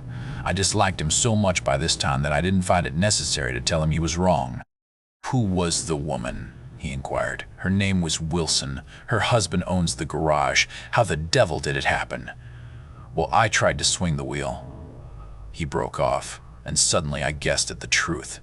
"Was Daisy driving?" "Yes," he said after a moment, "but of course I'll say I was. You see, when we left New York, she was very nervous and she thought it would steady her to drive. And this woman rushed out at us just as we were passing a car coming the other way. It all happened in a minute, but it seemed to me that she wanted to speak to us, thought we were somebody she knew. Well, first, Daisy turned away from the woman toward the other car, and then she lost her nerve and turned back. The second my hand reached the wheel, I felt the shock. It must have killed her instantly. It ripped her open. Don't tell me, old sport." He winced. Anyhow, Daisy stepped on it. I tried to make her stop, but she couldn't, so I pulled on the emergency brake. Then she fell over into my lap and I drove on. "She'll be all right tomorrow," he said presently. "I'm just going to wait here and see if he tries to bother her about that unpleasantness this afternoon. She's locked herself into her room, and if he tries any brutality, she's going to turn the light out and on again." "He won't touch her," I said. "He's not thinking about her. I don't trust him, old sport. How long are you going to wait? All night if necessary. Anyhow, till they all go to bed." A new point of view occurred to me. Suppose Tom found out that Daisy had been driving. He might think he saw a connection in it. He might think anything. I looked at the house. There were 2 or 3 bright windows downstairs and the pink glow from Daisy's room on the 2nd floor. "You wait here," I said. "I'll see if there's any sign of a commotion." I walked back along the border of the lawn, traversed the gravel softly, and tiptoed up the veranda steps. The drawing room curtains were open, and I saw that the room was empty. Crossing the porch where we had dined that June night 3 months before, I came to a small rectangle of light which I guessed was the pantry window. The blind was drawn, but I found a rift at the sill. Daisy and Tom were sitting opposite each other at the kitchen table, with a plate of cold fried chicken between them and 2 bottles of ale. He was talking intently across the table at her, and in his earnestness his hand had fallen upon and covered her own. Once in a while she looked up at him and nodded in agreement. They weren't happy, and neither of them had touched the chicken or the ale, and yet they weren't unhappy either. There was an unmistakable air of natural intimacy about the picture, and anybody would have said that they were conspiring together. As I tiptoed from the porch, I heard my taxi feeling its way along the dark road toward the house. Gatsby was waiting where I had left him in the drive. "Is it all quiet up there?" he asked anxiously. "Yes, it's all quiet." I hesitated. "You'd better come home and get some sleep." He shook his head. "I want to wait here till Daisy goes to bed. Good night, old sport." He put his hands in his coat pockets and turned back eagerly to his scrutiny of the house, as though my presence marred the sacredness of the vigil. So I walked away and left him standing there in the moonlight, watching over nothing. Chapter 8. I couldn't sleep all night. A foghorn was groaning incessantly on the sound, and I tossed half-sick between grotesque reality and savage, frightening dreams. Toward dawn, I heard a taxi go up Gatsby's drive, and immediately I jumped out of bed and began to dress. I felt that I had something to tell him, something to warn him about, and morning would be too late. Crossing his lawn, I saw that his front door was still open, and he was leaning against a table in the hall, heavy with dejection or sleep. "Nothing happened," he said wanly. I waited, and about 4 o'clock she came to the window and stood there for a minute and then turned out the light. His house had never seemed so enormous to me as it did that night when we hunted through the great rooms for cigarettes. We pushed aside curtains that were like pavilions and felt over innumerable feet of dark wall for electric light switches. Once I tumbled with a sort of splash upon the keys of a ghostly piano. There was an inexplicable amount of dust everywhere, and the rooms were musty, as though they hadn't been aired for many days. I found the humidor on an unfamiliar table with 2 stale, dry cigarettes inside. Throwing open the French windows of the drawing room, we sat smoking out into the darkness. "You ought to go away," I said. "It's pretty certain they'll trace your car. Go away now, old sport. Go to Atlantic City for a week or up to Montreal." He wouldn't consider it. He couldn't possibly leave Daisy until he knew what she was going to do. He was clutching at some last hope, and I couldn't bear to shake him free. It was this night that he told me the strange story of his youth with Dan Cody. Told it to me because J. Gatsby had broken up like glass against Tom's hard malice, and the long, secret extravaganza was played out. I think that he would have acknowledged anything now, without reserve, but he wanted to talk about Daisy. She was the first nice girl he had ever known. In various unrevealed capacities he had come in contact with such people, but always with indiscernible barbed wire between. He found her excitingly desirable. He went to her house, at first with other officers from Camp Taylor, then alone. It amazed him. He had never been in such a beautiful house before. But what gave it an air of breathless intensity was that Daisy lived there. It was as casual a thing to her as his tent out at camp was to him. There was a ripe mystery about it. A hint of bedrooms upstairs, more beautiful and cool than other bedrooms, of gay and radiant activities taking place through its corridors, and of romances that were not musty and laid away already in lavender, but fresh and breathing and redolent of this year's shining motor cars, and of dances whose flowers were scarcely withered. It excited him, too, that many men had already loved Daisy. It increased her value in his eyes. He felt their presence all about the house, pervading the air with the shades and echoes of still vibrant emotions. But he knew that he was in Daisy's house by a colossal accident. However glorious might be his future as Jay Gatsby, he was at present a penniless young man without a past, and at any moment the invisible cloak of his uniform might slip from his shoulders. So he made the most of his time. He took what he could get, ravenously and unscrupulously. Eventually, he took Daisy one still October night, took her because he had no real right to touch her hand. He might have despised himself, for he had certainly taken her under false pretenses. I don't mean that he had traded on his phantom millions, but he had deliberately given Daisy a sense of security. He let her believe that he was a person from much the same stratum as herself, that he was fully able to take care of her. As a matter of fact, he had no such facilities. He had no comfortable family standing behind him, and he was liable at the whim of an impersonal government to be blown anywhere about the world. But he didn't despise himself, and it didn't turn out as he had imagined. He had intended, probably, to take what he could and go. But now he found that he had committed himself to the following of a grail. He knew that Daisy was extraordinary, but he didn't realize just how extraordinary a nice girl could be. She vanished into her rich house, into her rich, full life, leaving Gatsby nothing. He felt married to her, that was all. When they met again 2 days later, it was Gatsby who was breathless, who was somehow betrayed. Her porch was bright with the bought luxury of starshine. The wicker of the settee squeaked fashionably as she turned toward him, and he kissed her curious and lovely mouth. She had caught a cold, and it made her voice huskier and more charming than ever, and Gatsby was overwhelmingly aware of the youth and mystery that wealth imprisons and preserves, of the freshness of many clothes, and of Daisy, gleaming like silver, safe and proud above the hot struggles of the poor. I can't describe to you how surprised I was to find out I loved her, old sport. I even hoped for a while that she'd throw me over, but she didn't, because she was in love with me too. She thought I knew a lot because I knew different things from her. Thus, well, there I was, way off my ambitions, getting deeper in love every minute, and all of a sudden I didn't care. What was the use of doing great things if I could have a better time telling her what I was going to do? On the last afternoon before he went abroad, he sat with Daisy in his arms for a long, silent time. It was a cold fall day, with fire in the room and her cheeks flushed. Now and then she moved, and he changed his arm a little, and once he kissed her dark, shining hair. The afternoon had made them tranquil for a while, as if to give them a deep memory for the long parting the next day promised. They had never been closer in their month of love, nor communicated more profoundly one with another than when she brushed silent lips against his coat's shoulder, or when he touched the end of her fingers, gently, as though she were asleep. He did extraordinarily well in the war. He was a captain before he went to the front, and following the Argonne battles he got his majority and the command of the divisional machine guns. After the armistice, he tried frantically to get home, but some complication or misunderstanding sent him to Oxford instead. He was worried now. There was a quality of nervous despair in Daisy's letters. She didn't see why he couldn't come. She was feeling the pressure of the world outside, and she wanted to see him and feel his presence beside her and be reassured that she was doing the right thing after all. For Daisy was young, and her artificial world was redolent of orchids and pleasant, cheerful snobbery and orchestras which set the rhythm of the year, summing up the sadness and suggestiveness of life in new tunes. All night the saxophones wailed the hopeless comment of the Beale Street Blues, while 100 pairs of golden and silver slippers shuffled the shining dust. At the gray tea hour there were always rooms that throbbed incessantly with this low, sweet fever, while fresh faces drifted here and there like rose petals blown by the sad horns around the floor. Through this twilight universe, Daisy began to move again with the season. Suddenly, she was again keeping half a dozen dates a day with half a dozen men, and drowsing asleep at dawn with the beads and chiffon of an evening dress tangled among dying orchids on the floor beside her bed. And all the time, something within her was crying for a decision.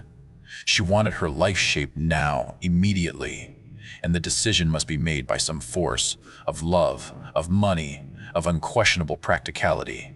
That was close at hand. That force took shape in the middle of spring with the arrival of Tom Buchanan. There was a wholesome bulkiness about his person and his position, and Daisy was flattered. Doubtless there was a certain struggle and a certain relief. The letter reached Gatsby while he was still at Oxford. It was dawn now on Long Island, and we went about opening the rest of the windows downstairs, filling the house with gray-turning, gold-turning light. The shadow of a tree fell abruptly across the dew, and ghostly birds began to sing among the blue leaves. There was a slow, pleasant movement in the air, scarcely a wind, promising a cool, lovely day. I don't think she ever loved him. Gatsby turned around from a window and looked at me challengingly. You must remember, old sport, she was very excited this afternoon. He told her those things in a way that frightened her, that made it look as if I was some kind of cheap sharper. And the result was she hardly knew what she was saying. He sat down gloomily. Of course she might have loved him just for a minute when they were first married, and loved me more even then, do you see? Suddenly he came out with a curious remark. In any case, he said, it was just personal. What could you make of that except to suspect some intensity in his conception of the affair that couldn't be measured? He came back from France when Tom and Daisy were still on their wedding trip and made a miserable but irresistible journey to Louisville on the last of his army pay. He stayed there a week, walking the streets where their footsteps had clicked together through the November night and revisiting the out-of-the-way places to which they had driven in her white car. Just as Daisy's house had always seemed to him more mysterious and gay than other houses, so his idea of the city itself, even though she was gone from it, was pervaded with a melancholy beauty. He left feeling that if he had searched harder, he might have found her, that he was leaving her behind. The day coach, he was penniless now, was hot. He went out to the open vestibule and sat down on a folding chair, and the station slid away and the backs of unfamiliar buildings moved by. Then out into the spring fields, where a yellow trolley raced them for a minute with people in it who might once have seen the pale magic of her face along the casual street. The track curved and now was going away from the sun, which as it sank lower seemed to spread itself in benediction over the vanishing city where she had drawn her breath. He stretched out his hand desperately as if to snatch only a wisp of air, to save a fragment of the spot that she had made lovely for him. But it was all going by too fast now for his blurred eyes, and he knew that he had lost that part of it, the freshest and the best, forever. It was 9 o'clock when we finished breakfast and went out on the porch. The night had made a sharp difference in the weather, and there was an autumn flavor in the air. The gardener, the last one of Gatsby's former servants, came to the foot of the steps. I'm going to drain the pool today, Mr. Gatsby. Leaves will start falling pretty soon, and then there's always trouble with the pipes. Don't do it today, Gatsby answered. He turned to me apologetically. You know, old sport, I've never used that pool all summer. I looked at my watch and stood up. 12 minutes to my train. I didn't want to go to the city. I wasn't worth a decent stroke of work, but it was more than that. I didn't want to leave Gatsby. I missed that train, and then another, before I could get myself away. I'll call you up, I said finally. Do, old sport. I'll call you about noon. We walked slowly down the steps. I suppose Daisy'll call too. He looked at me anxiously, as if he hoped I'd corroborate this. I suppose so. Well, goodbye. We shook hands and I started away. Just before I reached the hedge, I remembered something and turned around. They're a rotten crowd, I shouted across the lawn. You're worth the whole damn bunch put together. I've always been glad I said that. It was the only compliment I ever gave him, because I disapproved of him from beginning to end. First he nodded politely, and then his face broke into that radiant and understanding smile, as if we'd been in ecstatic cahoots on that fact all the time. His gorgeous pink rag of a suit made a bright spot of color against the white steps, and I thought of the night when I first came to his ancestral home 3 months before. The lawn and drive had been crowded with the faces of those who guessed at his corruption, and he had stood on those steps, concealing his incorruptible dream as he waved them goodbye. I thanked him for his hospitality. We were always thanking him for that, I and the others. Goodbye, I called. I enjoyed breakfast, Gatsby. Up in the city, I tried for a while to list the quotations on an interminable amount of stock. Then I fell asleep in my swivel chair. Just before noon, the phone woke me, and I started up with sweat breaking out on my forehead. It was Jordan Baker. She often called me up at this hour because the uncertainty of her own movements between hotels and clubs and private houses made her hard to find in any other way.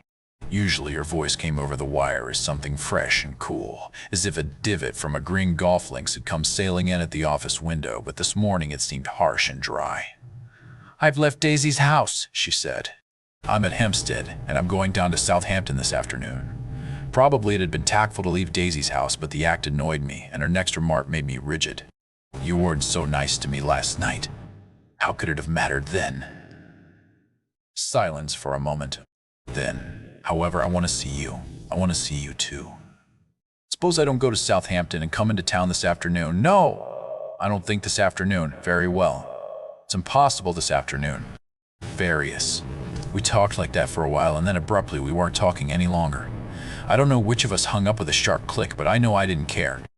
I couldn't have talked to her across a tea table that day if I never talked to her again in this world. I called Gatsby's house a few minutes later, but the line was busy.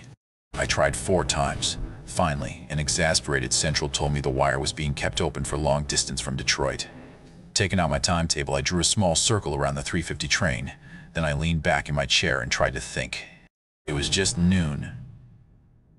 When I passed the ash heaps on the train that morning, I had crossed deliberately to the other side of the car. I suppose there'd be a curious crowd around there all day with little boys searching for dark spots in the dust and some garrulous man telling over and over what had happened, until it became less and less real even to him, and he could tell it no longer, and Myrtle Wilson's tragic achievement was forgotten. Now I want to go back a little and tell what happened at the garage after we left there the night before. They had difficulty in locating the sister Catherine. She must have broken her rule against drinking that night, for when she arrived she was stupid with liquor and unable to understand that the ambulance had already gone to Flushing.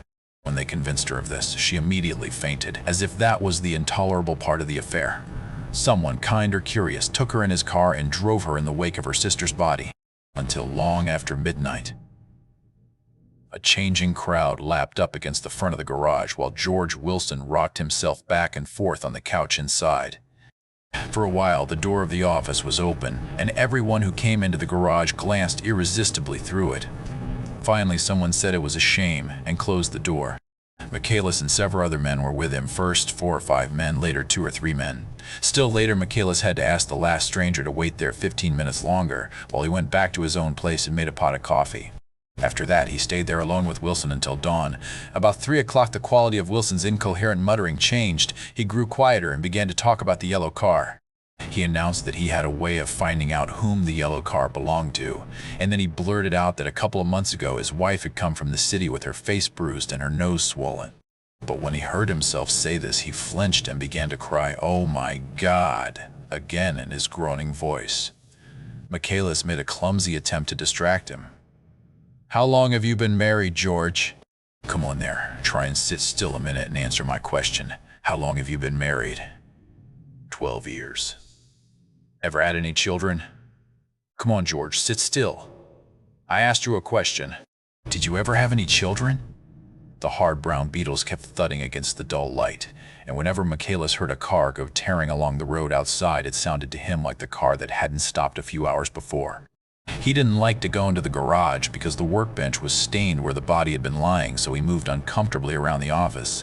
He knew every object in it before morning, and from time to time sat down beside Wilson, trying to keep him more quiet. "Have you got a church you go to sometimes, George? Maybe even if you haven't been there for a long time? Maybe I could call up the church and get a priest to come over and he could talk to you, see? Don't belong to any." "You ought to have a church, George, for times like this. You must have gone to church once. Didn't you get married in a church?" "Listen, George, listen to me. Didn't you get married in a church?" That was a long time ago. The effort of answering broke the rhythm of his rocking. For a moment he was silent. Then the same half-knowing, half-bewildered look came back into his faded eyes. "Look in the drawer there," he said, pointing at the desk. "Which drawer?" "That drawer. That one." Michaelis opened the drawer nearest his hand. There was nothing in it but a small, expensive dog leash made of leather and braided silver. It was apparently new. "This?" he inquired, holding it up. Wilson stared and nodded. "I found it yesterday afternoon. She tried to tell me about it, but I knew it was something funny." "You mean your wife bought it?" "She had it wrapped in tissue paper on her bureau." Michaelis didn't see anything odd in that, and he gave Wilson a dozen reasons why his wife might have bought the dog leash. But conceivably Wilson had heard some of these same explanations before from Myrtle, because he began saying, "Oh my God," again in a whisper. His comforter left several explanations in the air. "Then he killed her," said Wilson. His mouth dropped open suddenly. "Who did?" "I have a way of finding out." "You're morbid, George," said his friend. "This has been a strain to you, and you don't know what you're saying. You'd better try and sit quiet till morning. He murdered her. It was an accident, George." Wilson shook his head. His eyes narrowed and his mouth widened slightly with the ghost of a superior. "I know," he said definitely. "I'm one of these trusting fellas, and I don't think any harm to nobody, but when I get to know a thing, I know it. It was the man in that car. She ran out to speak to him, and he wouldn't stop. Michaelis had seen this too, but it hadn't occurred to him that there was any special significance in it. He believed that Mrs. Wilson had been running away from her husband rather than trying to stop any particular car.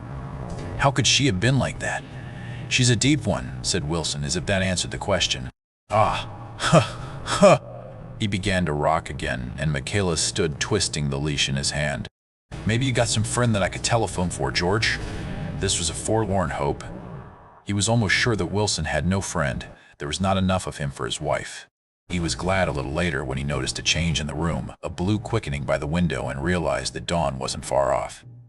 About 5 o'clock, it was blue enough outside to snap off the light. Wilson's glazed eyes turned out to the ash heaps, where small gray clouds took on fantastic shape and scurried here and there in the faint dawn wind. "I spoke to her," he muttered after a long silence. "I told her she might fool me, but she couldn't fool God. I took her to the window." With an effort, he got up and walked to the rear window and leaned with his face pressed against it. "And I said, God knows what you've been doing, everything you've been doing. You may fool me, but you can't fool God." Standing behind him, Michaelis saw with a shock that he was looking at the eyes of Dr. T.J. Eckelberg, which had just emerged, pale and enormous, from the dissolving night. "God sees everything," repeated Wilson. "That's an advertisement," Michaelis assured him. Something made him turn away from the window and look back into the room. But Wilson stood there a long time, his face close to the window pane, nodding into the twilight. By 6 o'clock, Michaelis was worn out and grateful for the sound of a car stopping outside. It was one of the watchers of the night before who had promised to come back, so he cooked breakfast for 3, which he and the other man ate together. Wilson was quieter now, and Michaelis went home to sleep. When he awoke 4 hours later and hurried back to the garage, Wilson was gone. His movements, he was on foot all the time, were afterward traced to Port Roosevelt and then to Gad's Hill, where he bought a sandwich that he didn't eat and a cup of coffee. He must have been tired and walking slowly, for he didn't reach Gad's Hill until noon. Thus far, there was no difficulty in accounting for his time. There were boys who had seen a man acting sort of crazy, and motorists at whom he stared oddly from the side of the road.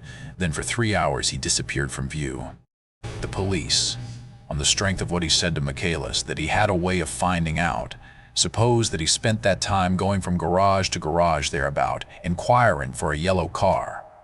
On the other hand, no garage man who had seen him ever came forward, and perhaps he had an easier, surer way of finding out what he wanted to know. By 2:30 he was in West Egg, where he asked someone the way to Gatsby's house.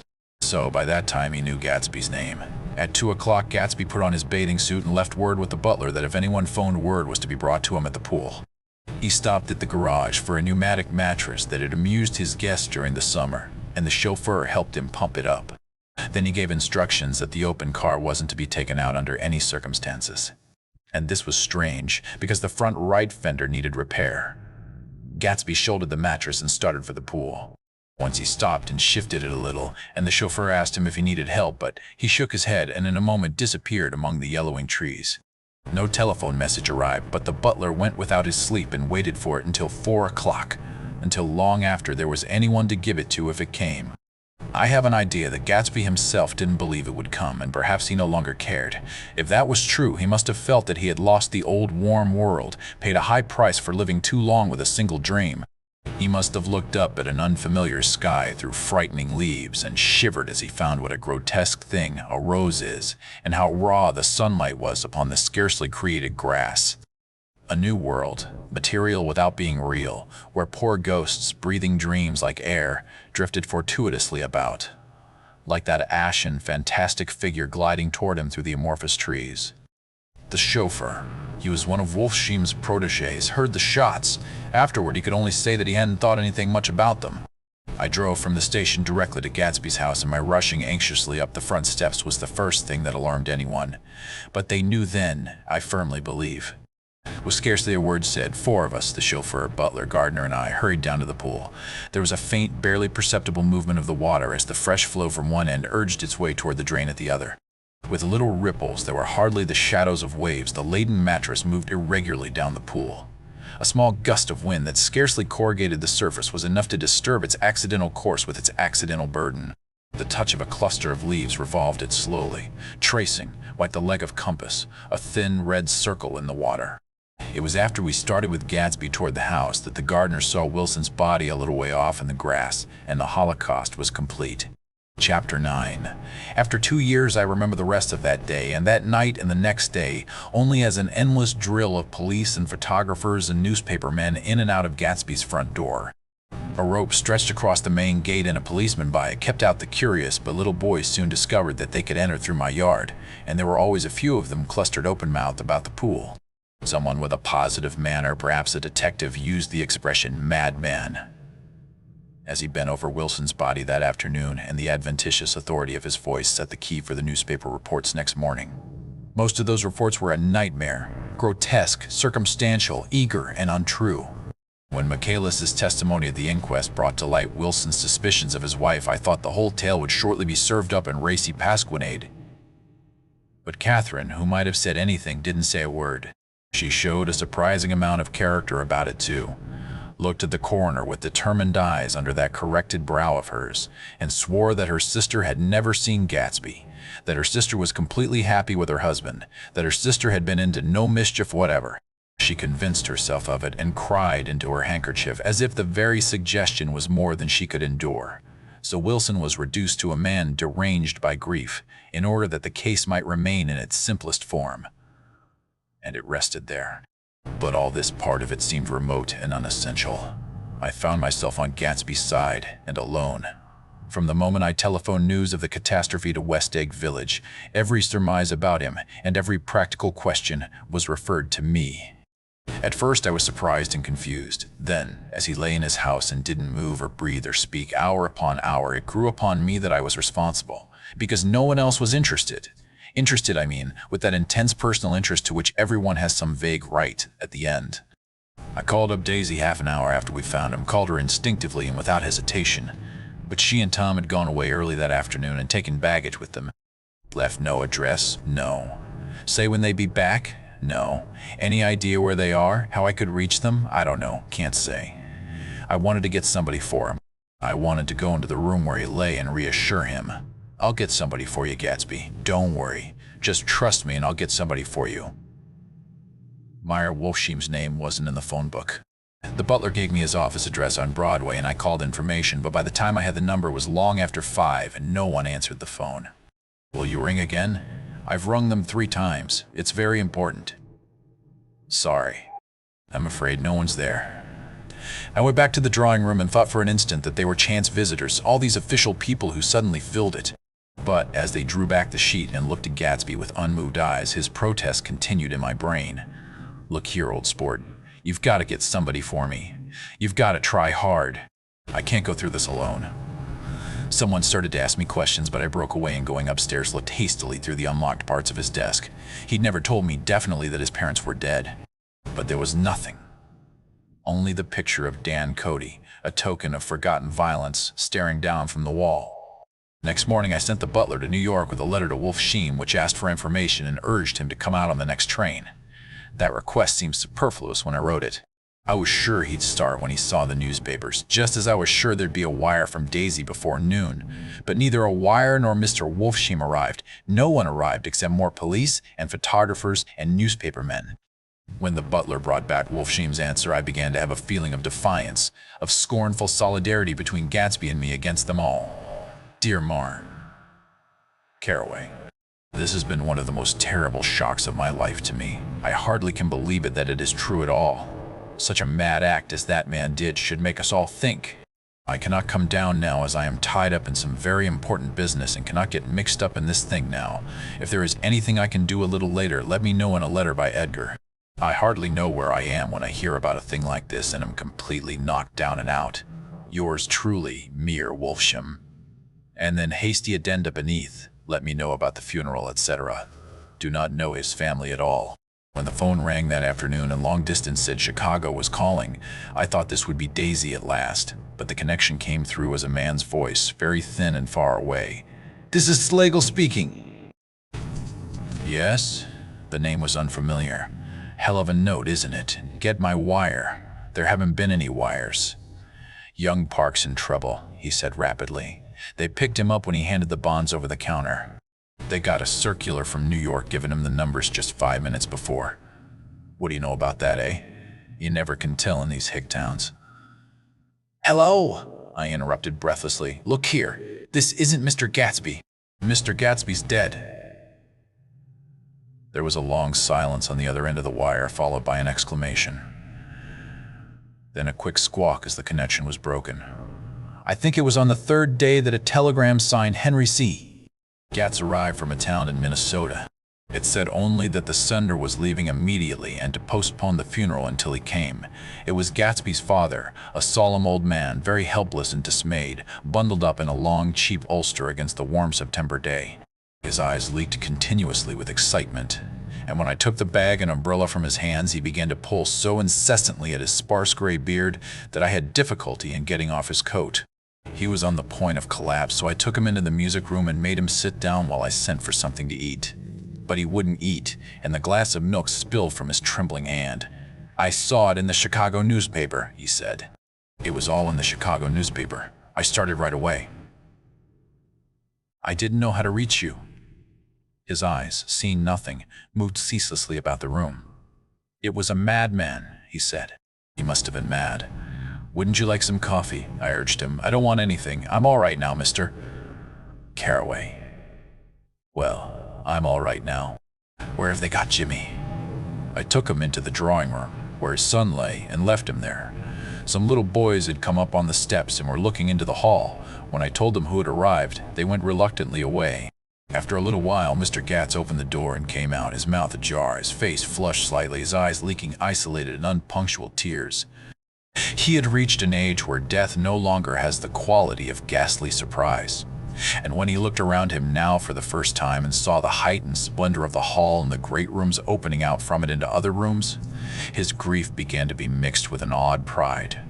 I helped him to a bedroom upstairs while he took off his coat and vest. I told him that all arrangements had been deferred until he came. I didn't know what you'd want, Mr. Gatsby. Gats is my name. I thought you might want to take the body west. He shook his head. Jimmy always liked it better down east. He rose up to his position in the east. Were you a friend of my boys, mister? We were close friends. He had a big future before him, you know. He was only a young man, but he had a lot of brain power here. He touched his head impressively, and I nodded. If he'd have lived, he'd have been a great man, a man like James J. Hill. He'd have helped build up the country. That's true, I said uncomfortably. He fumbled at the embroidered coverlet, trying to take it from the bed, and lay down stiffly. Was instantly asleep. That night, an obviously frightened person called up and demanded to know who I was before he would give his name. This is Mr. Carraway, I said. Oh, he sounded relieved. This is Klipspringer. I was relieved too, for that seemed to promise another friend at Gatsby's grave. I didn't want it to be in the papers and draw a sightseeing crowd, so I'd been calling up a few people myself. They were hard to find. The funeral's tomorrow, I said. 3 o'clock, here at the house. I wish you'd tell anybody who'd be interested. Oh, I will, he broke out hastily. Of course I'm not likely to see anybody, but if I do... His tone made me suspicious. Of course you'll be there yourself. Well, I'll certainly try. What I called up about is... Wait a minute, I interrupted. How about saying you'll come? Well, the fact is, the truth of the matter is that I'm staying with some people up here in Greenwich, and they rather expect me to be with them tomorrow. In fact, there's a sort of picnic or something. Of course I'll do my very best to get away. I ejaculated an unrestrained, "Huh!" And he must have heard me, for he went on nervously. What I called up about was a pair of shoes I left there. You wonder if it'd be too much trouble to have the butler send them on. You see, they're tennis shoes, and I'm sort of helpless without them. My address is care of BF. I didn't hear the rest of the name because I hung up the receiver. After that, I felt a certain shame for Gatsby. One gentleman to whom I telephoned implied that he had got what he deserved. However, that was my fault, for he was one of those who used to sneer most bitterly at Gatsby on the courage of Gatsby's liquor, and I should have known better than to call him. The morning of the funeral, I went up to New York to see Meyer Wolfsheim. I couldn't seem to reach him any other way. The door that I pushed open, on the advice of an elevator boy, was marked the Swastika Holding Company, and at first there didn't seem to be anyone inside. But when I'd shouted hello, Several times in vain, an argument broke out behind a partition, and presently a lovely Jewess appeared at an interior door and scrutinized me with black, hostile eyes. "Nobody's in," she said. "Mr. Wolfsheim's gone to Chicago." The first part of this was obviously untrue, for someone had begun to whistle The Rosary tunelessly inside. "Please say that Mr. Carraway wants to see him." "I can't get him back from Chicago, can I?" At this moment, a voice, unmistakably Wolfsheim's, called Stella from the other side of the door. "Leave your name on the desk," she said quickly. "I'll give it to him when he gets back, but I know he's there." She took a step toward me and began to slide her hands indignantly up and down her hips. "You young men think you can force your way in here any time," she scolded. "We're getting sick and tired of it. When I say he's in Chicago, he's in Chicago." I mentioned Gatsby. "Oh." She looked at me over again. "Will you just... What was your name?" She vanished. In a moment, Meyer Wolfsheim stood solemnly in the doorway, holding out both hands. He drew me into his office, remarking in a reverent voice that it was a sad time for all of us, and offered me a cigar. "My memory goes back to when I first met him," he said. "A young major just out of the army and covered over with medals he got in the war. He was so hard up he had to keep on wearing his uniform because he couldn't buy some regular clothes. First time I saw him was when he come into Weinbrenner's pool room at 43rd Street and asked for a job. He hadn't eaten anything for a couple of days. 'Come on, have some lunch with me,' I said. He ate more than $4 worth of food in half an hour. 'Did you start him in business?' I inquired. 'Start him! I made him!' 'Oh.' I raised him up out of nothing, right out of the gutter. I saw right away he was a fine-appearing, gentlemanly young man, and when he told me he was in Oxford, I knew I could use him good. I got him to join up in the American Legion, and he used to stand high there. Right off, he did some work for a client of mine up to Albany. We were so thick like that in everything. He held up 2 bulbous fingers, always together. I wondered if this partnership had included the World Series transaction in 1919. Now he's dead," I said after a moment. "You were his closest friends, so I know you'll want to come to his funeral this afternoon." "I'd like to come." "Well, come then." The hair in his nostrils quivered slightly, and as he shook his head, his eyes filled with tears. "I can't do it. I can't get mixed up in it," he said. "There's nothing to get mixed up in. It's all over now. When a man gets killed, I never like to get mixed up in it in any way. I keep out. When I was a young man, it was different. If a friend of mine died, no matter how, I stuck with them to the end. You may think that's sentimental, but I mean it, to the bitter end.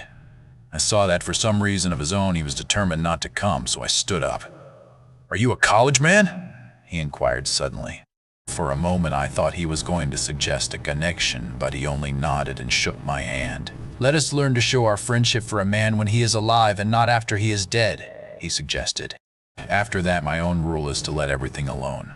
When I left his office, the sky had turned dark, and I got back to West Egg in a drizzle. After changing my clothes, I went next door and found Mr. Gatz walking up and down excitedly in the hall.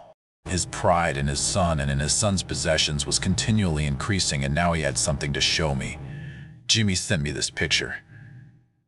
He took out his wallet with trembling fingers. "Look there." It was a photograph of the house, cracked in the corners and dirty with many hands. He pointed out every detail to me eagerly. "Look there," and then sought admiration from my eyes. He had shown it so often that I think it was more real to him now than the house itself.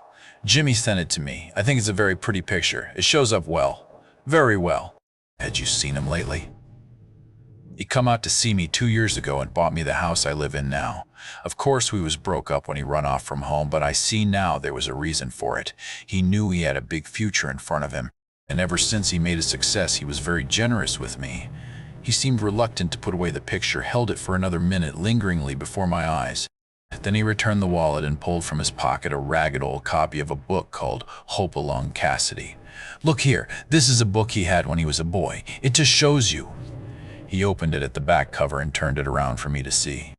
On the last flyleaf was printed the word schedule and the date September 12, 1906, and underneath, "Rise from bed, TU, TU, TU. TUKU 60 AM, dumbbell exercise and wall scaling, TUF.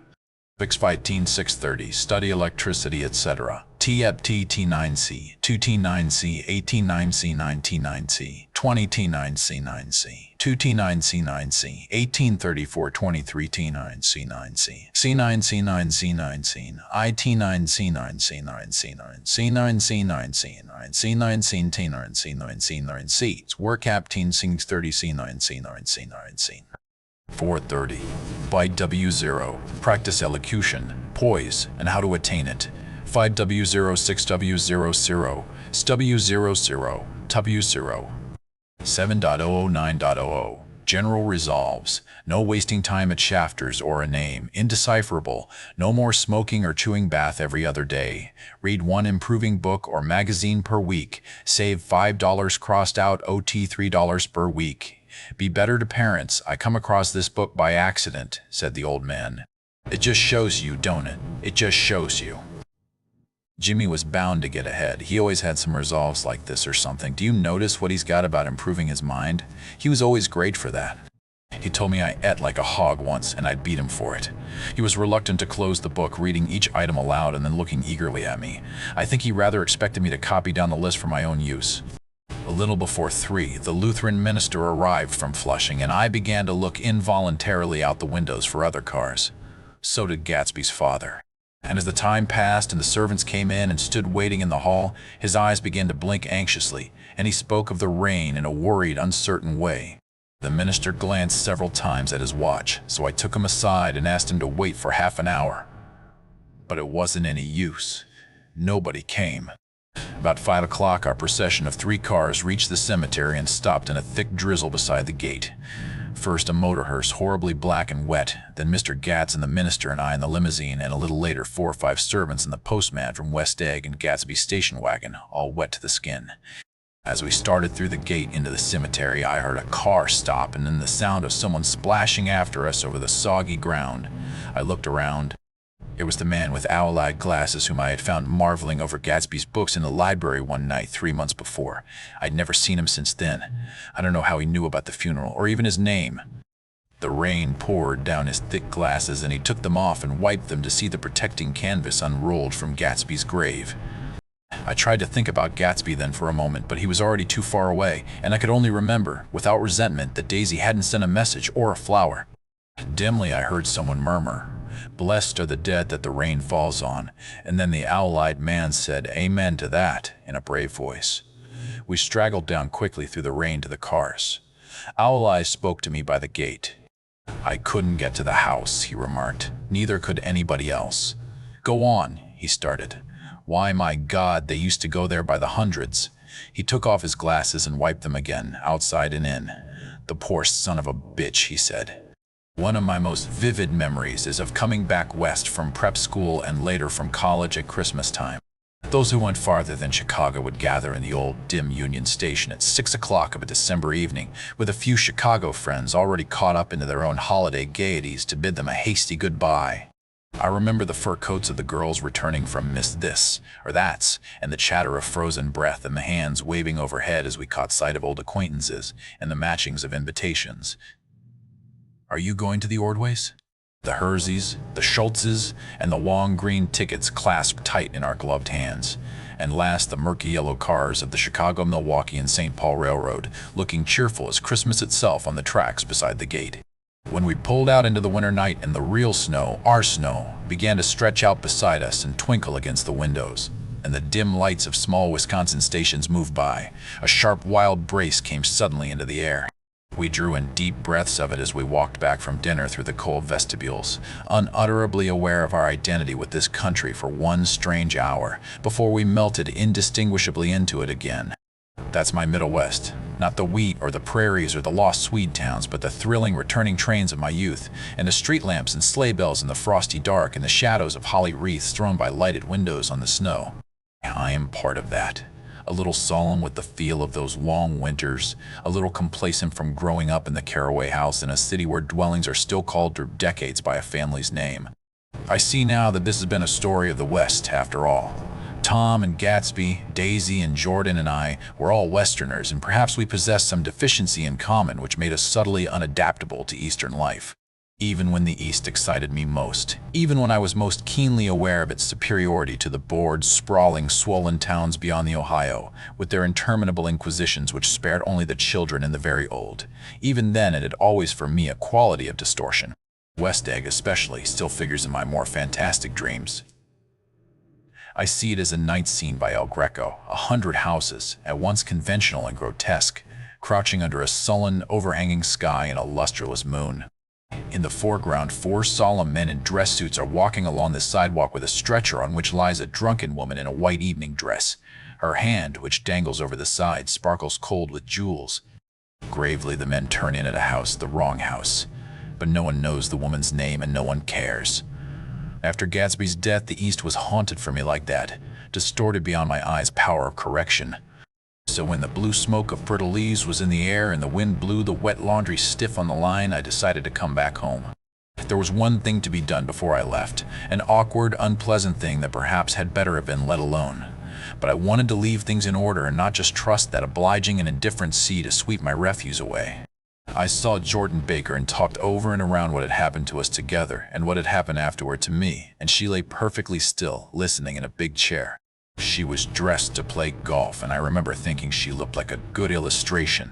Her chin raised a little jauntily, her hair the color of an autumn leaf, her face the same brown tint as the fingerless glove on her knee.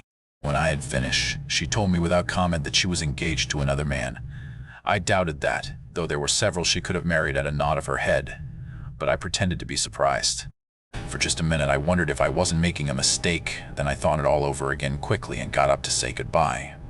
"Nevertheless, you did throw me over," said Jordan suddenly. "You threw me over on the telephone. I don't give a damn about you now, but it was a new experience for me and I felt a little dizzy for a while." We shook hands.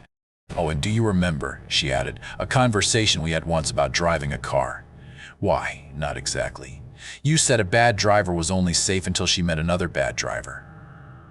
"Well, I met another bad driver, didn't I? I mean, it was careless of me to make such a wrong guess. I thought you were rather an honest, straightforward person. I thought it was your secret pride." "I am 5 years too old to lie to myself and call it honor." She didn't answer. Angry and half in love with her and tremendously sorry, I turned away. One afternoon late in October, I saw Tom Buchanan. He was walking ahead of me along Fifth Avenue in his alert, aggressive way, his hands out a little from his body as if to fight off interference, his head moving sharply here and there, adapting itself to his restless eyes. Just as I slowed up to avoid overtaking him, he stopped and began frowning into the windows of a jewelry store. Suddenly he saw me and walked back, holding out his hand. "What's the matter, Nick? Do you object to shaking hands with me?" "Yes." "You know what I think of you."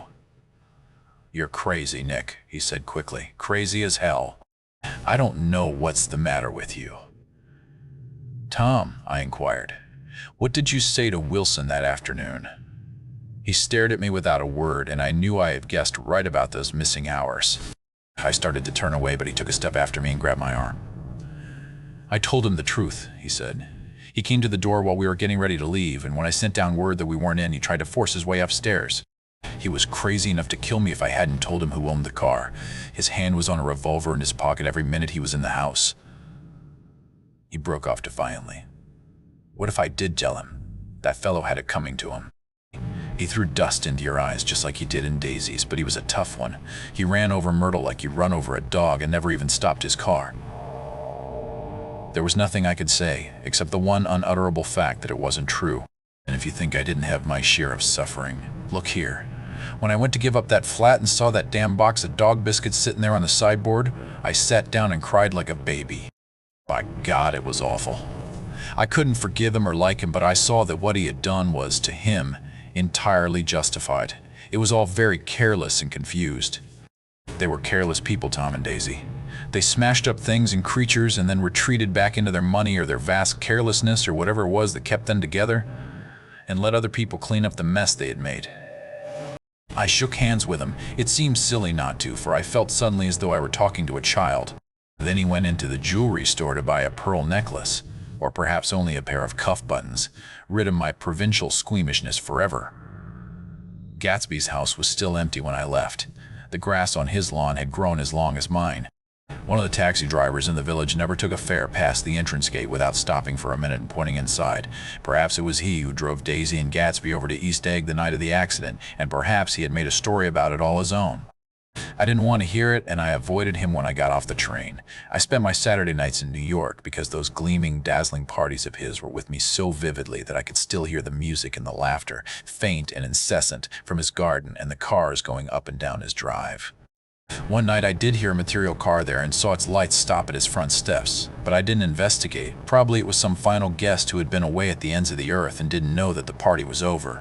On the last night, with my trunk packed and my car sold to the grocer, I went over and looked at that huge, incoherent failure of a house once more. On the white steps, an obscene word, scrawled by some boy with a piece of brick, stood out clearly in the moonlight, and I erased it, drawing my shoe raspingly along the stone. Then I wandered down to the beach and sprawled out on the sand.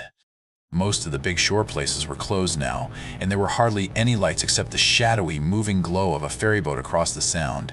And as the moon rose higher, the inessential houses began to melt away, until gradually I became aware of the old island here that flowered once for Dutch sailors' eyes, a fresh, green breast of the New World.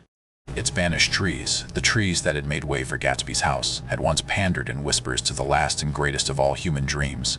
For a transitory, enchanted moment, man must have held his breath in the presence of this continent, compelled into an aesthetic contemplation he neither understood nor desired, face to face for the last time in history with something commensurate to his capacity for wonder. And as I sat there brooding on the old, unknown world, I thought of Gatsby's wonder when he first picked out the green light at the end of Daisy's dock. He had come a long way to this blue lawn, and his dream must have seemed so close that he could hardly fail to grasp it. He did not know that it was already behind him, somewhere back in that vast obscurity beyond the city, where the dark fields of the Republic rolled on under the night. Gatsby believed in the green light, the orgastic future that year by year recedes before us. It eluded us then, but that's no matter. Tomorrow we will run faster, stretch out our arms farther. Bull. And one fine morning. So we beat on, boats against the current, borne back ceaselessly into the past.